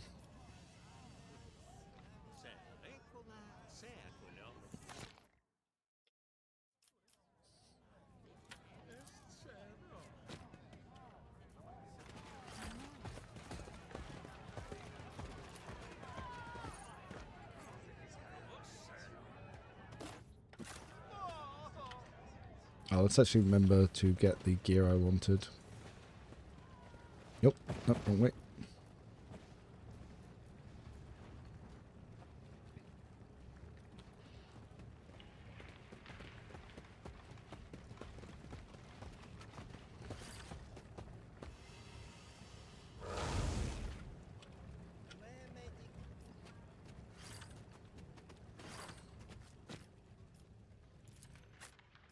Sell all junk. We'll start with that. Again, don't need that.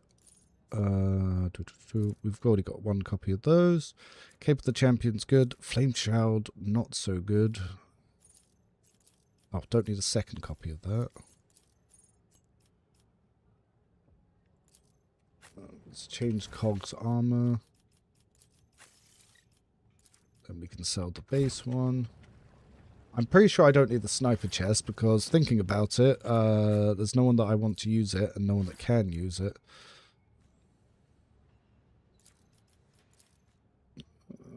Yep, can't be used by the Kroot. Oh, so I do need melter charges. I just remembered I'm going to need 2 of those.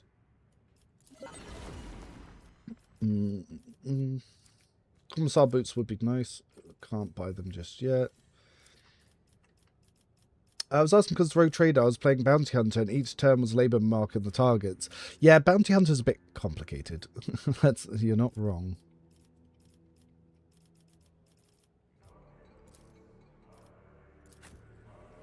I think the items I'm after are over here.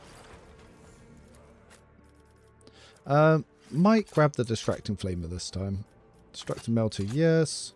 Wayseeker boots, yes. Cherugian boots, yes. Spiked, yes. And can I get the Ogren boots as well? No, not yet. So, let's fix some of this as well. So, Distracting Flame is secondary. Put you in the primary. Oh, I can just realize I haven't sold those guns. I'll be able to do that too. Cherugian boots, yes. Wayseeker stuff I'll have to give him after we leave here. Spike bracelets, yep.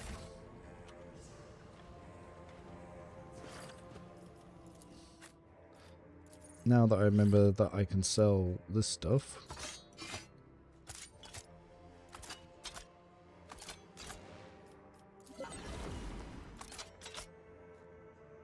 Oh, actually, I do want to keep one shotgun.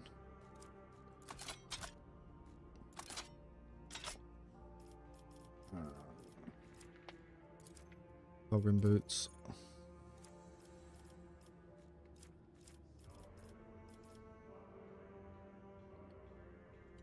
Oh, what? Can't afford it. We'll have to come back later for the Ogren boots.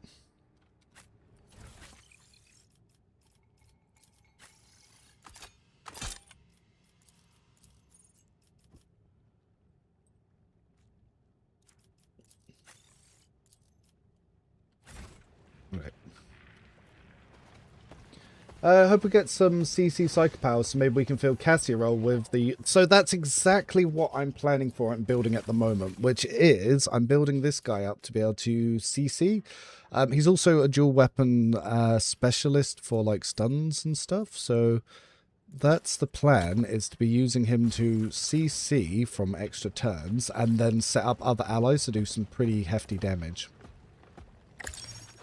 Because the secret to enabling an operative is stunning enemies so you can guarantee hitting vital spots. So I'm currently trying to set him up to be a pseudo Cassia so he can stun enemies to then target vitals. So whilst we're here, we can also quickly raid the storehouse. I just remembered there's no reason why we don't go to the storehouse first.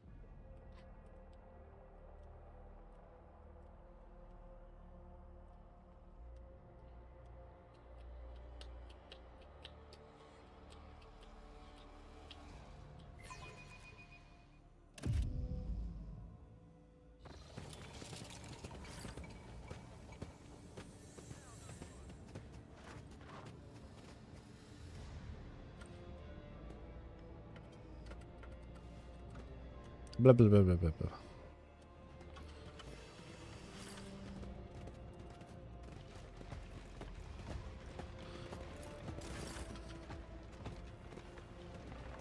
I just think it's funny that melters are actually pretty useful.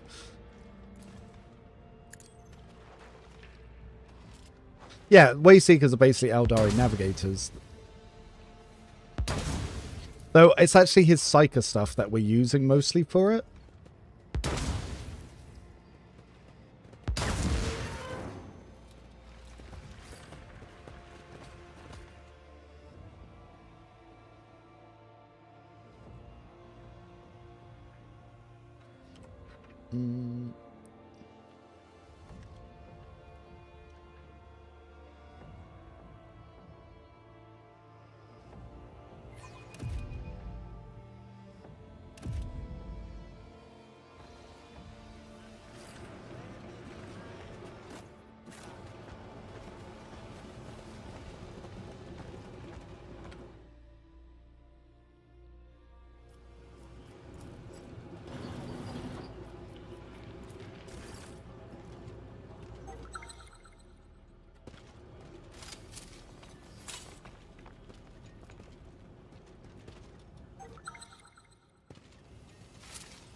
So yeah, the plan is to try and use that SL with some of the vital point targeting.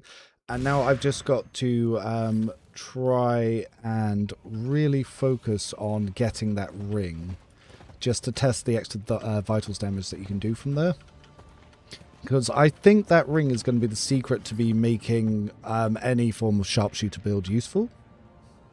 But it can be used by an officer just as good as it can be used by an operative. So I'm still not convinced operative is adding anything.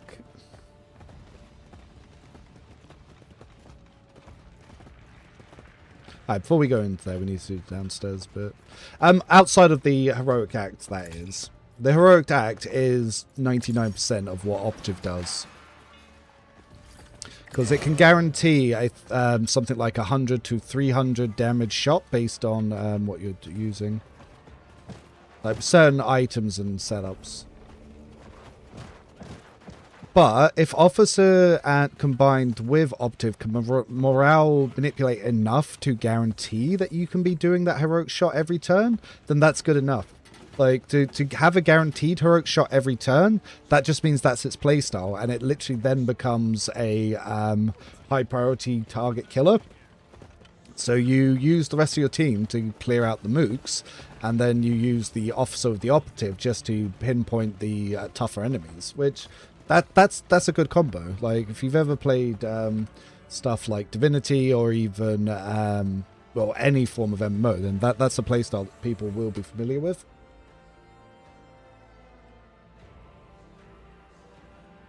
And I can sell that. Like, if I was trying to sell... So here is an archetype that once per 3 rounds does good damage, but you can only gear one of them and it requires your entire party's buffs. That's a hard sell, because then you could just pick something else and it will carry more weight. Whereas if you just say that, yeah, you just put your officer's buffs on this guy, and then once per turn he kills a boss tier character... That's good. That's good. And that's a roll. That's a roll. So then you have warriors to be your front line, soldiers to range things down, psychers can do huge AoE, and then you've got your boss killer.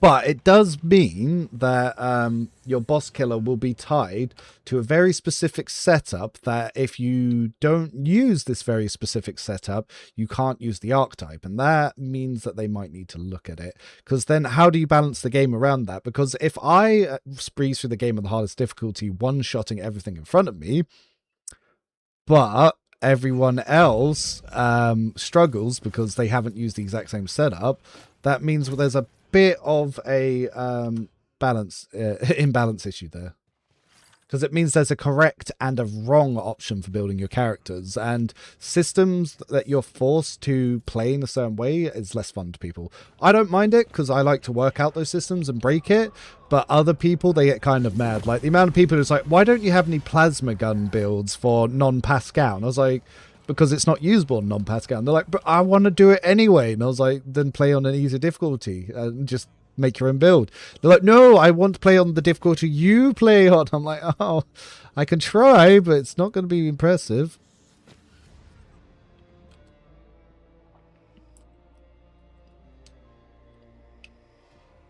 So yeah, that's one of the issues that comes from that sort of design mentality. It's like when I was discussing with the dev and I said that, look, I don't think this encounter is tuned well for this level. And he's like, look, I can do it at this level. And it's like, corner camping and ignoring the mechanic. If that's the correct way to do it, then what's the point in the battle? Because why have all this interesting mechanical stuff that you could do if it's not the correct solution? And doing so is going to cause you to lose the encounter.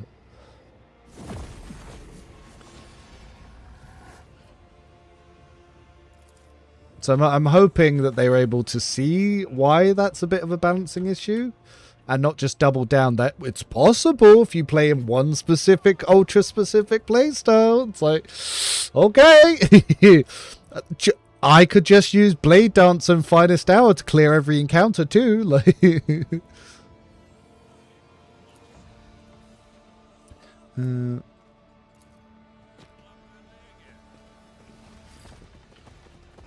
yeah, it's just one of those things. Wait, corner camping was the gargoyle cave? No, this was the mechanical tree.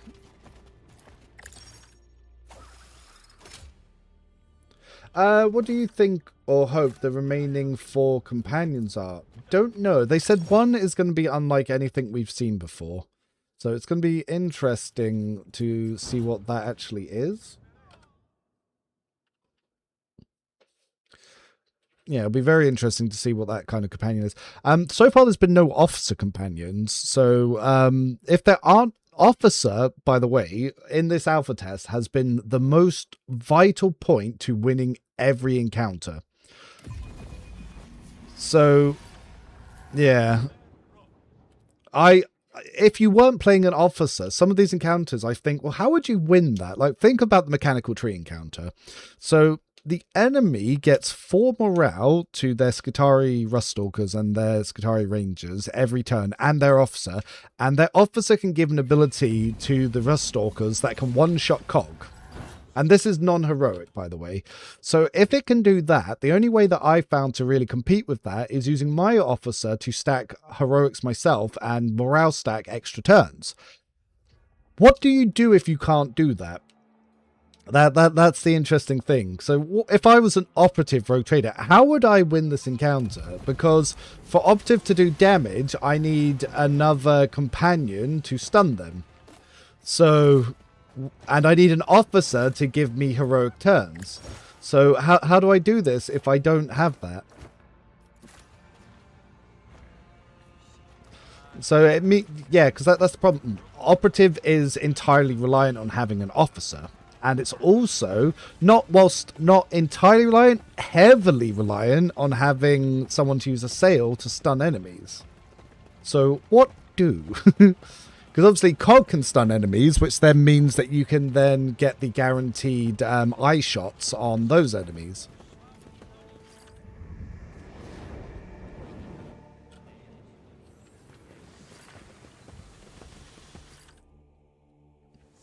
Yes, operative needs stuns to do damage. So even my officer, if I stun someone, can do nearly 100 damage on a single shot. So snipers are very strong if you have someone to stun. But yeah, that means that you need the items for extra vital damage to make operatives do anything.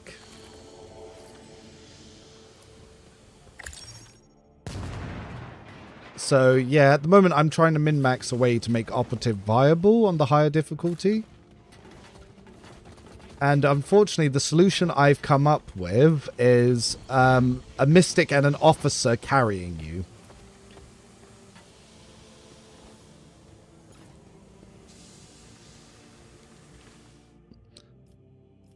But whilst that is an acceptable solution, that does mean that for every operative, you need 2 others. So that means, yeah, you can only really have 1 in the party.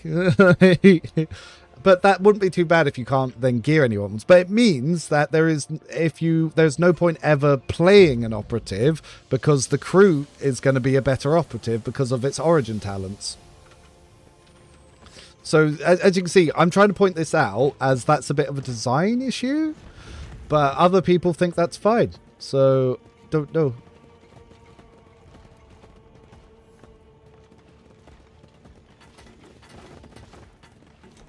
What do you think of the game so far? I think it's really good.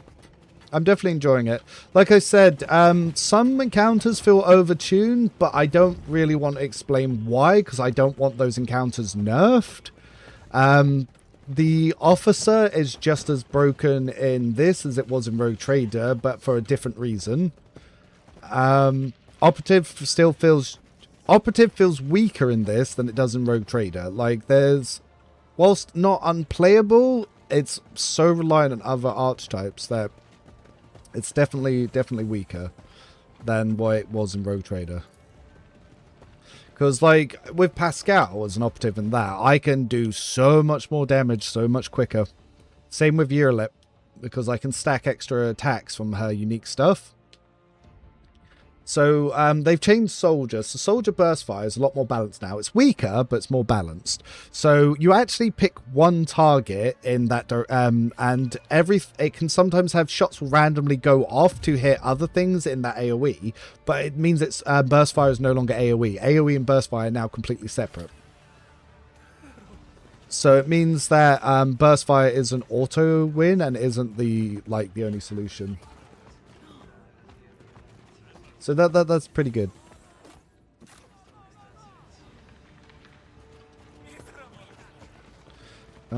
Did I remember to equip everything this time? We've missed some items. But I think, did they come in elsewhere or did I get them over here?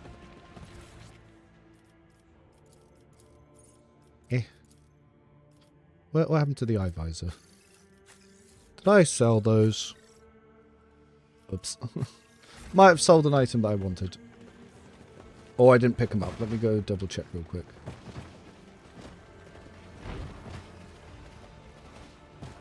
But yeah, the game system and what they've changed is very good and enjoyable.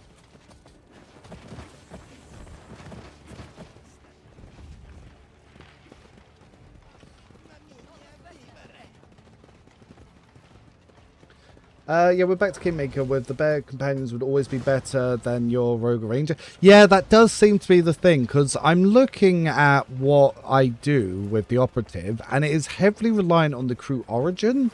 So that does make me concerned to how things will play outside of that. Obviously didn't sell it here.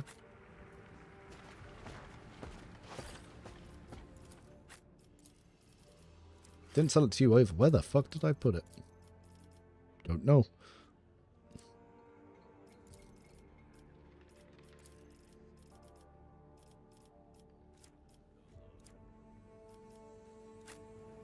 Hope they give the Acolytes some unique buffs via solving cases. Maybe. Well, obviously Homeworlds might play a big thing, because until 1.5, Homeworlds just meant whatever you made was stronger than the default companions. But with the 1.5 changes, that was no longer the case. That's what I was looking for.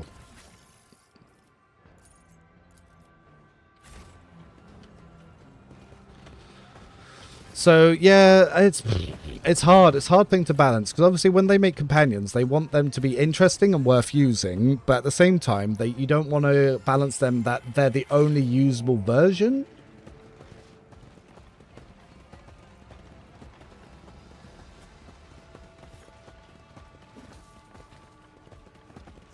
So yeah, it is a bit of a tightrope. Alright, so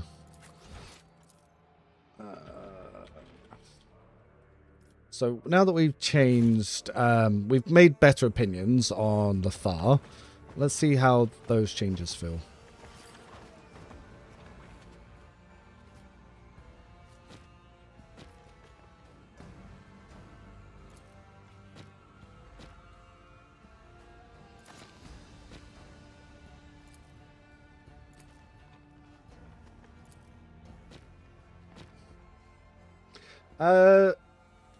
So at the moment, they don't need homeworld proficiencies. The good news is, yeah, the good news is there's no weapon proficiencies in this. Wait, did I forget to give the guns, or did I actually give them the guns? Okay, no, good. I did give them the guns.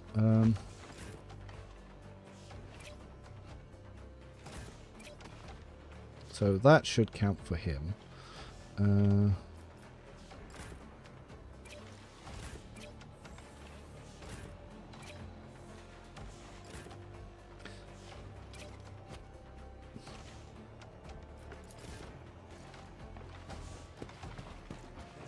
Why is Lothar a melee build? I thought he would have a stave. Maybe we find staves from later.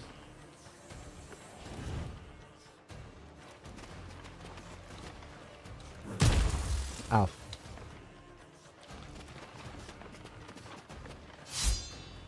Oh, she does use her scalpel strike when they just run in. That's interesting. Wait, did I forget to get her? I forgot to pick up her gloves. Whoops. I need to go back and grab those. I just realised I forgot to grab her gloves. Ah, that's great. I'll finish the combat, then I'll go back and get the gloves.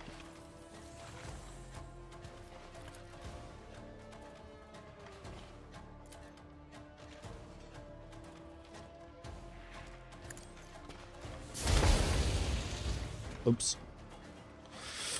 Alright, never mind. I'll go back and get the gloves.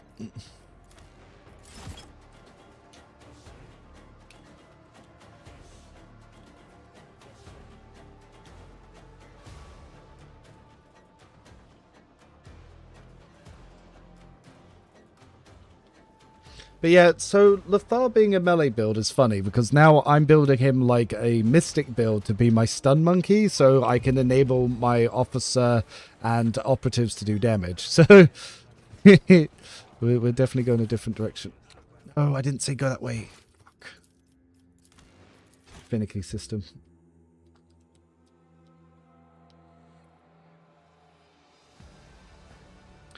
But yeah, hopefully Lothar does get a staff, because I think I'm going to end up mostly... Well, funnily enough, he has a staff right there.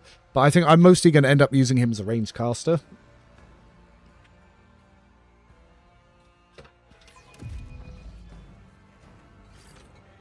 Right, not that way. I meant that way. And whilst they're quickly running over there, I can fix the names here.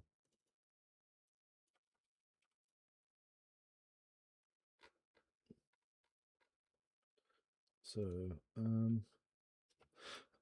oh yeah, so at the state 2, I think I need to just show what it is anyway. But I think they actually picked the right one, so they're state 2. Nope. Black, regular, pink.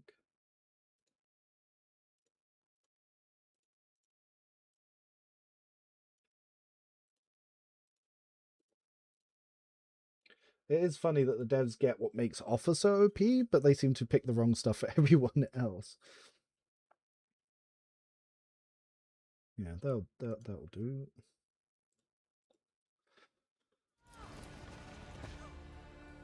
But yeah, the way they've changed the mechanics is very good.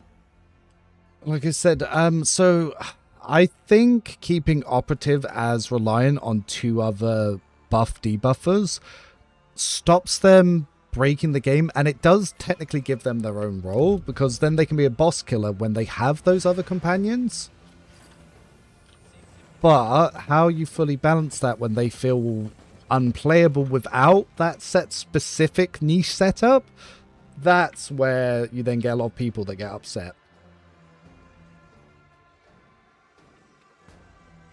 So I can play Pascal in a way where Pascal is an incredibly high damage dealer that can solo encounters, but if you don't make that same build I made, then he does practically nothing.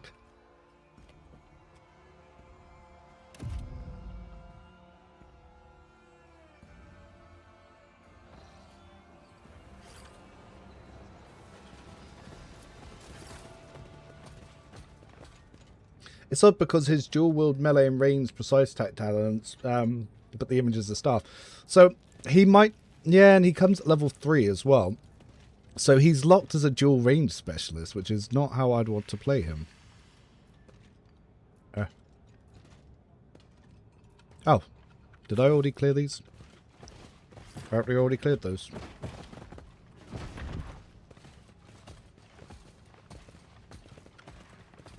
There they are.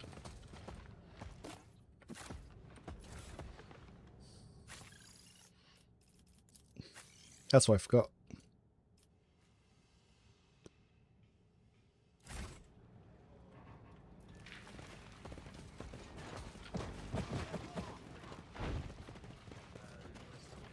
Back down I go.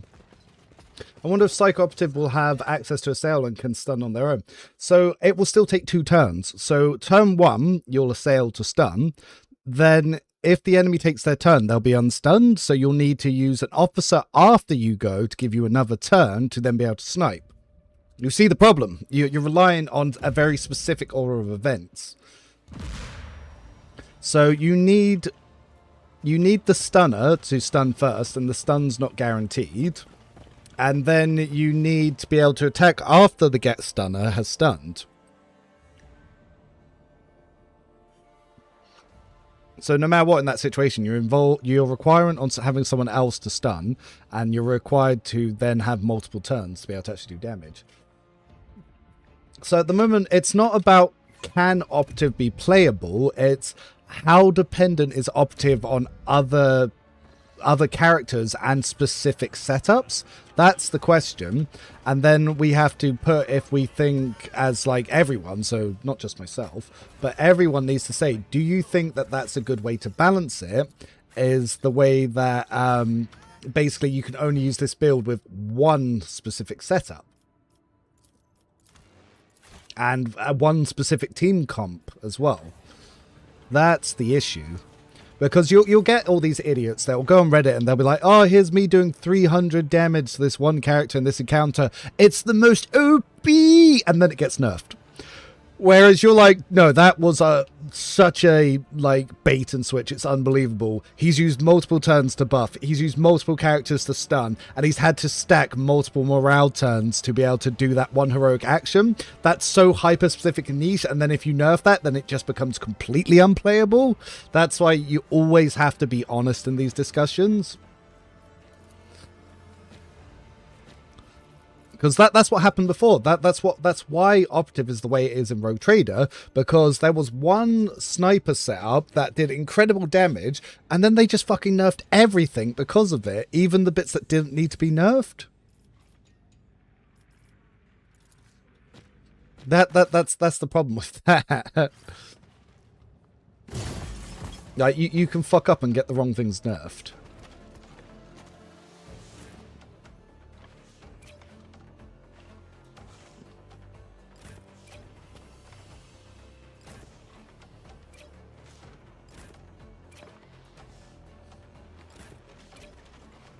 Oh wait, no, not you.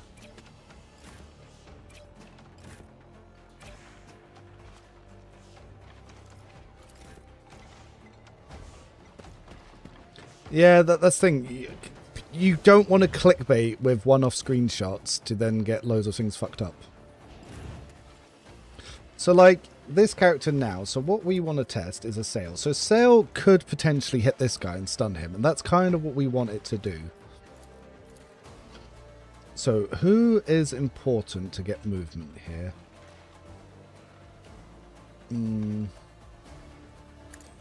Well, potentially getting our Psycher to be able to do it as well. So, I'm going to use Inevitable Doom. And the idea is I want to stun him and then have the Echo also affect this one. So, we'll see.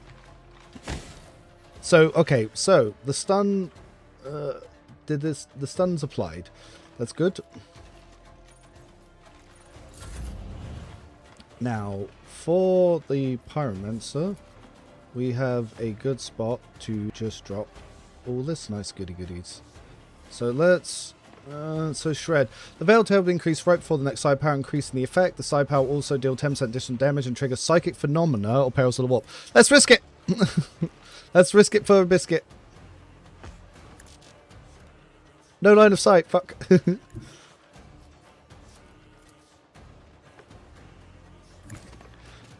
Let's go! Perils of the Warp. Woo! Now burn! Burn! This eye poke's OP. Watch how damage I do when my 4 friends hold him down and I shove my elbow from behind. Yeah, basically. You're not wrong. That's literally what we're discussing. Okay, so this time, I'll move her here. Oh, actually, before I do that, let's... Again, I'm using my my character as if they're a pseudo-operative.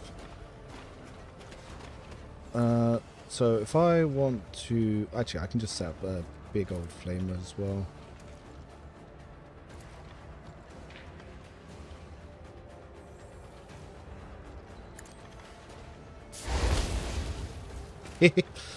Flamers are good. I like flamers. They make me happy. Someone's going to get executed, but I really don't care.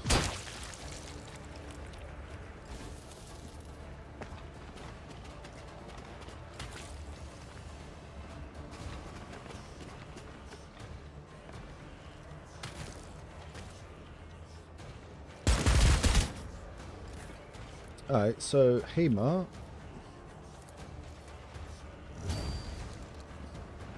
Though thinking about it, I'm probably going to want to move here so I don't accidentally burst fire them. So as I was saying, so this burst fire, and you'd think it would hit the guy from behind, but it's actually going to specifically target this guy with the grenade.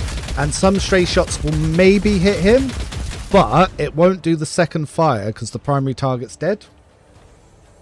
So that's the way that works now. Also, their morale is absolutely shattered. Now, I could run Cog in there to deal with that guy, but again, I don't really care about him for now.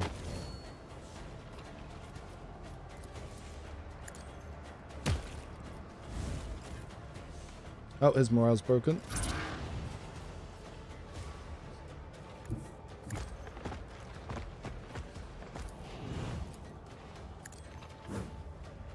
Miss. Now, if I can see him... So, I can go for the head and do 48 damage. I can go for the neck and do 48 damage. Or I can go for the eyes and do 64. But if I swap to this one, because I'll do extra armor pen, 55 potential. Or here, 68. So I can already do pretty high damage, even though it's... What about from here? It's still about the same, actually. So, yeah. So the only difference is I can't buff myself. Whereas if I was giving that to an operative, then they could do that. So potentially, like, I could go for a neck shot, do 55. I could go for a headshot, do 55. Or I could go for the eye shot and try to do 68, which will just take this guy out. Misses. And that's essentially how Operative works. Because they will just often just fucking miss like that and add nothing. Whereas Lafar, I could also give a turn and try and send him up there too.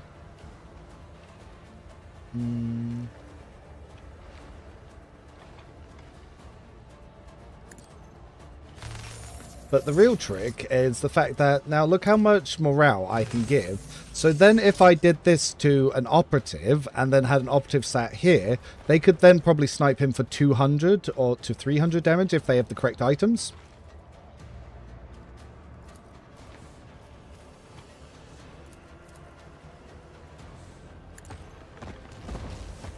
Ah, I thought he would make that. Good stop.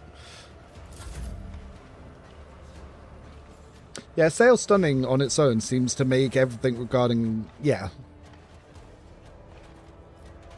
And that's the thing. People being disingenuous about how that works is not helpful.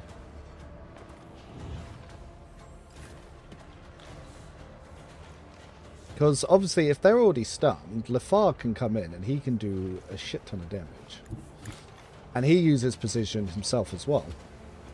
So if I just go for a precise attack here, now he's not stunned, so I can't get that. But if he were, you'd see that you'd get quite a big damage boost. But then I use stuff like, let's say, well, I'll pick you again. Then I'll activate this. So if I could go for the eyes, then you'd see like a big damage increase to there. Same with like the head, but even like the basic damage is acceptable. Now, for now, I don't actually need to do that. Because just a basic stab will do.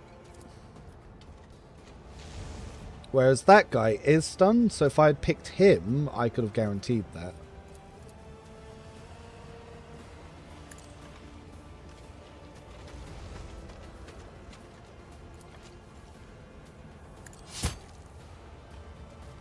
And because he's a dual wielder, he can take out 2 people rather than just a 1.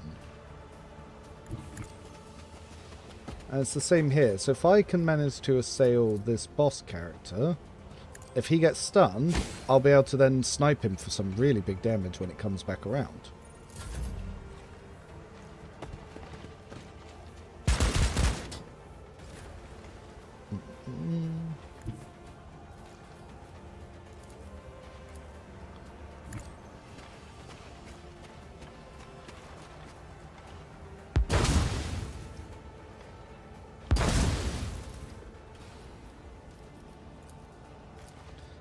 Movement specialist, if I had positioned that a little bit better, I could have got her closest, then buff him. Oh, never mind. I can do exactly that. And then she has all of her movement back. Yay! I do like movement specialists, I'm not going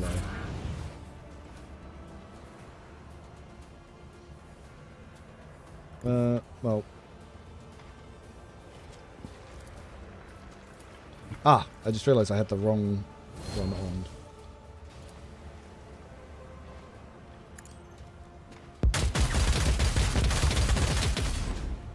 So burst fire it's still strong. Continue combat. For now, I'm just continuing, so I wanted to show off some of these snipes. He got heroic, so he could keep going and keep doing more. Potentially, yeah, why not?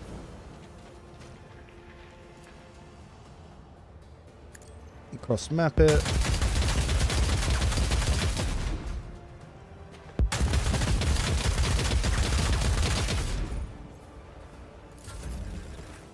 Alright, so then we come over to Cog. Now, Cog, I actually don't want him to kill him, because I kind of wanted to show off the snipe. So for now, I'll kind of leave it there. But yeah, then if I go for the sniper, because he's stunned, again, we can go for the head, which could do 55, or we can go for the eyes, which could do 68. So again, it's because they're blinded, that's where that big damage chance comes from. And then, yeah, that would essentially be your operative turn done. You'd be like, GG.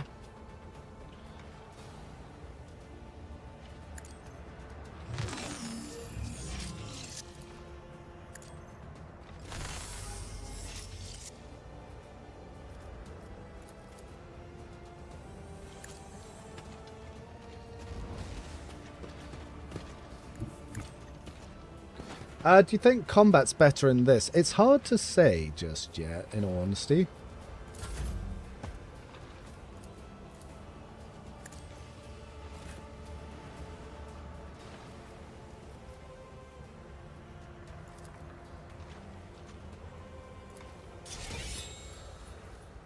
Then it's like, look here, 86 damage just going for the head, like... Bam. So it's all morale. It's all morale manipulation. So the lower their morale is, also the more damage you're going to do. So it's all based down on your morale manipulation. So it's not operative that's doing anything is the issue. It's everything else that's doing it. It's you having max morale. It's enemies having negative morale. So it's all heavily reliant on that officer. So if we look here, it's another 52. Then if we swap this on, then we can increase that to a 78% chance and miss. Or if you just do a normal attack, it's still going to do high damage anyway because of their morale.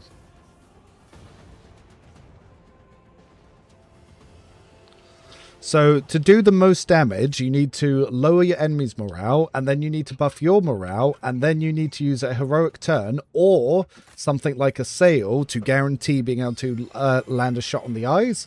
So if you get Psycher powers for blinded, that's going to be really potent and really important.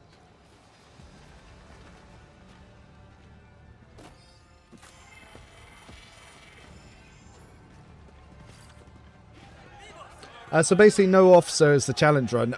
Yeah, I imagine if you weren't using officer abilities, it would be very hard. Because it's the morale manipulation. If you take more stuff to lower enemy morale and boost allied morale, that's how you seem to break this game.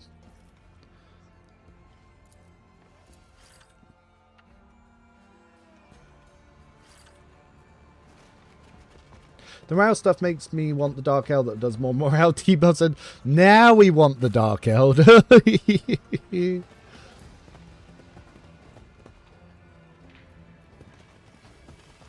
the thing is, the more sources of morale manipulation that you have, the more that you're going to be able to do. Because this little blue bar that appears here is sort of like the flow of morale. So the more it's in your favor, the more you're going to do, and the less enemies will do.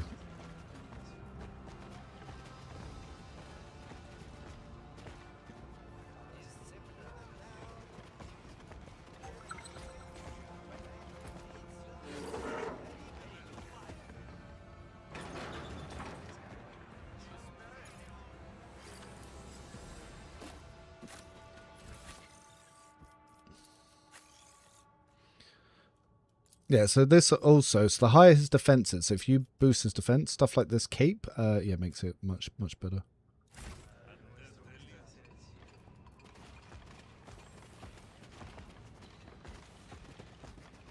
So, or stacks debuffs from wounds, that's how many big hits happen. Yeah, that also happens too. So, I've had so many people, when I was saying that I didn't think Operative was that strong, who kept sending me screenshots. I'm like, oh, I'm doing a 300 damage shot. And then I'm looking at the picture, and it's a trash mob with 2 HP left, and they're using a heroic action with full officer buffs, and they're at 10 morale, the enemy's at negative 10. And I'm like, it's like you think I'm stupid. It's like, I see what you're doing. Like, that's irrelevant. I'm already winning. Now look at my big number I can post on Reddit. That's not the archetype being successful. My officer can do that too. Especially because you can have 2 officers, so I can have the other officer buffing me on this higher difficulty setting.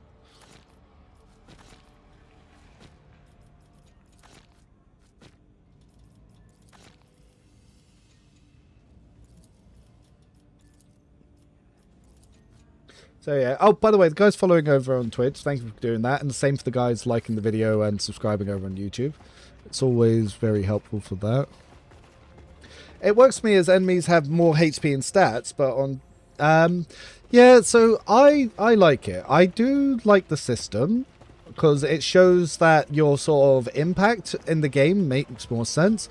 But I'm worried that it's going to just be another momentum bar, because it's like in Rogue Trader. The second that you can guarantee momentum, you just win. So the second you get the Sororitas boots or the Black Ring of the Inquisition, or if you just stack Cassia's Grand Strategist, it's just you guarantee your win. I'm seeing the same scenario here.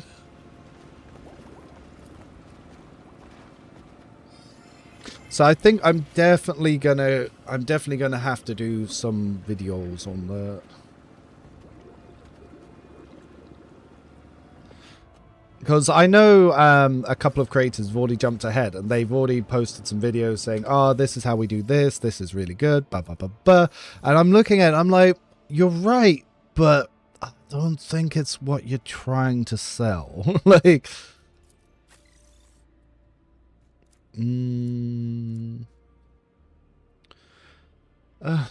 gains agility bonus to defense. What's your agility? 50. That's good. Okay, so now you have 10 defense. That's pretty fucking good. And you also restore durability. GG.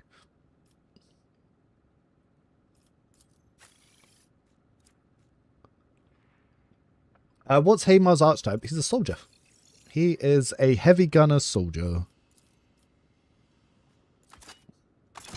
So shotguns do feel a bit because they cost 2 AP. So they feel a bit Melters actually feel way stronger, but they also have really high armor strip. Flamers are a bit... They're useful, about the same useful in both situations. They're good for adding burning, and burning is such a strong dot. 2 soldier archetypes so early. Yeah, a couple of people were saying that they think Epone should be an officer, which potentially I can see some archetypes getting changed, that's for sure. I will say that in the 12 hours I spent playing the alpha, compared to my time in Rogue Trader, there were more times enemies forced my units to be broken and damn near close in Dark Heresy. Yeah, no. So the first early runs, I would say it's definitely... the lower level encounters feel better in Dark Heresy, but I suspect we're going to end up power creeping it just as much. Now, I've been having to play Alcat games that hasn't got me back why I'm getting my verification going crazy. When I first did it, it was an absolute nightmare for me to get the confirmation email myself. By the way, for people on Twitch, if you do Exploration Discord, or people on YouTube, check the Discord link in the below. I am doing a competition giveaway to get 1 free alpha code. So if you're struggling to get into the alpha, then just sign up to it. It doesn't cost you anything. You don't have to like anything, don't have to buy anything, don't have to subscribe to anything. You can even leave the Discord as soon as you get the code. I don't care.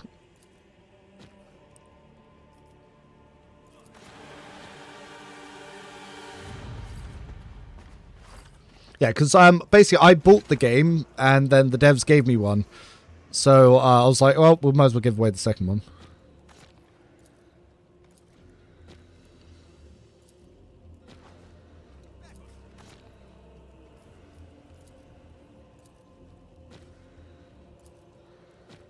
You know, there's so many times that you can flash off your Inquisition sigil, but you don't really need to because they all tell you everything anyway. And I'm always worried that they'll give you less information when you do it.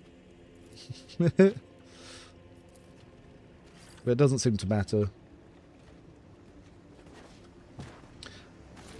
I think operative, not officer for opponent. No, please don't make her operative. Operative is trash. Especially because you've already, the Kroot companion's already an operative, and Epone is really good as a mobility character to move and heal and use AoE armor strip. I like that. You make her an officer and she loses that, and that would suck. That would suck so much. It would suck so much. Please no. See, look, the wearer deals an additional number of exploit stacks vital damage. So these Deadeye gloves, very vital for operatives. So you can stack, you can stack exploits and then use those gloves to do damage. That's what I mean when I'm saying they're quite gear aligned. There's also a ring that you buy that you lower your health to do more vitals damage that I can show you. But again, the officer can use that ring. So if I quickly show you that ring. An officer companion would be would help a bunch for when we don't start as an officer. Yeah, no, you do need one. That's for sure. But yeah, the ring that I think... So the Flagellance ring, the wearer's wounds are reduced by 30%, but their vital damage is increased by 2 times ballistic skill plus weapon skill bonus. I think that this is the key for why there's a divide and if people think operative is good or not. And I need to make Mechanicus like me so I can test that. Because I reckon if anyone using that ring is like, yeah, it's amazing. And I'm like, I can see that, yes, it does look amazing with that ring.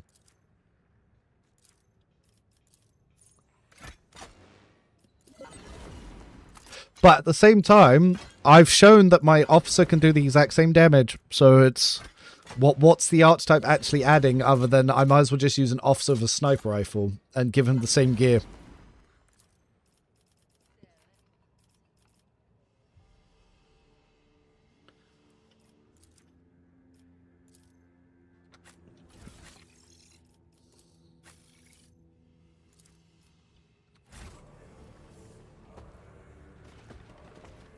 Because there's no stacks on Bring It Down, so having 2 officers would be really good.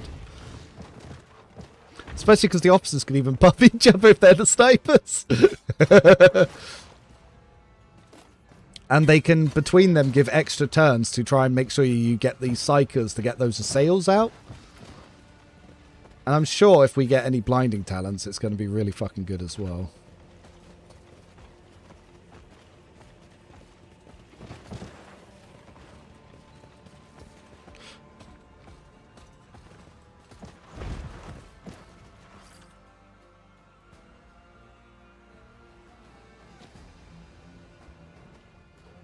But yeah, please don't make her an operative. Like, Epone becoming an operative would suck. There's also the other problem that no one's even talking about operative. Everyone's talking about how we can sort of min-max based on the Kroot origin stuff. But I'm like, but what happens for a non-Kroot operative? Like, what did they do? Like, if your Inquisitor is an operative, what the fuck did they do? It's like, oh, lol, I'm practically just an officer without the buffs. Like, no. Can't you see that's worse?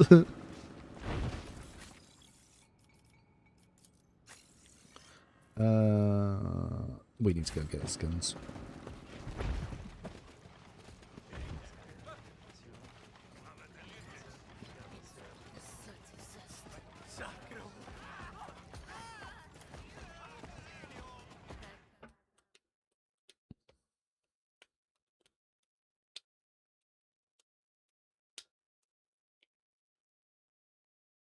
Reroll. Yeah, that's an interesting one.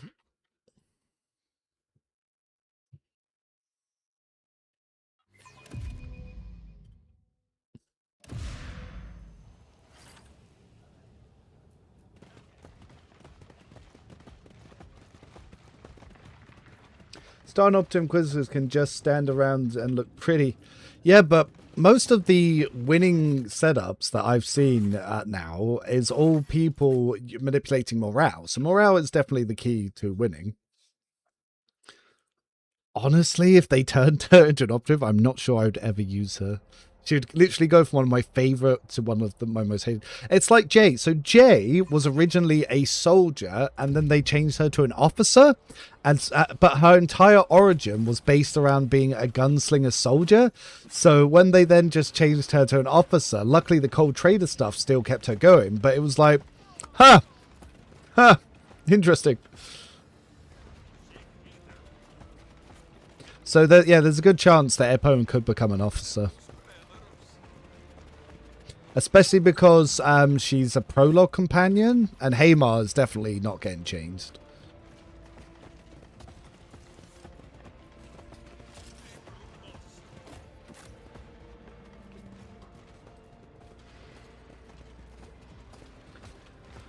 But if... Yeah, like I said, the reason that Epone's so good is because of the mobility stuff that she has from Soldier to be able to get around to use her Medicaid stuff.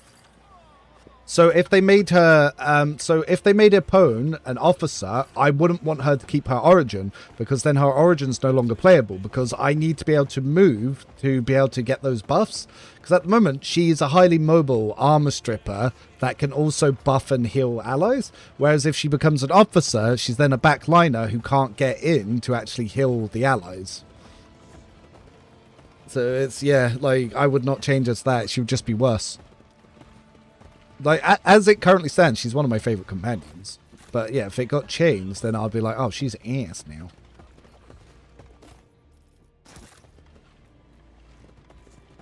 But at the same time, you do need an officer companion. So I do see her being the one that gets changed. Yeah, she'd lose all of her support for her eerie range stuff. And so all the stuff has shown her using like melters and flamers and stuff like that. But then she would no longer be useful with that stuff. Hello. Oh, thank you, my love.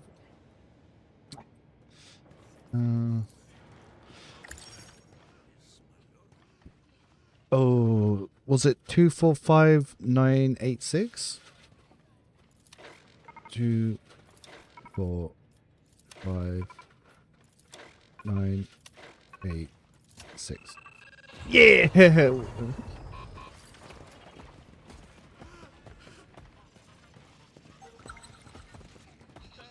Or maybe that we'll get another officer companion.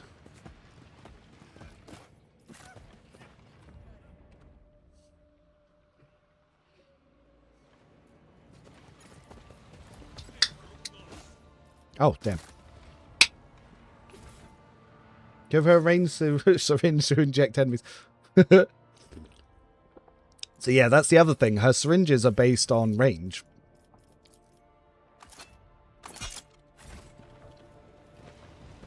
Well, based on being in melee sight, say, not on being ranged.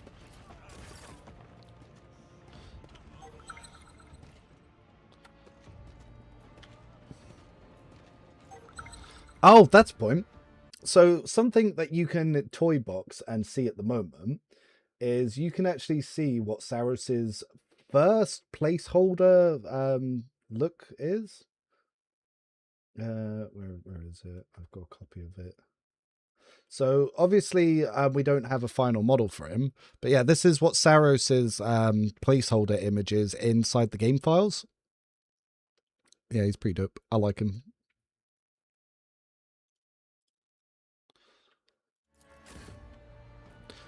But yeah, obviously for now, because they're still confirming his design, because he's not officially been announced because he's not got his official design yet. So we don't know. He might not even look the same in the final game.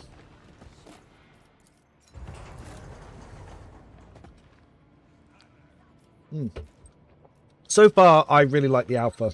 I think it's a very good improvement over Rogue Trader. Different, but good. But at the same time, I'm still not too sold on some certain mechanics and setups. And I'm pretty confident that I can abuse the game just as easily. Like, Officer still breaks the game. Like, 100%.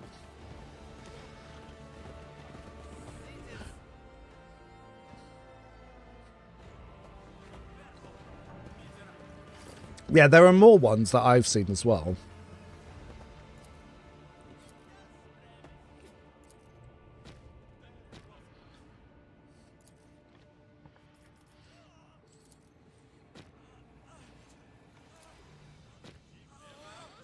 Myogrin.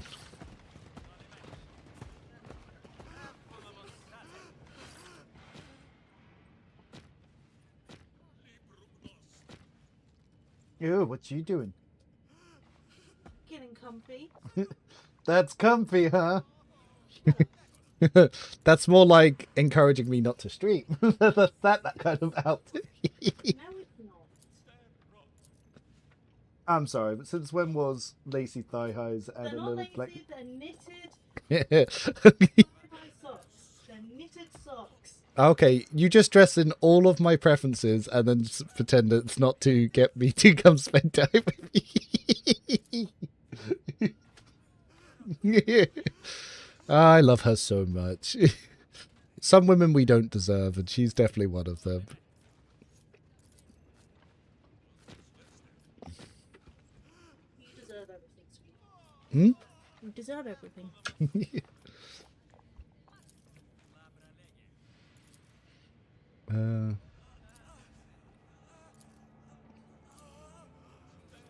Yep.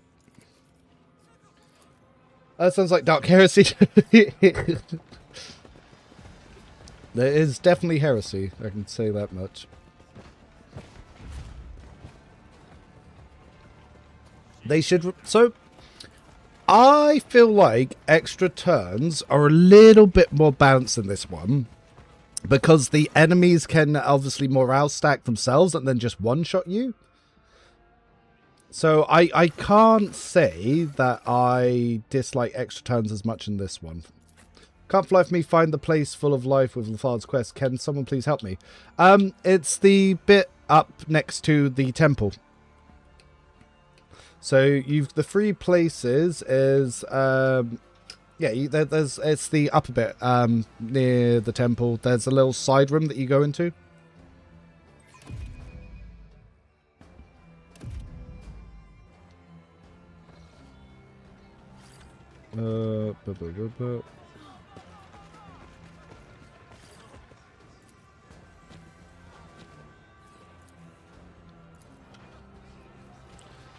Whoa, we're getting some visual glitches here.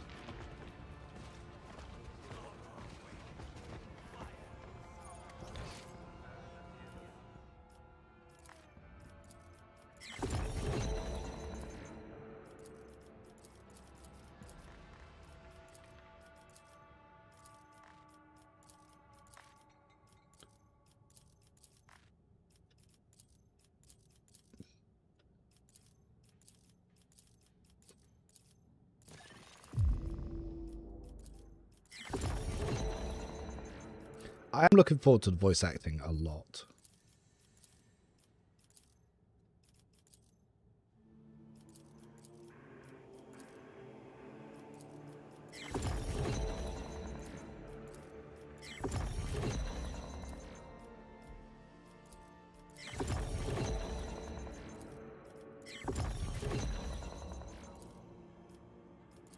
Alright, let's go back to the marshes.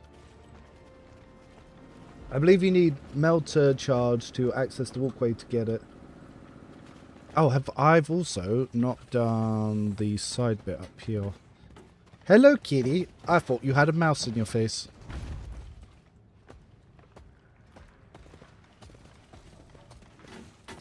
Oh, is there something up here? Oh. Oh.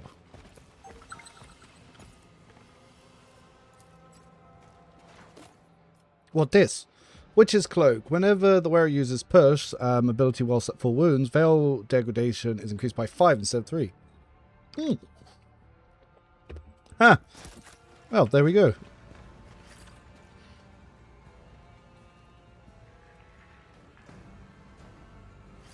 There we go indeed. Oh yeah, every companion in this looks really good. So some people have been complaining that they don't like the companions because they don't look romanceable, but personally I don't give a shit about that. I actually think all the companions look fantastic. Wouldn't romance any of them, that's for sure, but I think they all look fantastic.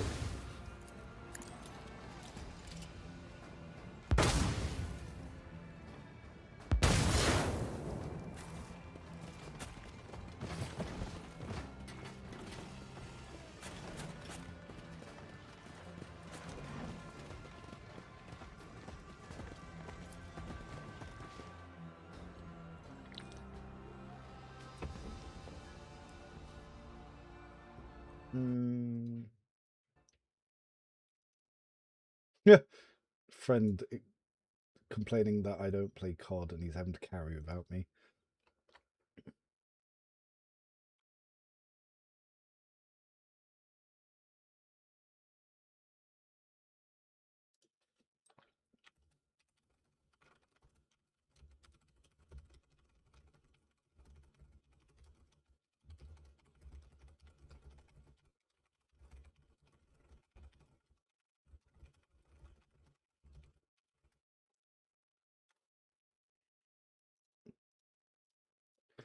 Get stronger if you know what I mean. Hello, Omega! So, for those of you who wonder why, all my characters on my since 1.5 have been named Nathan after my buddy from the United States who was, well, is a US Marine.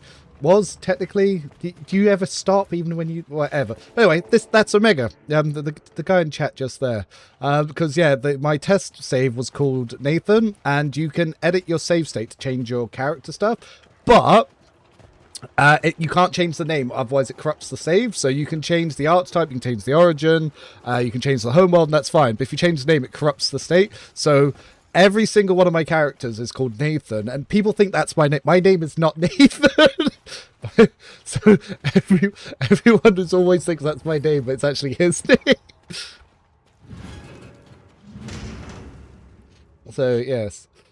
So he's become sort of, yeah, once Marine, always Marine, or so we say. Yes, that was the mistake I was trying not to make. So I know you say, if you say that Marine was in the army, that is no longer a friend. Them's fighting words. Some people's romance desires for the companions are certainly something. Oh yeah. Well, to some people, romance is the most important part of any CRPG. As someone that's consistently been in relationships their whole life, I have never cared about romances in the CRPG. I do this to escape relationships, you see, not to emulate one. Your other buddy was the dog. Yeah. So Stinky, so the guy who owns my Discord, I actually named the dog. so Nathan was the character and Bent was the dog.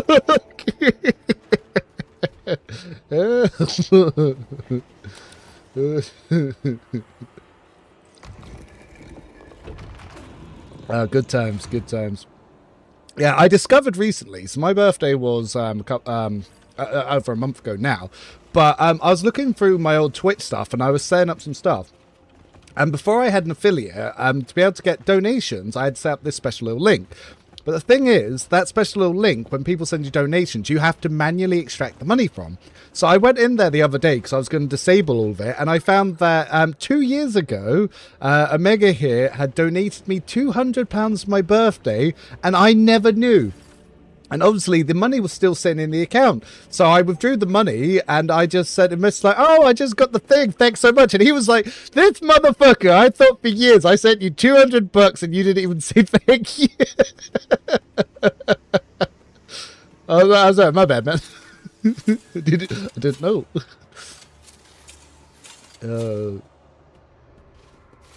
Yeah, I'm here to unalive heretics. Same. And to be kind to the Ogryn. These are the only two things. Unaliving heretics and being kind to the Ogryn. We don't deserve Ogryns. They're like giant puppies.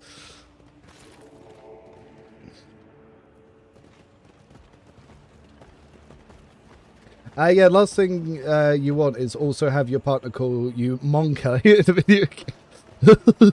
Especially as someone in a mixed race relationship, it'd be weird if she was calling me that. Like, wait a minute.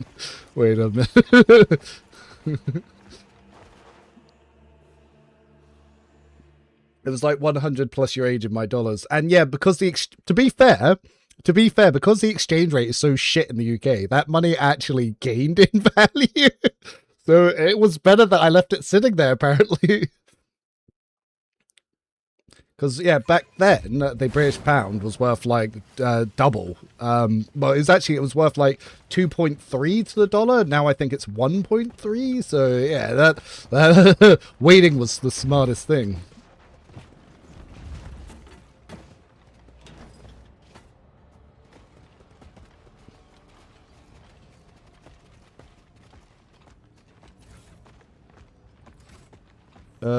So yeah, did that. Inflation, yeah. Where? Alright, so we can now redo the Kroot camp. Hi, do you like the game? Like the characters? Yeah, I like the characters. I like their personalities.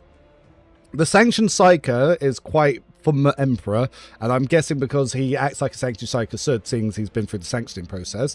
Epone is very sarcastic. I do like the intelligent, sassy black woman archetype. Hamar, yep, Rambo Jungle Fire, like that stereotype. Cog, big lovable Ogren, love that.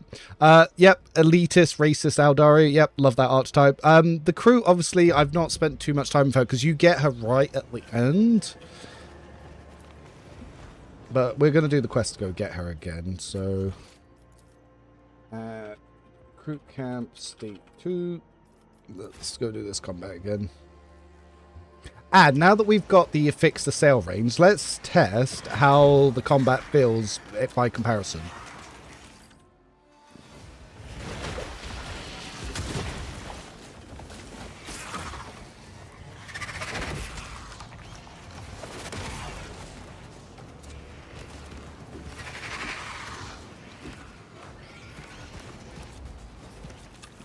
He definitely tried to sacrifice his brother.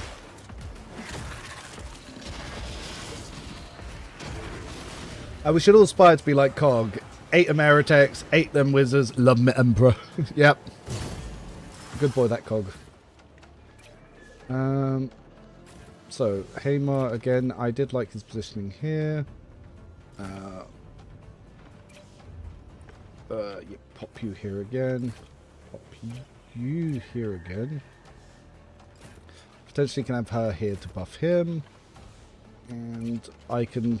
Yeah, the bad thing about the Psycher is, again, because they didn't take the range talent increases. 8th out, love me Kroot though. yeah. Kroot are pretty cool.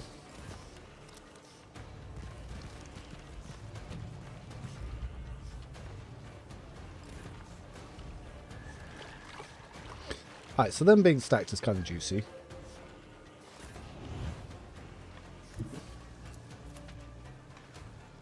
Oh yeah, let's risk it. Let's shred the veil again. Woo!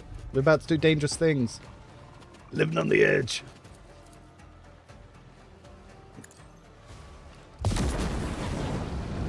Nice. Burn. Wait, we can play unsanctioned this game. Technically, by pushing the veil, it's like you're unsanctioned. You have a lot of control over your veil increases and decreases. So, we can start by trying to abuse some things here. So, plus 2 morale for one. Let's start by buffing Cog's morale. Oh, no, extra 10. Then, we will try to see if we can assail correctly. And who do we want to guide? Well, because you're going to... Actually, let's guide the Ogren. Then we will...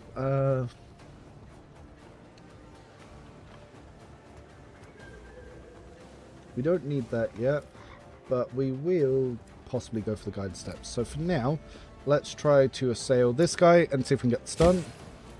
Got the stun. Let's give the Ogren the movement. I will also use the movement to get into a different cover. So if when it's actually his turn, he can start going that way. Unclick that. Now that he's down, we can obviously go for a headshot to do some extra damage. We can go for the neck. What does the neck do? So this one, injured head, we can get some bleeding. We get 16 vitals damage. If we go for the eyes, we can get 32 vitals damage, but I want to guarantee the shot. Nice.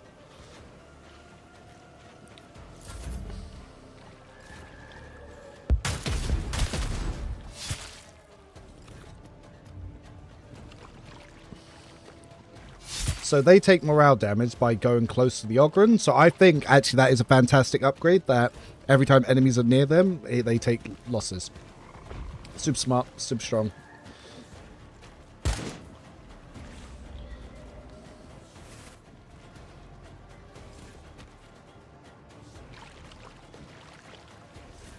So, now we can't really move, but because I gave him the movement special talent, we can then set him up so he can be in a slightly better position here.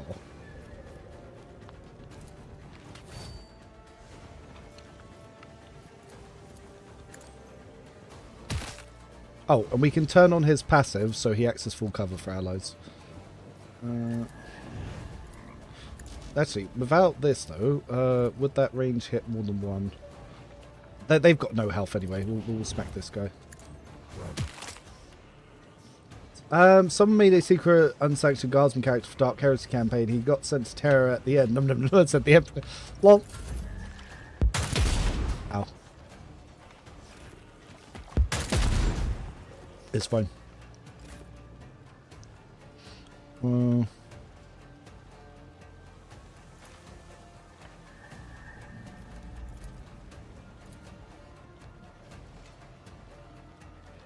Love it. Ah, what? Can't do it.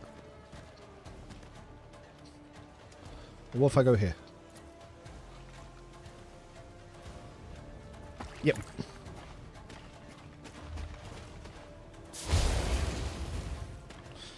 We burn. We buff. Okay, I'm going to start moving her over this way because I want to eventually come help him out.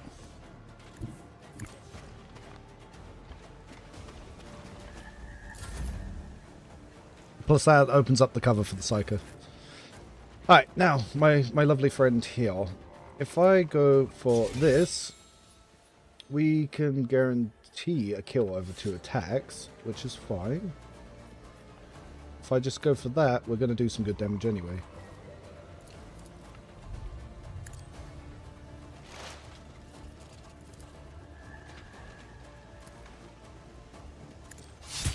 Well, that boosted our damage. And then I can use this to try and get up here. Yep.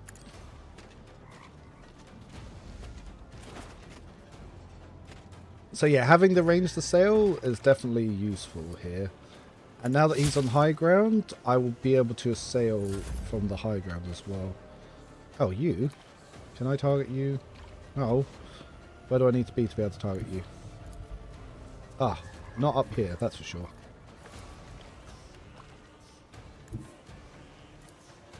Alright, I can go there.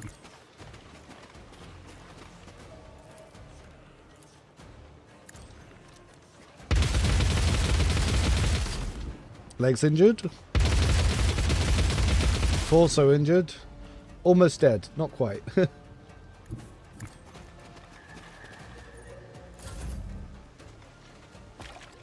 I like Road Trader, but got tilted by loading screens every 30 meters. Yeah, because the maps are bigger, you definitely go for less loading screens, which is nice.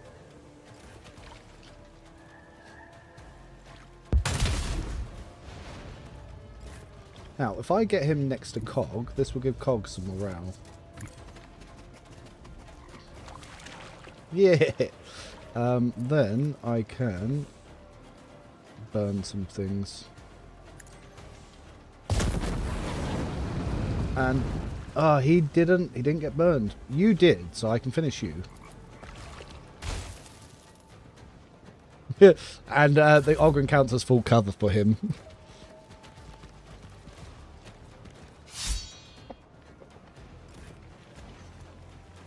So, this guy I probably want to try and stun next.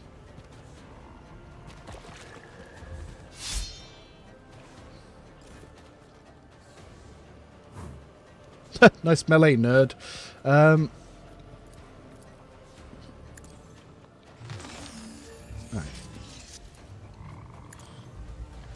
So if I do that, I can try to assail down here. See if I can interrupt. Staggered. Yep, that's what we like to see. So the assail change is definitely a good one. Then, guidance you, because you're going to then try and snipe the guy who just fell down. And then I can use the heroic attack to finish you. Woof. 75. Then we come back around. He has armor, so we're going to want to swap to the armor. And we can do 53 damage from an officer. And because we use this sniper rifle, we can then just move to cover. Because this one doesn't end our movement. Cheat.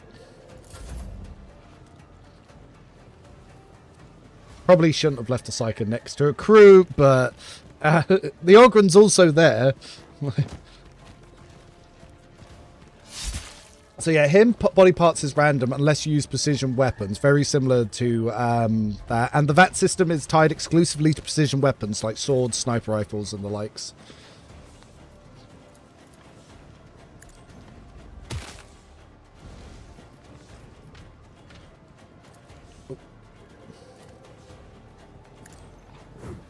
Oh, he missed.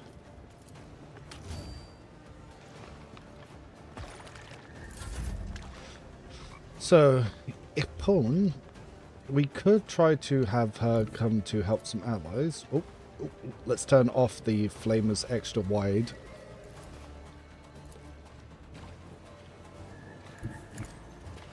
Let's get this melter involved.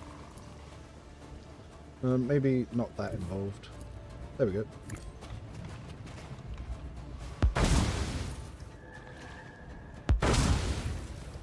Oh, this guy's about to reckless charge cog.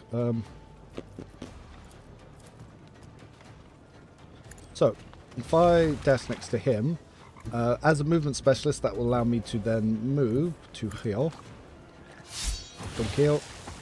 I'm then going to... Actually, I'll buff your defense in case that thing charges you. But then I can move her...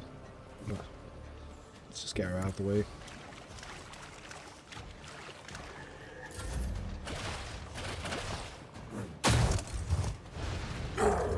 Nice try.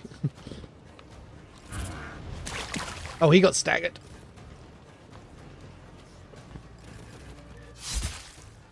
Oh, he's getting bullied. So. Now, again, I'm going to guidance this one. I'm going to go to hit. Now, he's still blinded, so I think I can abuse that with my precise attacks.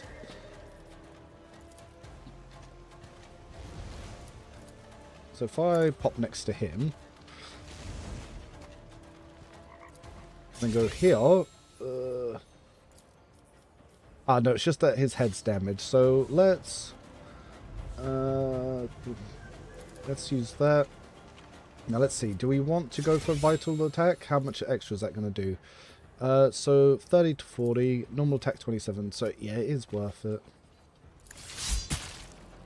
And we'll also injure his head in the process.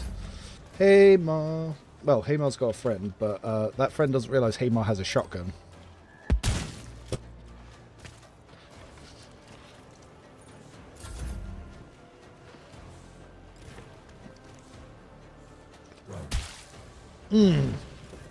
Oh, that hit back hurt. He ran it back and it hurt. This guy's down, so I can just freely walk away. And I'm going to go use some Pyromancer. So he's going to snipe him, but I reckon I can clear some of these bastards. Now, let's get these guys off of him.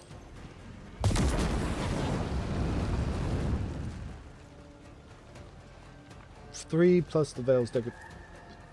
Let's shred the Veil. Let's go for it. Let's see it summon a Daemon.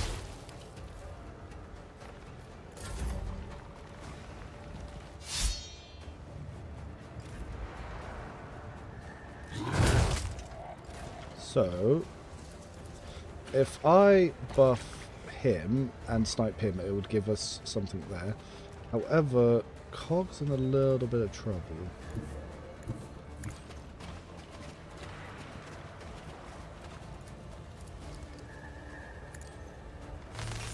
Yeah, probably want to get these buffs up here.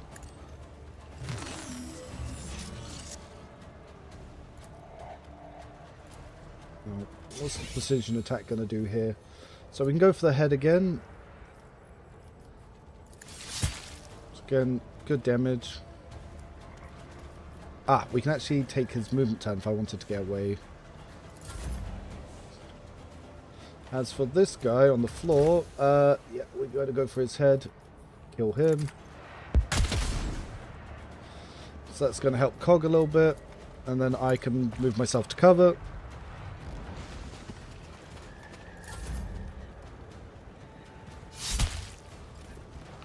Veil's getting fucked up.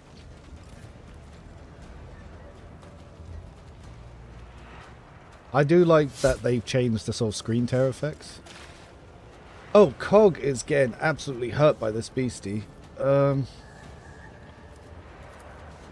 realise how badly it hurt him. Alright, we'll have to get Epone down here. So for now then, Cog can drop his defense. And then give him a hit back to teach him his lesson.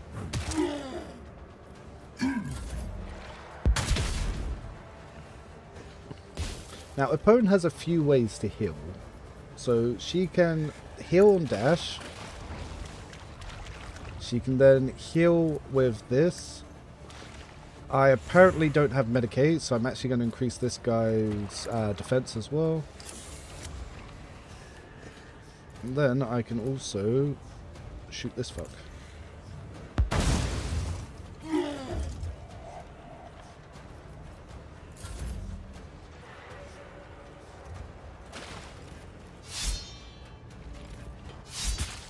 Ooh, Lothar is getting the bullied by all these little trash mobs.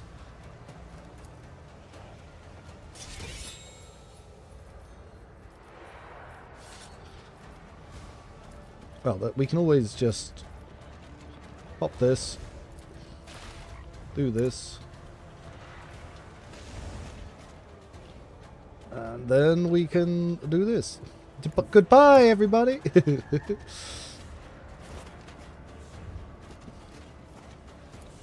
Then pop a heal, and I can still sail something.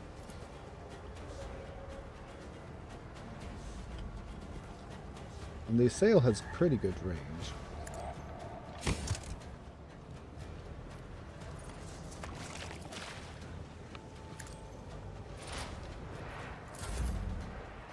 As for you...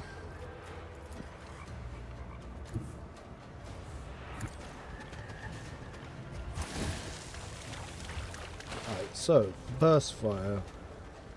Who can I target? I can target these guys pretty nicely. And like I said, even though they're in it, they'll only get clipped by 1 or 2 bullets. He's the focus, so it's a single target. So it won't really shoot around or over.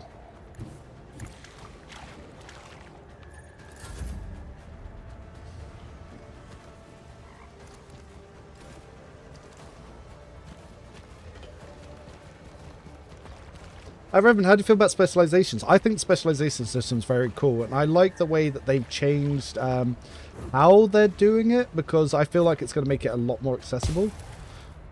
Why would you do that? His psychic phenomenon shot my own guy. Alright, let's fetter the veil a little bit if we're slowly blasting our own boys. Oh, you're still not on fire, so this guy has some good immunities to that.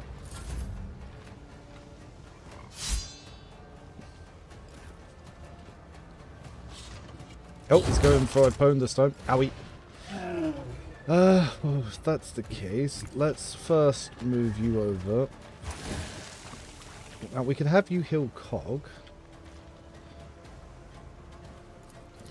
Or we could buff Haymar and start having Haymar trying to do some stuff. But one thing I will do is I will demoralize you. We broke him, so he should fuck off. With that in mind, Haymar will take off your double shot. Okay, let's get this guy off.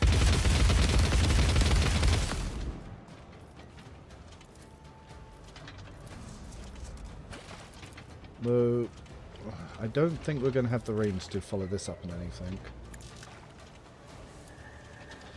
Yeah, no. But you don't waste it, so by ending it, he still keeps his 10 morale.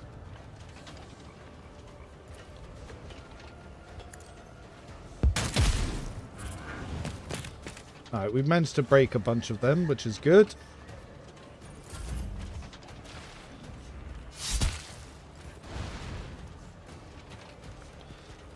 I was going to say, the war shape is really going to want to move.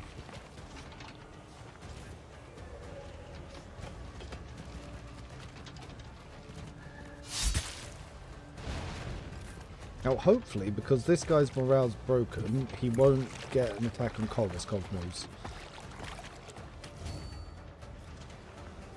Then...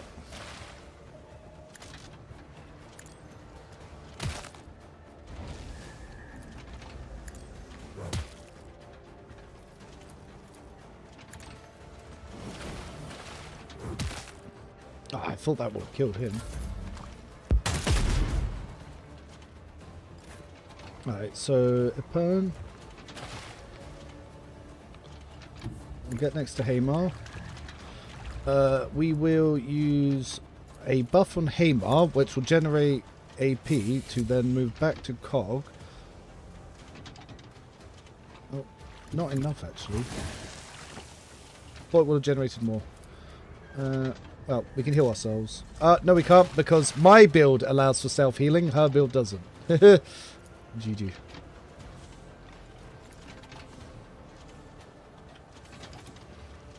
Alright, we'll double flame with this guy then. I do like the new sort of way flames work. I do like how I'm not no longer Mystic anyway forced between choosing a new power and a new school.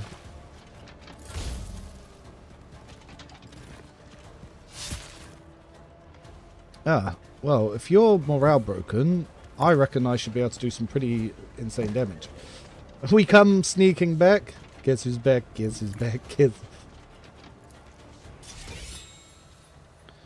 So, head, not the best in the world.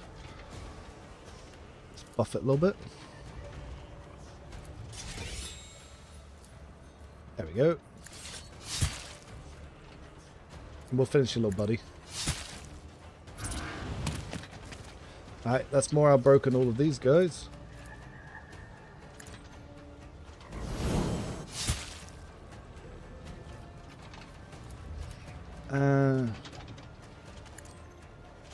Oh, he's immobilized as well. Okay, so Haymar. 3 times locked and loaded, so we can actually get some movement.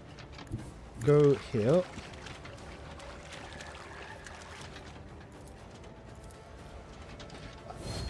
Then I don't think we'll be able to get this one, but we will be able to get this one. And like I said, I'm pretty confident if I pick one of these guys, it's not really going to shoot Cog. Like a little bit, like one shot. Yeah. Nope, nope. See, confidence.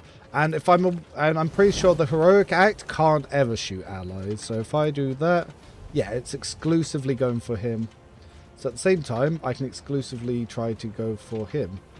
Potentially 448 damage. And it's just shredding the cover as well. However, it can shoot allies if it kills the enemy that was there. Tested. We know this now.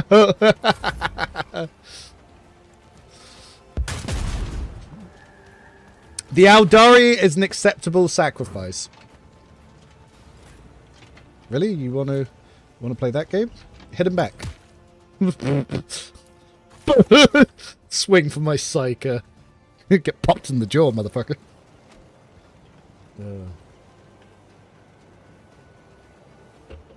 Yep. I could imagine even if there was a permadeath run going on, the entire Inquisitional party would be like, yeah, Dory died. Acceptable, acceptable, acceptable, acceptable. Yes, yes, yes, good, good, good. No one would care.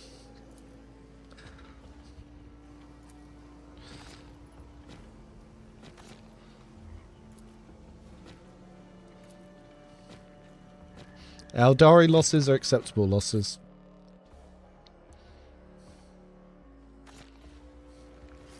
Funny enough, he didn't even get injured. He was the one mowed down, but he's the one who seems fine. Getting punched by the Psycher was so demoralizing they surrendered. They're like, I think we're done. We're done. We're done. Yeah, we're done. We've all agreed. We're done. He got punched out by the Psycher. It was just embarrassing for them at that point.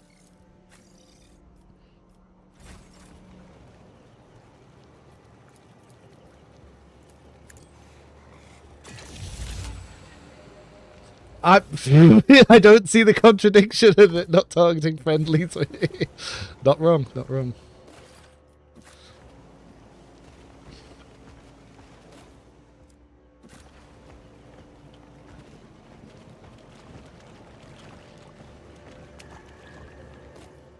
Yeah, that is kind of funny.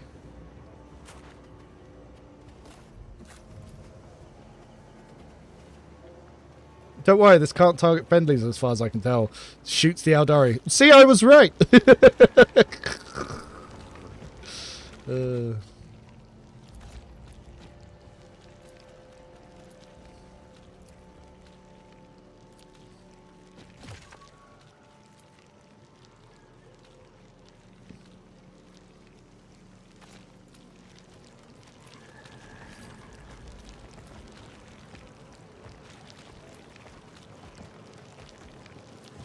Oh. I think I meant to go search them. Yeah, I need to go search for her mate.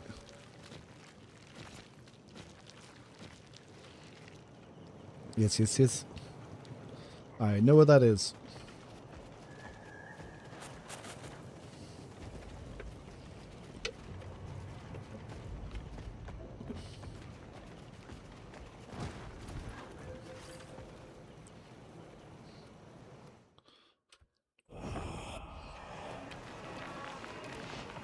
Hello, you. You come back.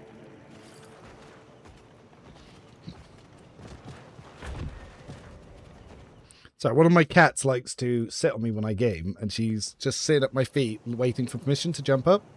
Come on, then.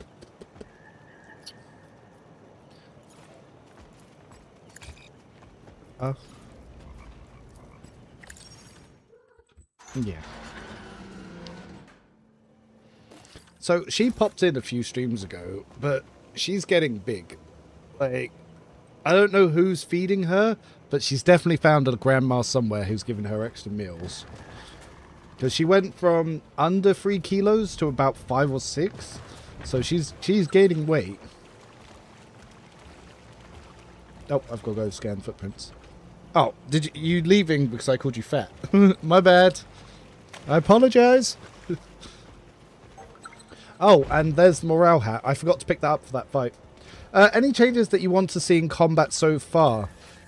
It's hard to say. I feel like Officer's too strong and Operative is too reliant on allies, either for morale buffing or for stunning. But I understand that even changing them slightly could make them either unusable or too strong. So it's hard. It's hard. I'd have to have a long think about it. I like the changes to burst fire, not just deleting the entire map. I think flamers unless there's some better ones later, flamers could use a mild buff.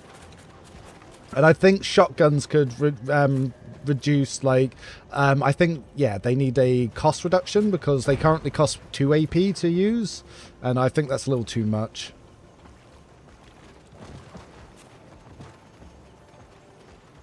Especially when they don't work any different from flamers, other than that flamers can ignore cover and set burning.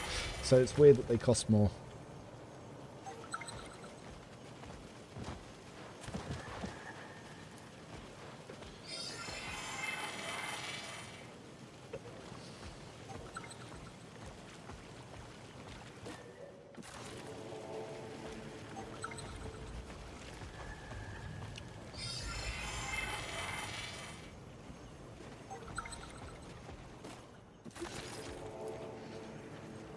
It reminds me of the one dog in Japan. I kept gaining weight no matter what the owner did. Turns out it was getting 3 meals a day from like 3 different strangers.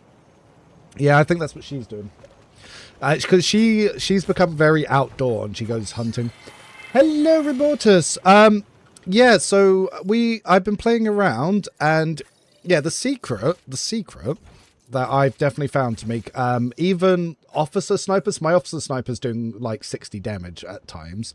The secret is telekinetic echo and getting this on Lothar. So whenever the Psycher inflicts negative effect or uses a sail on the target, the enemy closest to that target that's not assailed must pass strength tenacity test -10 failed degradation penalty or also become assailed. So this is very strong at like mass stunning, and then when you do that you can guarantee a head or an eye shot. So yeah, it makes certain setups way more potent. But it's funny because yeah, my sniper is doing pretty much the same damage numbers as your operative was doing in that video last night now. But I still think some of the items, like, so there's one that turns exploit stacks into vitals damage, so you can get an extra 10 out of that. That's going to be very good for the setup. And there's a ring that you can do extra ballistic skill at vitals damage, which again, an officer can also use, but I think it's going to be very good for stacking the damage. We've been discussing a lot on this stream of how could you balance operative more, because at the moment operative requires a specific setup of stacking buffs from an officer to guarantee the heroic and a mystic stunning enemies, and when it can do that it can one-shot bosses from like 200 to 300 of damage. So being able to, like, in turn 1 or turn 2 do 200 300 damage insta killing a boss is very strong.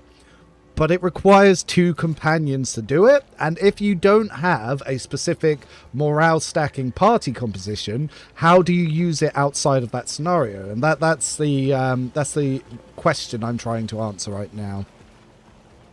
So yeah, I think the way we were looking at it, I think the most important talent to get on the Kroot first is precise attack grim satisfaction, which is you gain 2 to 4 morale depending on which body part you shoot, and then the second one probably Kroot martial tactics, and then going from there. So I think you were definitely right on Kroot martial tactics, that's for sure, but I'm just not sure of when we should be getting these things, like the ordering. But I think the precision attack one, again, that first is going to be good. So I've not done the tree encounter, so I can use her in the tree encounter to try that early.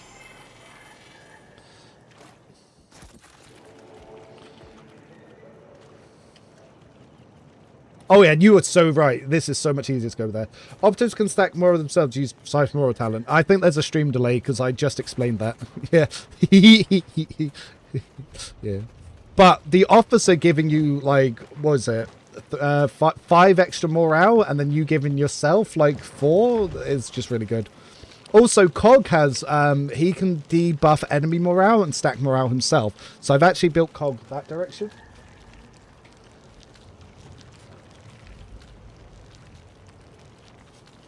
Fantastic view. Dinner's ready in 10. Okay.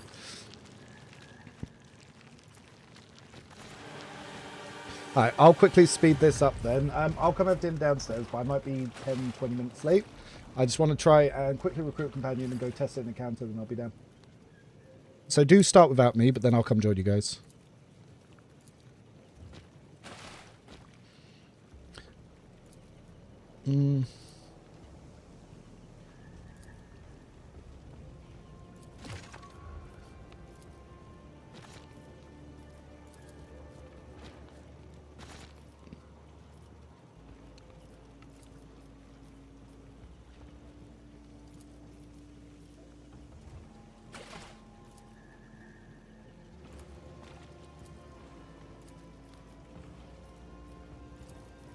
So it also becomes an amulet of the Kroot's wife. I look for, like, weekend a hair if we don't turn it in. Yeah, it does look pretty good. I normally just turn it in, just progress the quest line, but I probably should have checked it to see how good it was, if I should keep it.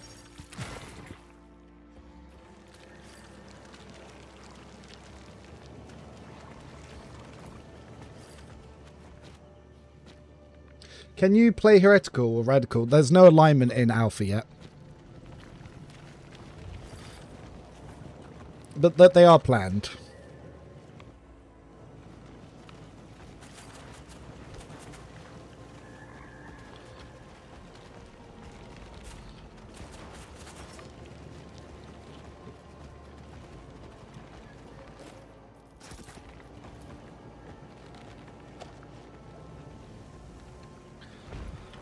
But we were also just discussing if Epone should become an officer or not, because you kind of need an early officer. So if you only get Hamar and Epone in the prologue, then she would be the one that would most likely become an officer. But she's so good as a soldier. I think she's so good.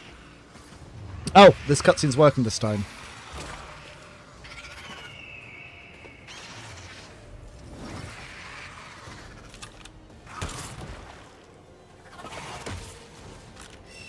Oh, and I was testing with her Skyward talent. She executed a demon from 70 HP because I had stacked so much bleeding up on it as I was stripping its armor. As soon as its armor disappeared, it just insta-died. So it's strong, but I don't think it's the one you want early. You need the precise attack one first, and then I think the dual weapon attack so you can stack those exploits. And then you pump her for, obviously, to use the heroic action.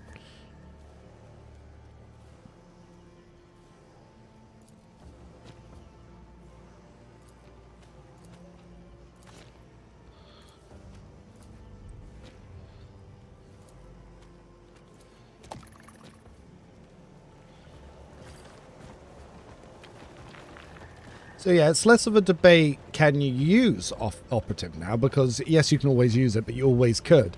But it's more of a question of how can they balance it? Because obviously we can show off doing high morale, our side, low enemy morale, doing 300 damage shots and being like, yeah, this thing's great.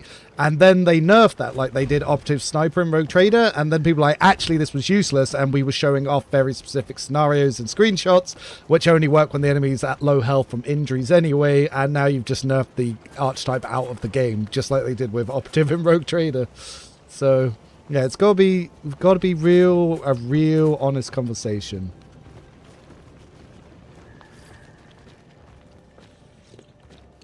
Mm-hmm.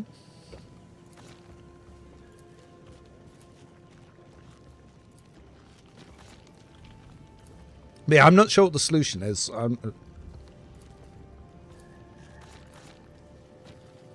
Yeah, we'll only get some started alignment stuff in beta. Yeah, I think beta's going to be another big jump.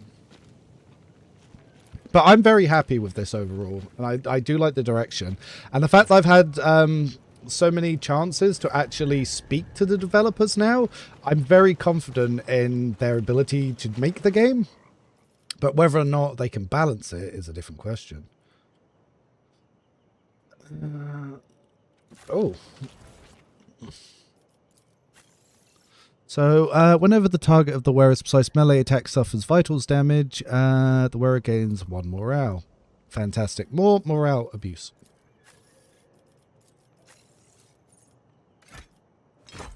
Also, there's a noob trap in the game that you can get dual weapon fighting for Cog, but Cog can't use 2 weapons.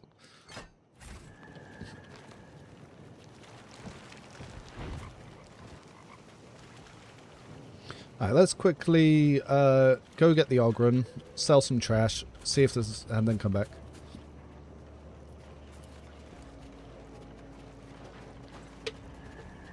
Oh, and you are right, Remortis.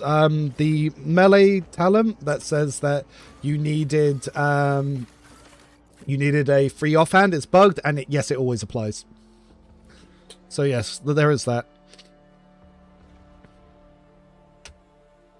But yeah, when it comes to the officer, I've come back around. Commanding voice is super important to always be able to give allies morale. And the other one, the most important one for first, is obviously getting personal oversight. Yeah, Yeah, voice command and personal oversight is so fucking strong.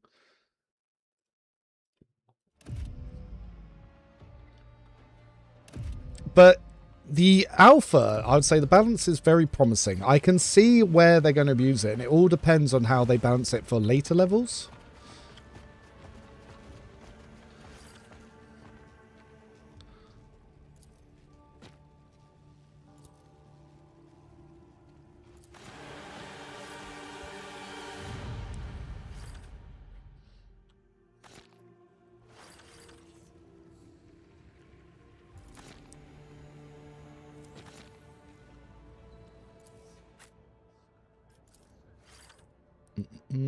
Can't use that. Can't use this. Oh, the old Kroot rifles are not very good. I don't know why I'm dragging it. I can just do that.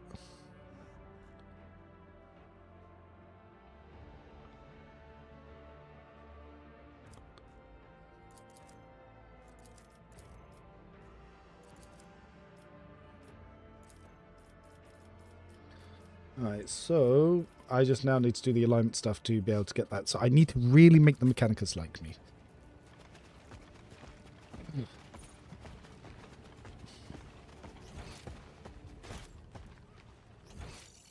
Yeah. I'm pretty sure you can get that through the excavation site as well. Pie splitting up. I hope we don't run into combat. What's the loot that's saying is up here? Oh, I've already got that.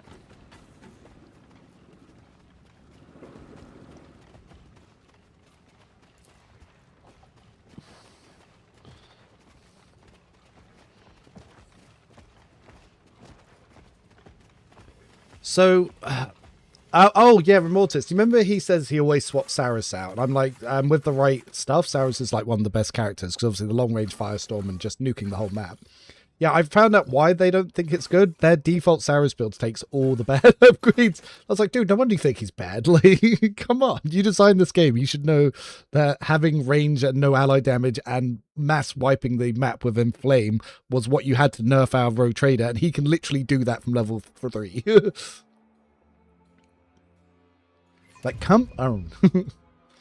Apparently there is a thing that you can take for him that I went to the wrong place.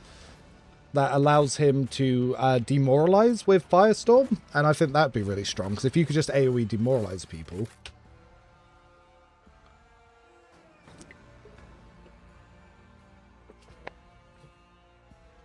Yeah, big 3x3 AoE to demoralize and set them on fire. Good times.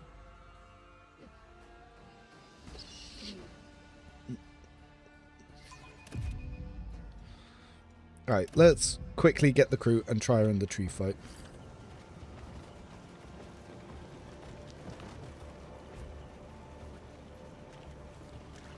Oh, that's the point.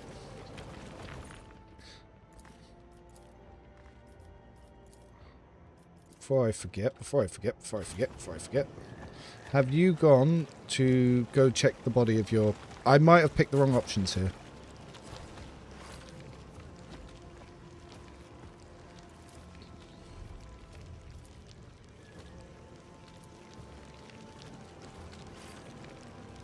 I must have picked the wrong thing there because she didn't go check her mate's corpse. Doesn't matter. Let's go do the thing. Oh, I also need to talk to the burb.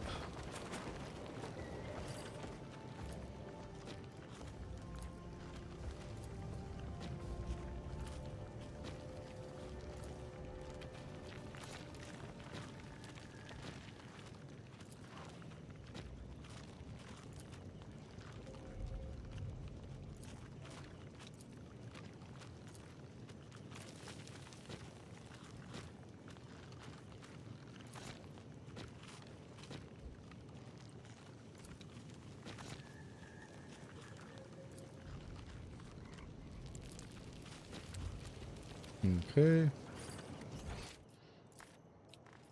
Don't know if we need to do this stuff.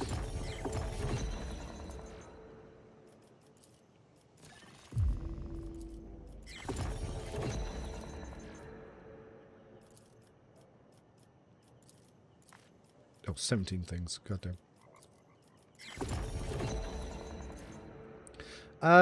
Pretty sure you still get the madness relatives by having the solitary crew eat the corpse. Okay, cool, cool, cool.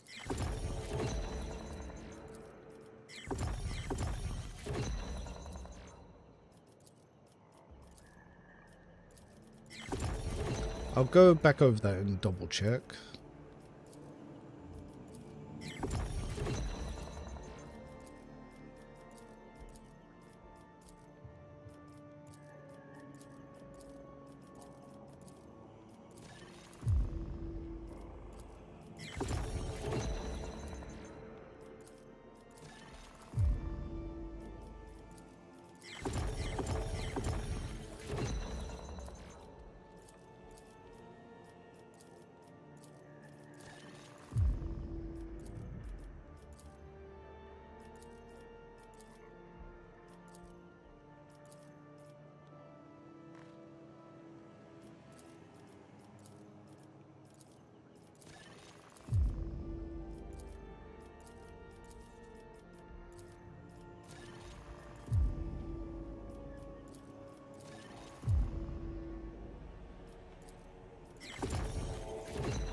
Gotta try and speedrun this.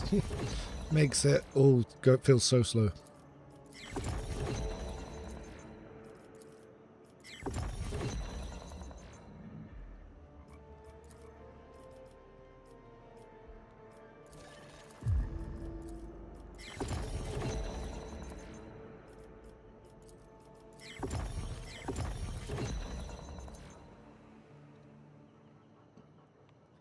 Cool. Now, let's just double check that body just to make sure I haven't missed something. I'll talk to her on the way, because normally she runs off and she's the one that goes to eats it and goes a little bit mad. And then I can call to her on the ritual.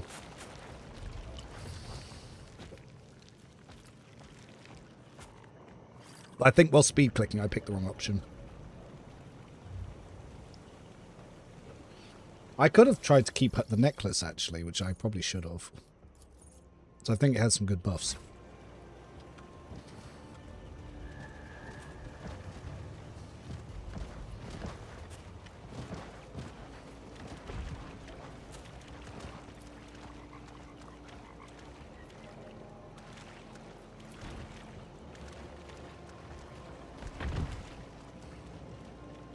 Right, let's go back over to hill.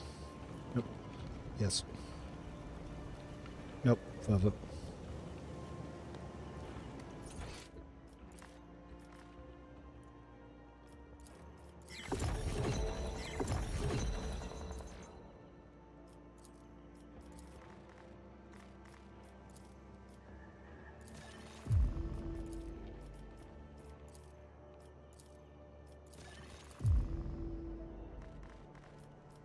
I do like how it's all interconnected.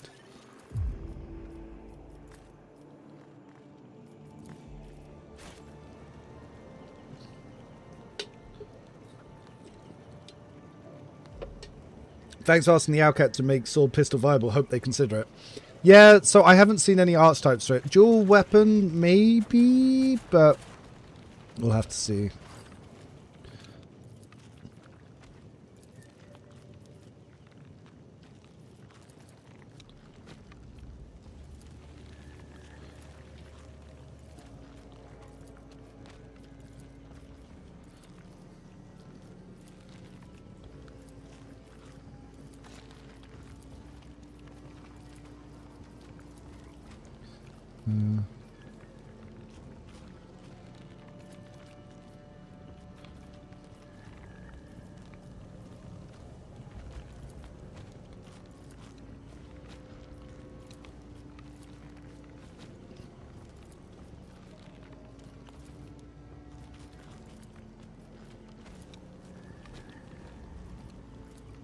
Can I just like...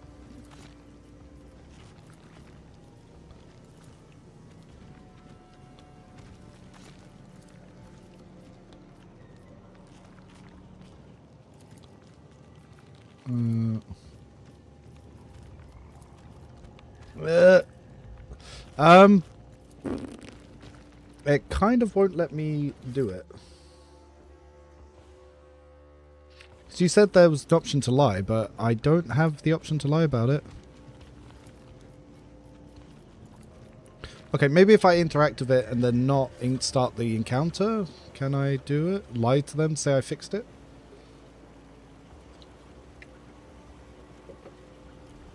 Well, at least I'm happy my Pyro will still be strong. Yeah, Pyro feels very strong, but it might not be strong later.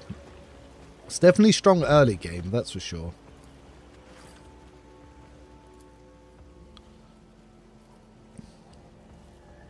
Nope. We don't want to do anything that starts the encounter. The whole point is to try and use the operative here, so... I might have fucked up by fucking this bit. Or I'm being gaslit when people say you can just lie about the tree, because it's not giving me the option. Oh no, cog's stuck. Oh no, they're all stuck.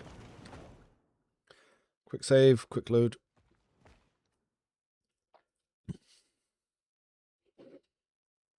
That's the second time that's happened to me, actually.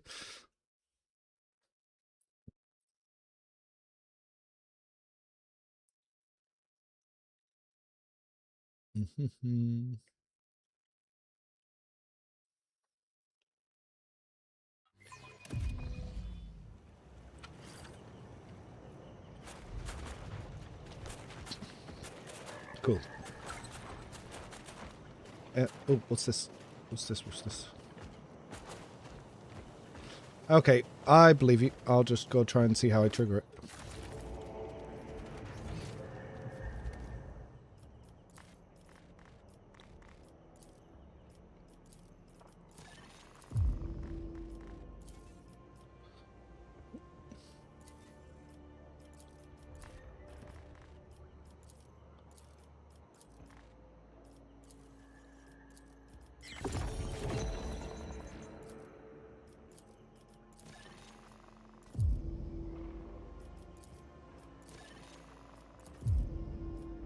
Alright, so we know about the conclusion about the Warshaper.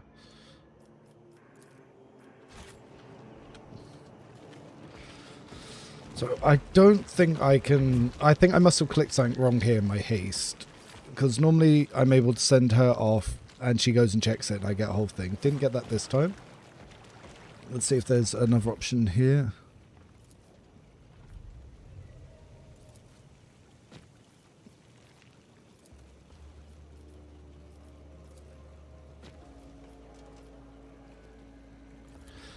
Bro, finally caught you live. Thank you for putting all the stuff together for Rogue Trader. Spend your... Yep, no, thank you.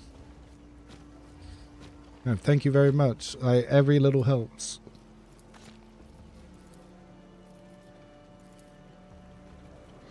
Alright.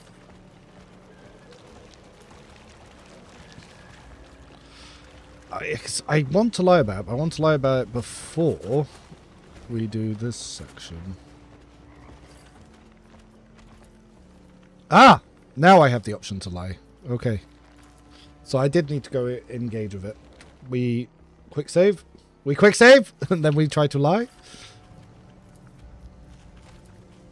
We fail. We reload.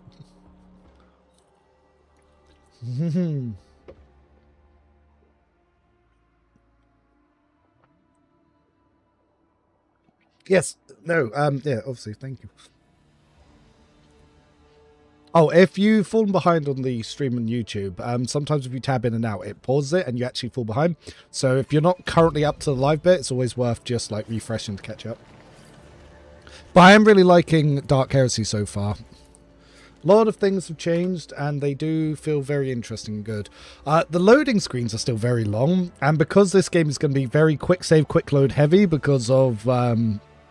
obviously, you don't want to fail parts of the investigation, where I've seen things at like 90 and 95% chance just fail. People are going to be quick saving and quick loading a lot. So it would be nice if they would improve the times between the loading screens.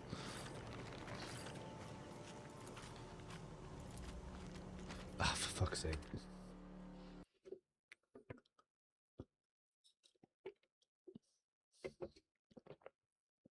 We'll get there eventually. Things I do to try and get the right stuff to be able to test encounters.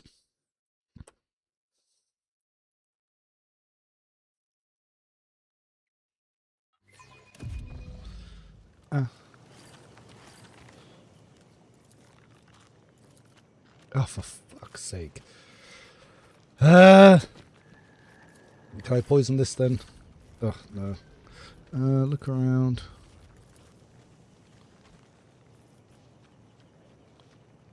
No, that's not going to do it. We need to lie about the iron tree so we can take part in the ceremony.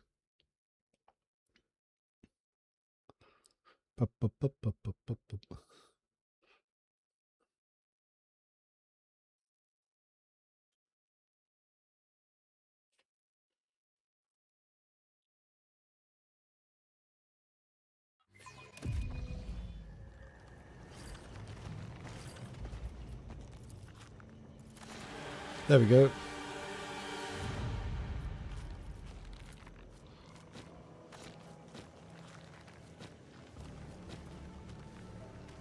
Yeah, yeah, to mod for it. Begin the ritual. I'm ready to go. Let's just lie again.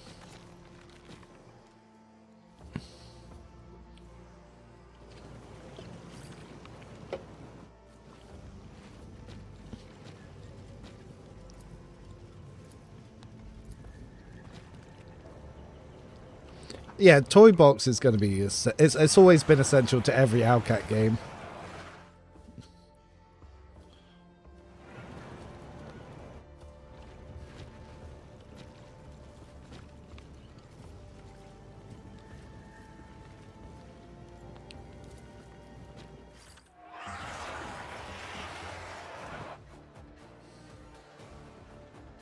Despite the alpha test version allow you to play on Steam, you only play on Steam. The alpha is only played on Steam. You just can't buy it through Steam.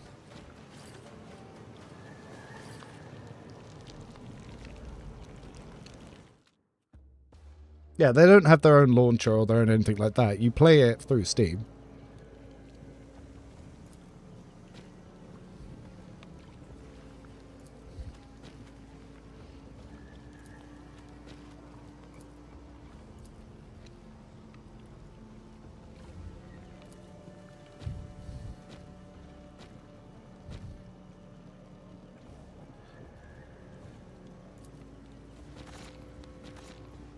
Cool.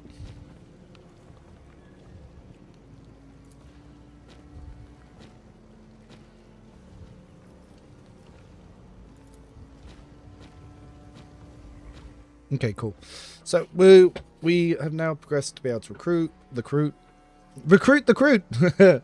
we okay, and now that we've managed to recruit the Kroot, we go here. I'll save before, just so.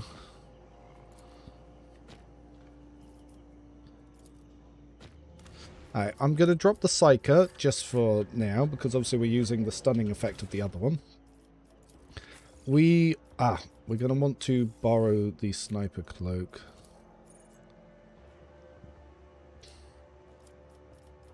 If the Kroot can use it. The Kroot can't use the sniper cloak, never mind. The Kroot can't use a lot of the sniper stuff, in fact. Interesting. Oh, I forgot to get the armor. Let's quickly go get the armor. It's up here.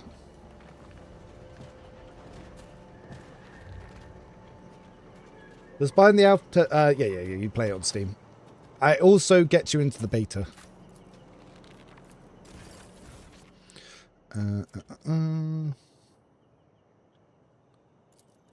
Yep. So let's get down here.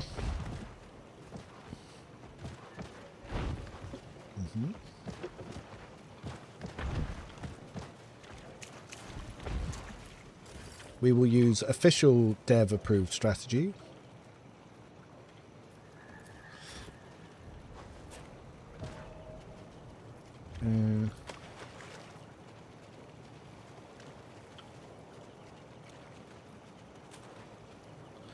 Then Okay, we'll save it. Level her up. Kroot, recruitment. Save. So, now let's do these level ups. So again, I think precise aim is going to be the one to go for after looking at them. Group by source. Yep, we want this. Yeah, we want the morale one, the grim satisfaction. Then the second talent, again, I'm not 100% sure on this, but I do like the concept of recruit martial tactics to increase our attack economy. And the one that I think was what I was using, let's just have a little look, is Exposed Weakness 3.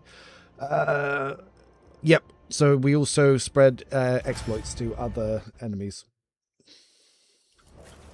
So we're going to put Cog right here. We're going to have our rest of our team around here. Pop the Kroot here. And then we will start by, we want to snipe that one. So we might need to move someone to be in the correct line of sight. Hey Ma. Hey Ma. Would you be a dear and come here? Just so... we need the line of sight up here. Oh, that's doable, because instead of starting right there, we could start Lafar here.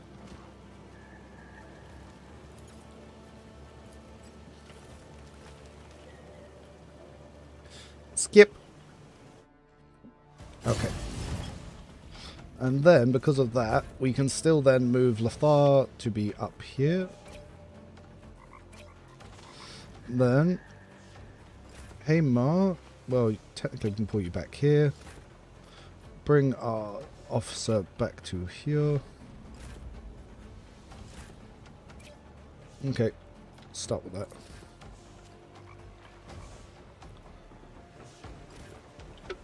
There are little posts that you can find to swap companions. Yeah, gonna try and precise shot him.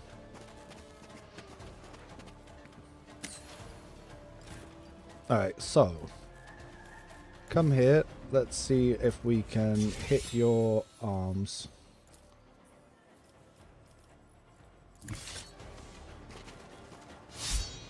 We miss. Of course. We'll just go for normal melee then for the moment. Now we will give guidance over to here. Probably should have done that in the correct order, but oh well.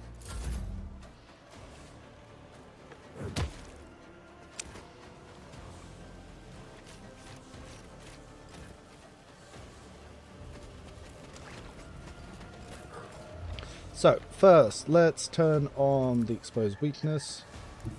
We will start by going for basic melee. That will get on the initial part of the exposed weakness, and then obviously our little friend will put on bleeding. Now if we turn this off, let's see. So, we could go for the legs. We can do 23 there. Let's try the legs. So we gained 2 morale. Nice to see.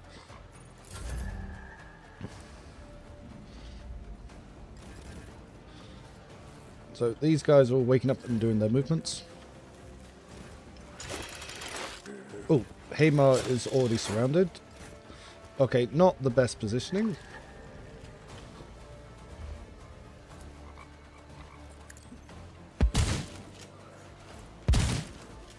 Alright, we're going to need to get them off Hamar, because Hamar was meant to go take this guy out. Whoops.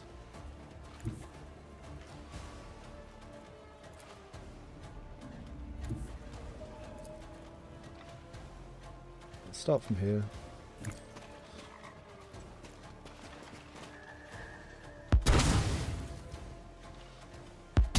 She's so good. And she can get in and buff Hamar.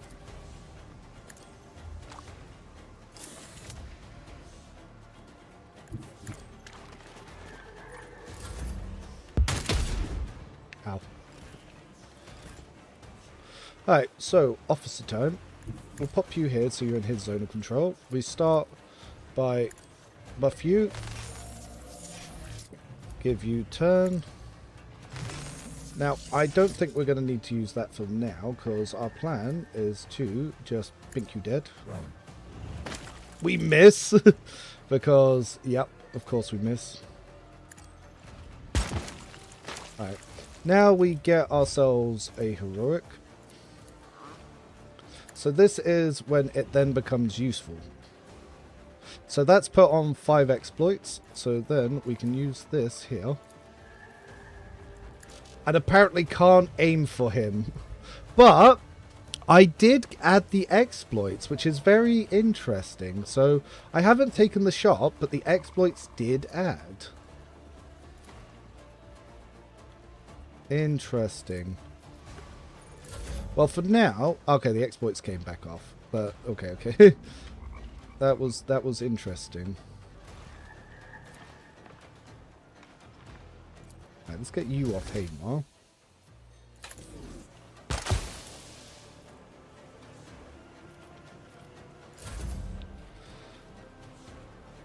So we can move the Ogren there to lower his stuff.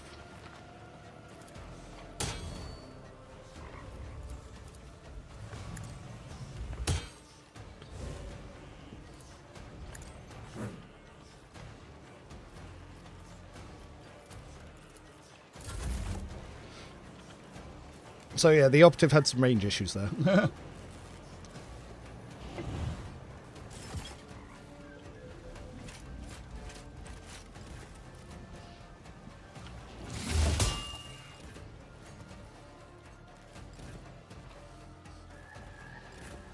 Right, this time, let's set this up properly. So we're going to target the Kroot ally. We're going to set up Inevitable Doom. Then, as for this guy, let's see what we can do. Let's see, can we hit his legs to stop him running away? No. Oh my god. Okay, it's going to be bad to give the Kroot ally range for now then.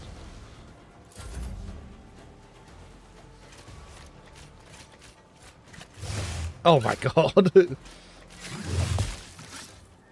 Alright, putting Hamar down here was not the play. Okay, this time she now doesn't have what I need, but can I... I cannot get to where I need to go either. Ugh. I could shoot them, but again, it's not going to be where I want to be.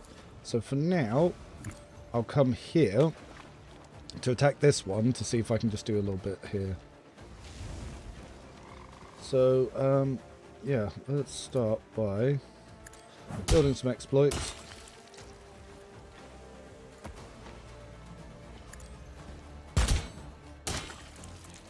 And then when it comes to the allies buff turn, we might be able to do something with that. Yeah, Hamar was put in a really bad spot. I might just reload just so I can actually use him in this combat, because it's all going to be a little wrong.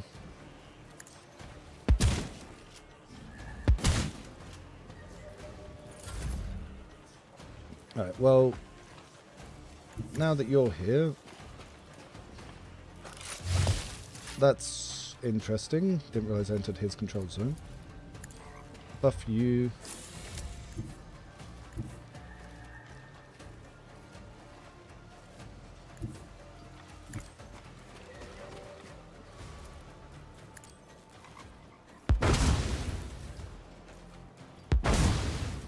So far, the Operative's done fuck all. But that's where buffs then come into play. Because now, hopefully, we should be able to do something. So, we need to land a precise attack to be able to actually generate a heroic. So, we can go for the legs to try and get 2 points here. Nice. So she became heroic. Then we're going to aim for the commander, which has applied exploits. Then we're going to go for the eyes, and we're going to do a grand total of 58 damage. Woo! Operative! Oh, 70. But still, it's kind of not the best. It's something. Yeah.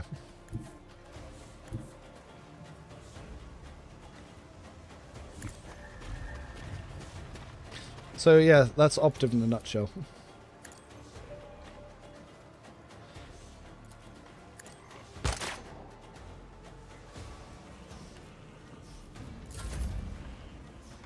As for you,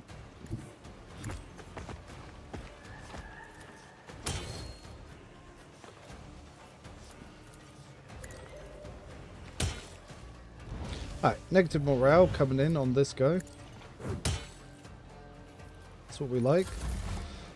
The officer's gonna buff something that's gonna fuck up my something.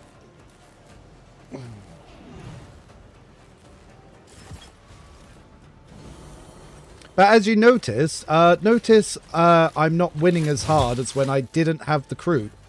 Interesting that, isn't it? It's almost like the Kroot's adding nothing. Alright. So, we need to put this buff on Hamar so Hamar can get the fuck out of Dodge.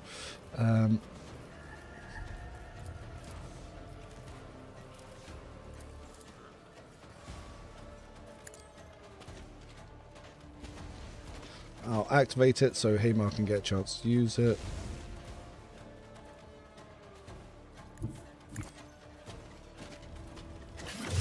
Oh my god, why did he fucking run past him? Stupid game. Okay, stun that guy so he can stop chasing us.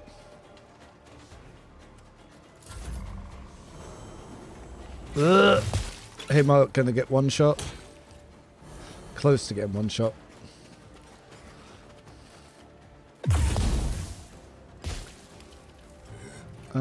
So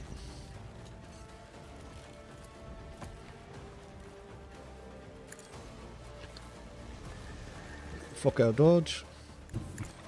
Come over here. So if let's turn these off for a second just so I can check. So we aren't going to generate all that much. So for now, let's go for basic hit, basic shot, and we'll leave it to the officer turn to add more. So that's 10 stacks.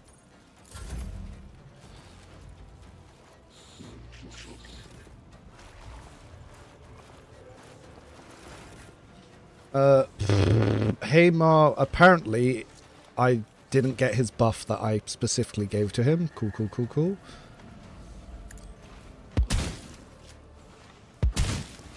Because I wanted to use the dash action to get him out of there. Is what it is, I guess. If I go... Apparently, I'm not allowed to move here. Okay, let's try and buff Hamar. Try and keep him alive.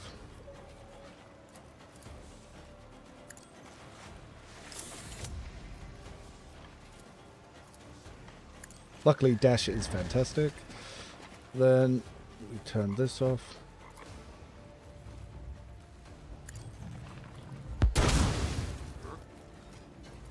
Alright, officer. Officer will then stack more buffs to... Oh, no, you're not in my line of sight. Alright, where do I need to move to stack the Kroot with more buffs? Ooh, it's now out my line of sight. That's not good. What if I go here? Oh no, the I can't target the Operative anymore. The Operative just became useless. Oh no. Oh no. Oh no. Without an officer, it's not usable. Fuck, who could have known? Shit. Wasn't on purpose, it's just how it is. Right.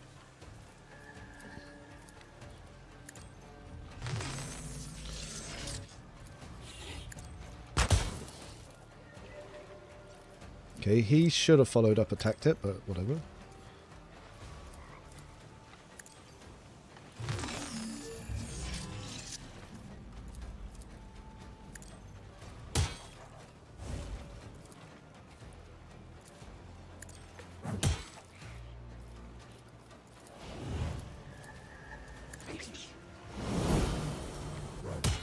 Oh, and the warrior does the exact same thing. Oh my god. Why don't we just bring all operatives instead of warriors? The game feels different. It definitely feels different.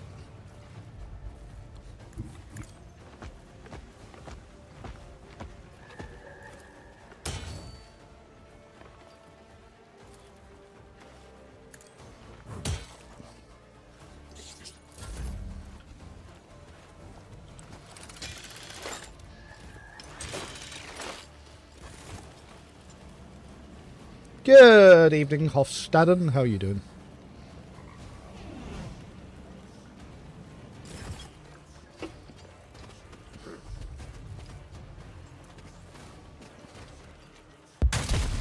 Good. Yeah, things have gone wrong. This time, I'm going to specifically put it on him. Hope for the best.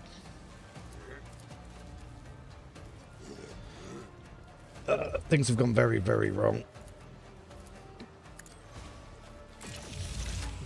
Didn't help that I kept missing attacks. Staggered bleeding. So, well, at least they can be sniped. Leave Hamar alone. Oh, the operative is dead. Oh no. It looks like it looks like exactly as I predicted. I am going to quickly reload that because something went a little bit wrong with my positioning on Hamar. I put him in the wrong place and locked him out for that whole combat.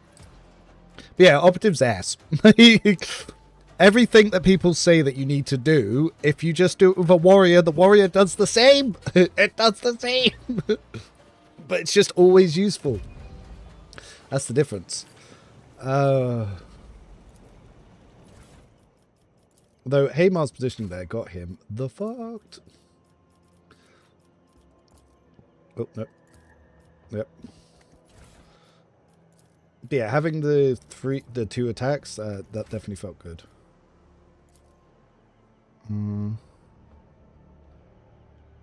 Yep. But with that in mind, let's also move Epione over here to have him have a little bit more support. Hamar, pop you there. Cog will put you here.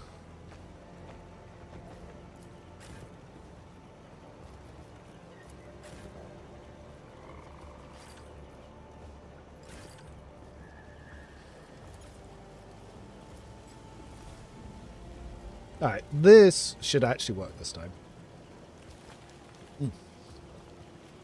We skip.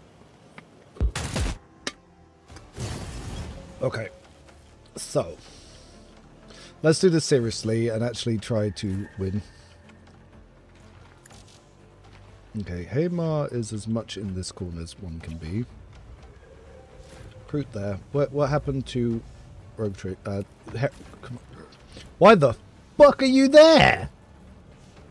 What? That's... What? Oh my god. Fuck you, game. That's not where he was. That's not where he was. Game's like, I'm just going to teleport your character away from the position that you specifically put them in. Oh, thanks game. Thanks, game.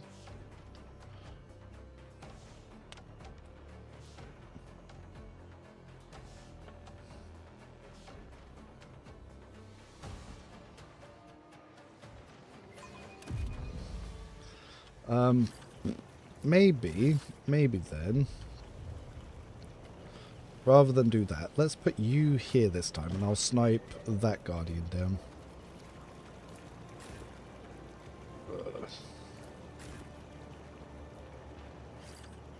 But now I don't have line of sight on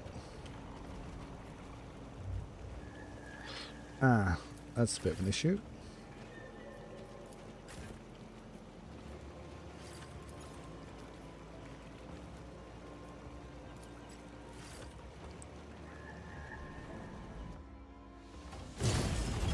Okay. So, I can pop you here, so you can get that one. No. It does like to move you, doesn't it? Hamar. We need to keep him away from getting cornered this time. Epione, I forgot to move you. Yeah, that'll do.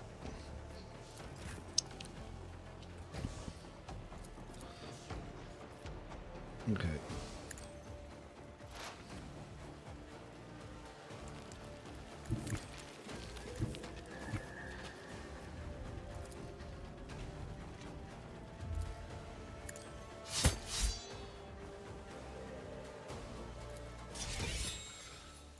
See if we can actually hit the legs, stop him running. Legs injured. Cool. Then. Okay,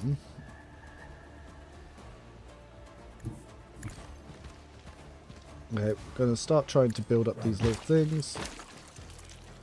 Realise I actually want him this side. Can't shoot. Did I forget to level you up on the reload? I forgot to level him up on the reload. Oh my god. Cool. Oh god. All this work to try and get one usable clip of an operative. God fucking damn it. But how the devil are you all doing? You enjoying the amount of backbreaking labor we have to go through to try and make operative look viable? But it still does less than soldier or officer or warrior. Ugh. Ugh. Ugh.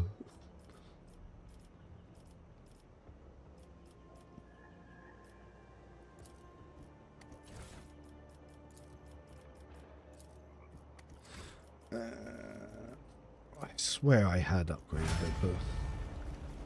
Okay. And this time I'll remember to send them both over here.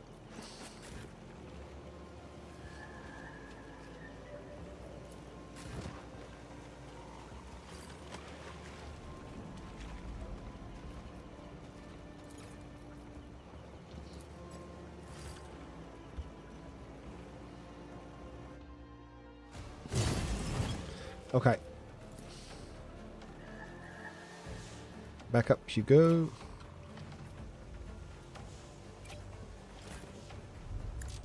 Oh, can't move cog. That's fine.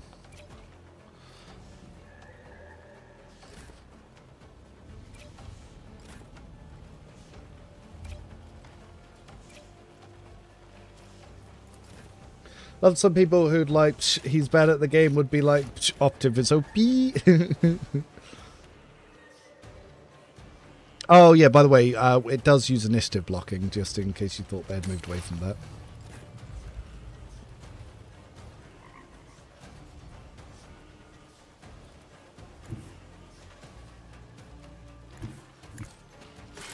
Oh fuck, I didn't see that guy there. Oh no. Yeah.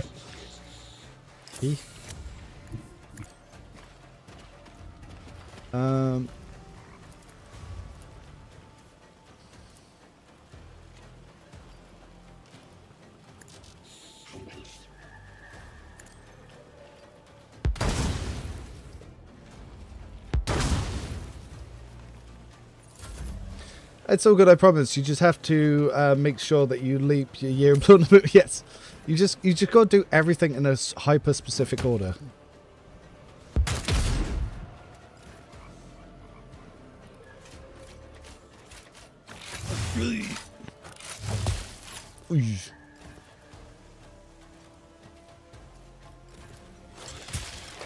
Ah, fuck me. Hamar, once again, about to be useless. No. Oh, fuck it. Okay. Not got the range for you, but we can shoot you.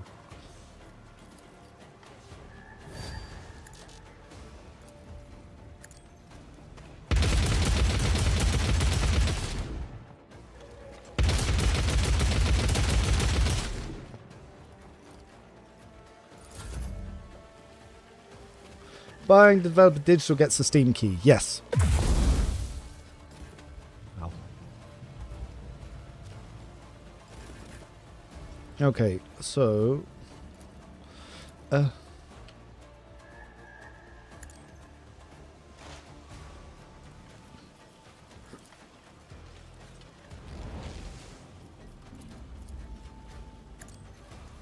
at least the game can remember I can use this to move through enemies. So maybe it won't be that one. So this one is... blah, blah, blah. It's waiting to all single shot attacks. Yeah, let's do that.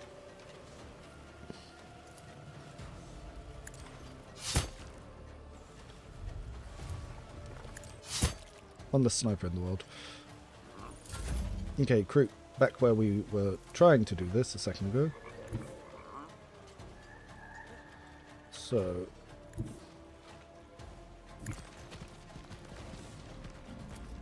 we melee. We shoot. Actually, let's go for a vital shot to build up some... So, if we go for the legs at 80%, that'll give us +2. Accidentally shot my own guy. It's all good, buddy.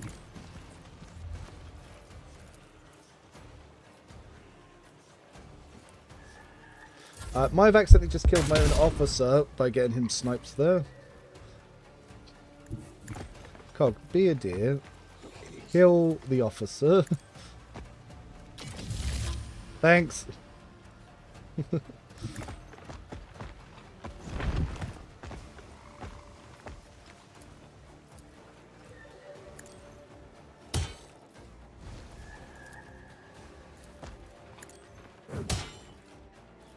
Because you see, we need the officer to be able to pass heroics. Now, the other problem is, I think we're going to be able to do it, but I don't think we're going to be able to be in a position to snipe any viable targets. Oh, he picked up some exploits in the process. Okay, so we can try to snipe the one Cog's fighting by moving here.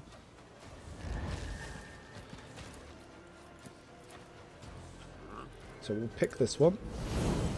So he got some exploits. We'll swap over to the damage one. Now, if we aim for the eyes, 132. So you can pick them off. And this is kind of how you have to use operatives, is you just got to stack heroics. You can swap back to that, turn that off. And then once per turn, you can do something fancy and usable like that.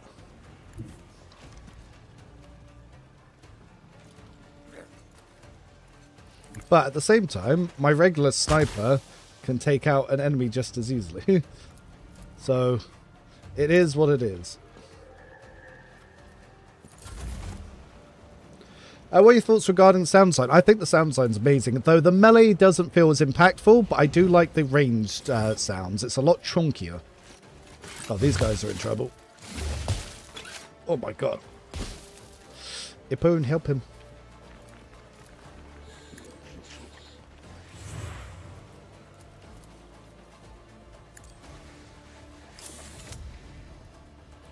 These guys are in a lot of trouble in this corner.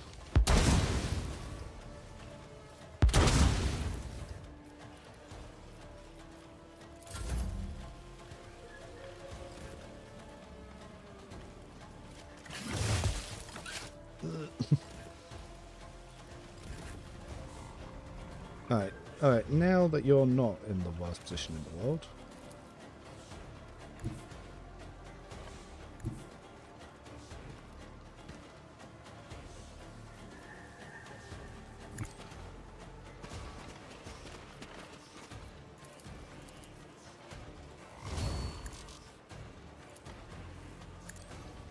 And yeah, because burst fire now is just a general direction.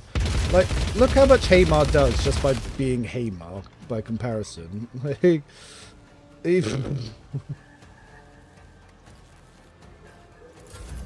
no bells and whistles or gimmicks needed.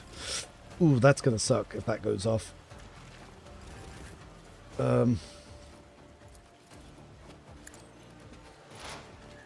We need to get out of here.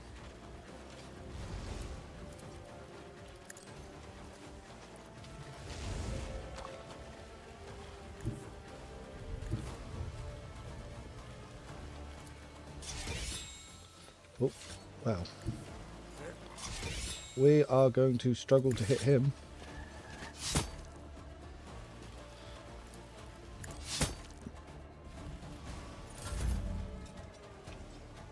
Okay, so our little friend, we need to be in a position where we can see you, and we also want to be able to see you.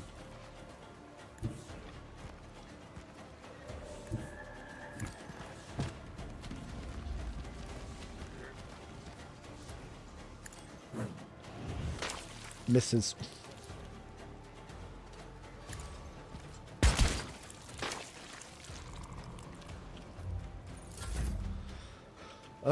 Then Cog, the goodest of boys. Now, this encounter is a bit tricky because chances are we're not going to be able to move where we want to be able to move.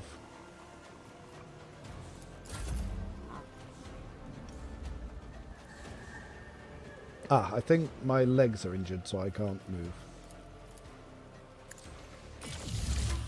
Yes.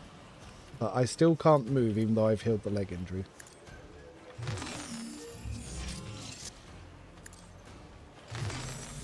Then, if we do that, we just need to be able to target something.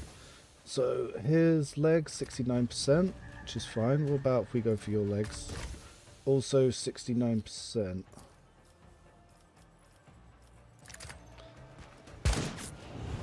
We miss, so it doesn't work. If we had landed that, we could have got heroic action. Again, operatives suck. It's percentage chance to be useful. Whereas everything else is just always useful. Like, you saw how easily I went through this when I didn't use the operative. And now that no matter what setup I go for with the operative, I'm struggling. Oh, opponent's dead.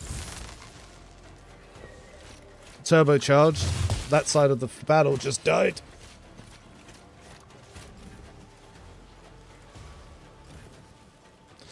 Operative's definitely the common denominator here. It also doesn't help that they didn't give Hamar the movement buff, so he struggles to get anywhere.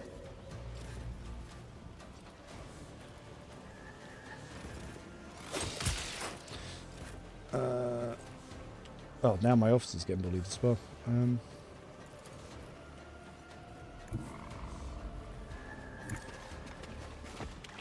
So he'll be able to kill these two trash mobs, but that's not going to be the biggest help that we need.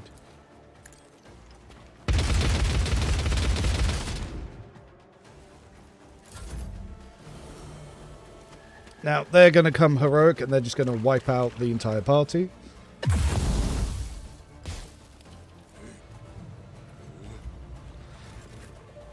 So, we can use the advantage of one thing, however, which is going to be that she's going to get 2 attacks here.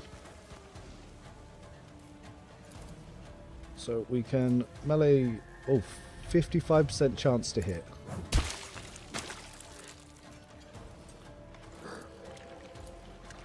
Let's turn off the attack reduction.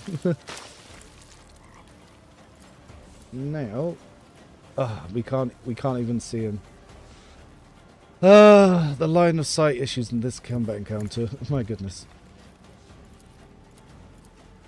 Okay, so we can use this to line of sight the officer, which is then going to add some stuff. And then we can try and see what damage we can do to the officer. So we're going to go for the eyes. Does 51. So it doesn't do... Because he's got high morale, that's why the damage isn't going to be the best.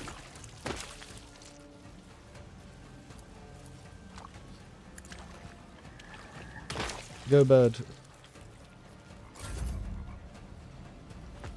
And a lot of this is going to be down to Cog.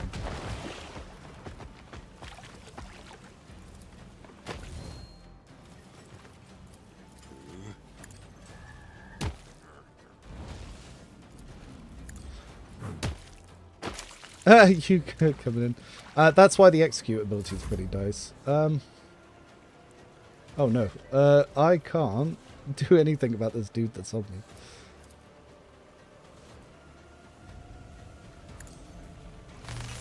Because I don't have any close combat weapons.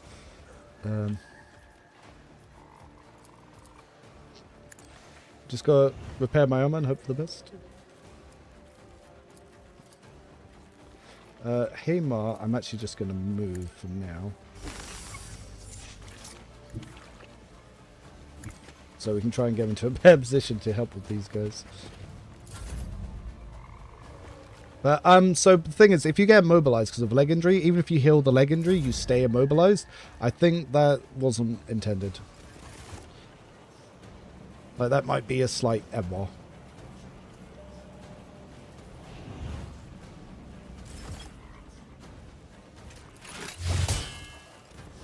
So these can one-shot Cog, by the way, when they get their heroics up. So Hamar, however, we're going to try and move him here. We kind of want to take this out. So if we take out that commander, that should hurt their morale. Cool. Get a heroic shot.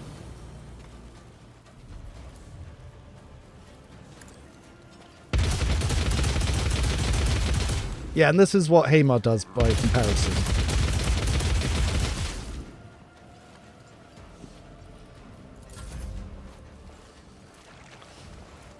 Cog's getting himself surrounded. So we can then move in up here. Actually, if we go here, that will give Cog morale. So what is our hit chances like this? 99%. So that's good, and that will put an exploit there. Then if we go for a shot here, we can try and do that, or we turn that off. Oh, turn this off. Then we try to precise shot. Now, a precise shot, we can kill this one and try and get some heroic going. I like the burst fire tiles and change. So now this will proc a heroic, which is what we like to see. And we're going to try and get this over here, because that will give us a bunch of exploits. Now, if we then go for the eyes, 60 damage. If we put it on this one, and we go for the eyes, 92. So it's all based on their morale. So you need someone that's debuffing morale for it to be useful. So again, it's not the operative that's doing anything, because this is the same damage that my officer sniper is doing. Oh, we're helping, we're helping. And then Cog, well, he takes one out with an AoE. Shoulder bumps. We'll add on the extra bleed hit. And he wins the thing. It's not just armor, it's also morale. So when enemies have low morale and more traumas, it actually increases your damage for the vitals. You can check and test it. But yeah, Operative, it's kind of unimpressive. It's as you saw when I did the encounter earlier, it did far better without it. So yeah, Oh, 6. Armor Tech's vitals. Yes, I know. You're not following with Mortis, though. Your vitals bonus damage is increased when enemy morale is low. If you were watching earlier, I was doing 70 damage on sniper shots with just my officer. So your higher morale, their lower morale, it increases your damage. You can check. You can check.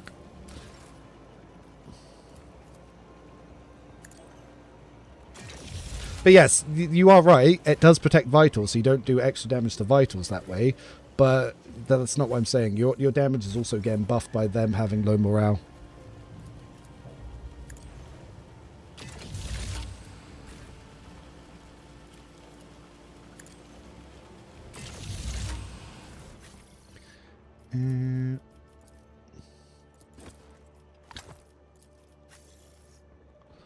I forgot to give her Medicaid. It's not like she needed them, but yeah, Operative's unimpressive. It's very, very unimpressive. Everything that you can do to argue for how you make it usable, it's just better to do the exact same to someone else. And if you had an officer buffing an officer, they would do the exact same damage on those snipers. So, yeah. There was that guy spamming chat earlier, and I've just disproved every argument he made. It's people just being difficult. I get it, you sexually identify with Operative, so you want Operative to be the OP class, but it's not as OP as what you're saying, and that's why Operative got over-nerfed in Rogue Trader, because people were disingenuous. You got to actually look at it. It's snipers that are doing the damage. Snipers and vitals are what's doing the damage. If you give any sniper rifle to any other archetype and you give it that same gear for extra vitals damage, it's doing the same. We'll just have to see if later operatives get more talents or a second archetype that also enhances vitals. If anything, what it should prove is snipers are very strong and very viable. Operatives themselves, kind of ass. So yeah, something to keep in mind. Snipers are strong. Snipers are definitely strong. And an officer sniper is doing almost the exact same as an operative sniper. The only difference is the heroic action. The heroic action on operative is very good, but I feel like just trying to argue to use it just for the heroic action isn't a good way to balance it. Like, we can use it, like as you just saw. So there are ways that you can abuse it to make it usable, but it's a gimmick. It's a gimmick at best. But we've been streaming 6 hours. I've reached where I wanted to get to. I had to reload that a couple of times because it was just bad positioning at the start. But if you check earlier in the stream to compare it to when I didn't have the crew, how much easier it was using the Pyromancer, because the Pyromancer was able to just AoE and clear things. Yeah, Saros is just stronger. He's just stronger. But anyway, thank you all for stopping by. I'll have some videos and I'll obviously go for some of those encounters and I'll start putting in my thoughts and explaining my stuff and referencing the videos so you don't have to just listen to the explanation without seeing the stuff that we covered earlier to show how it works. But thanks for joining.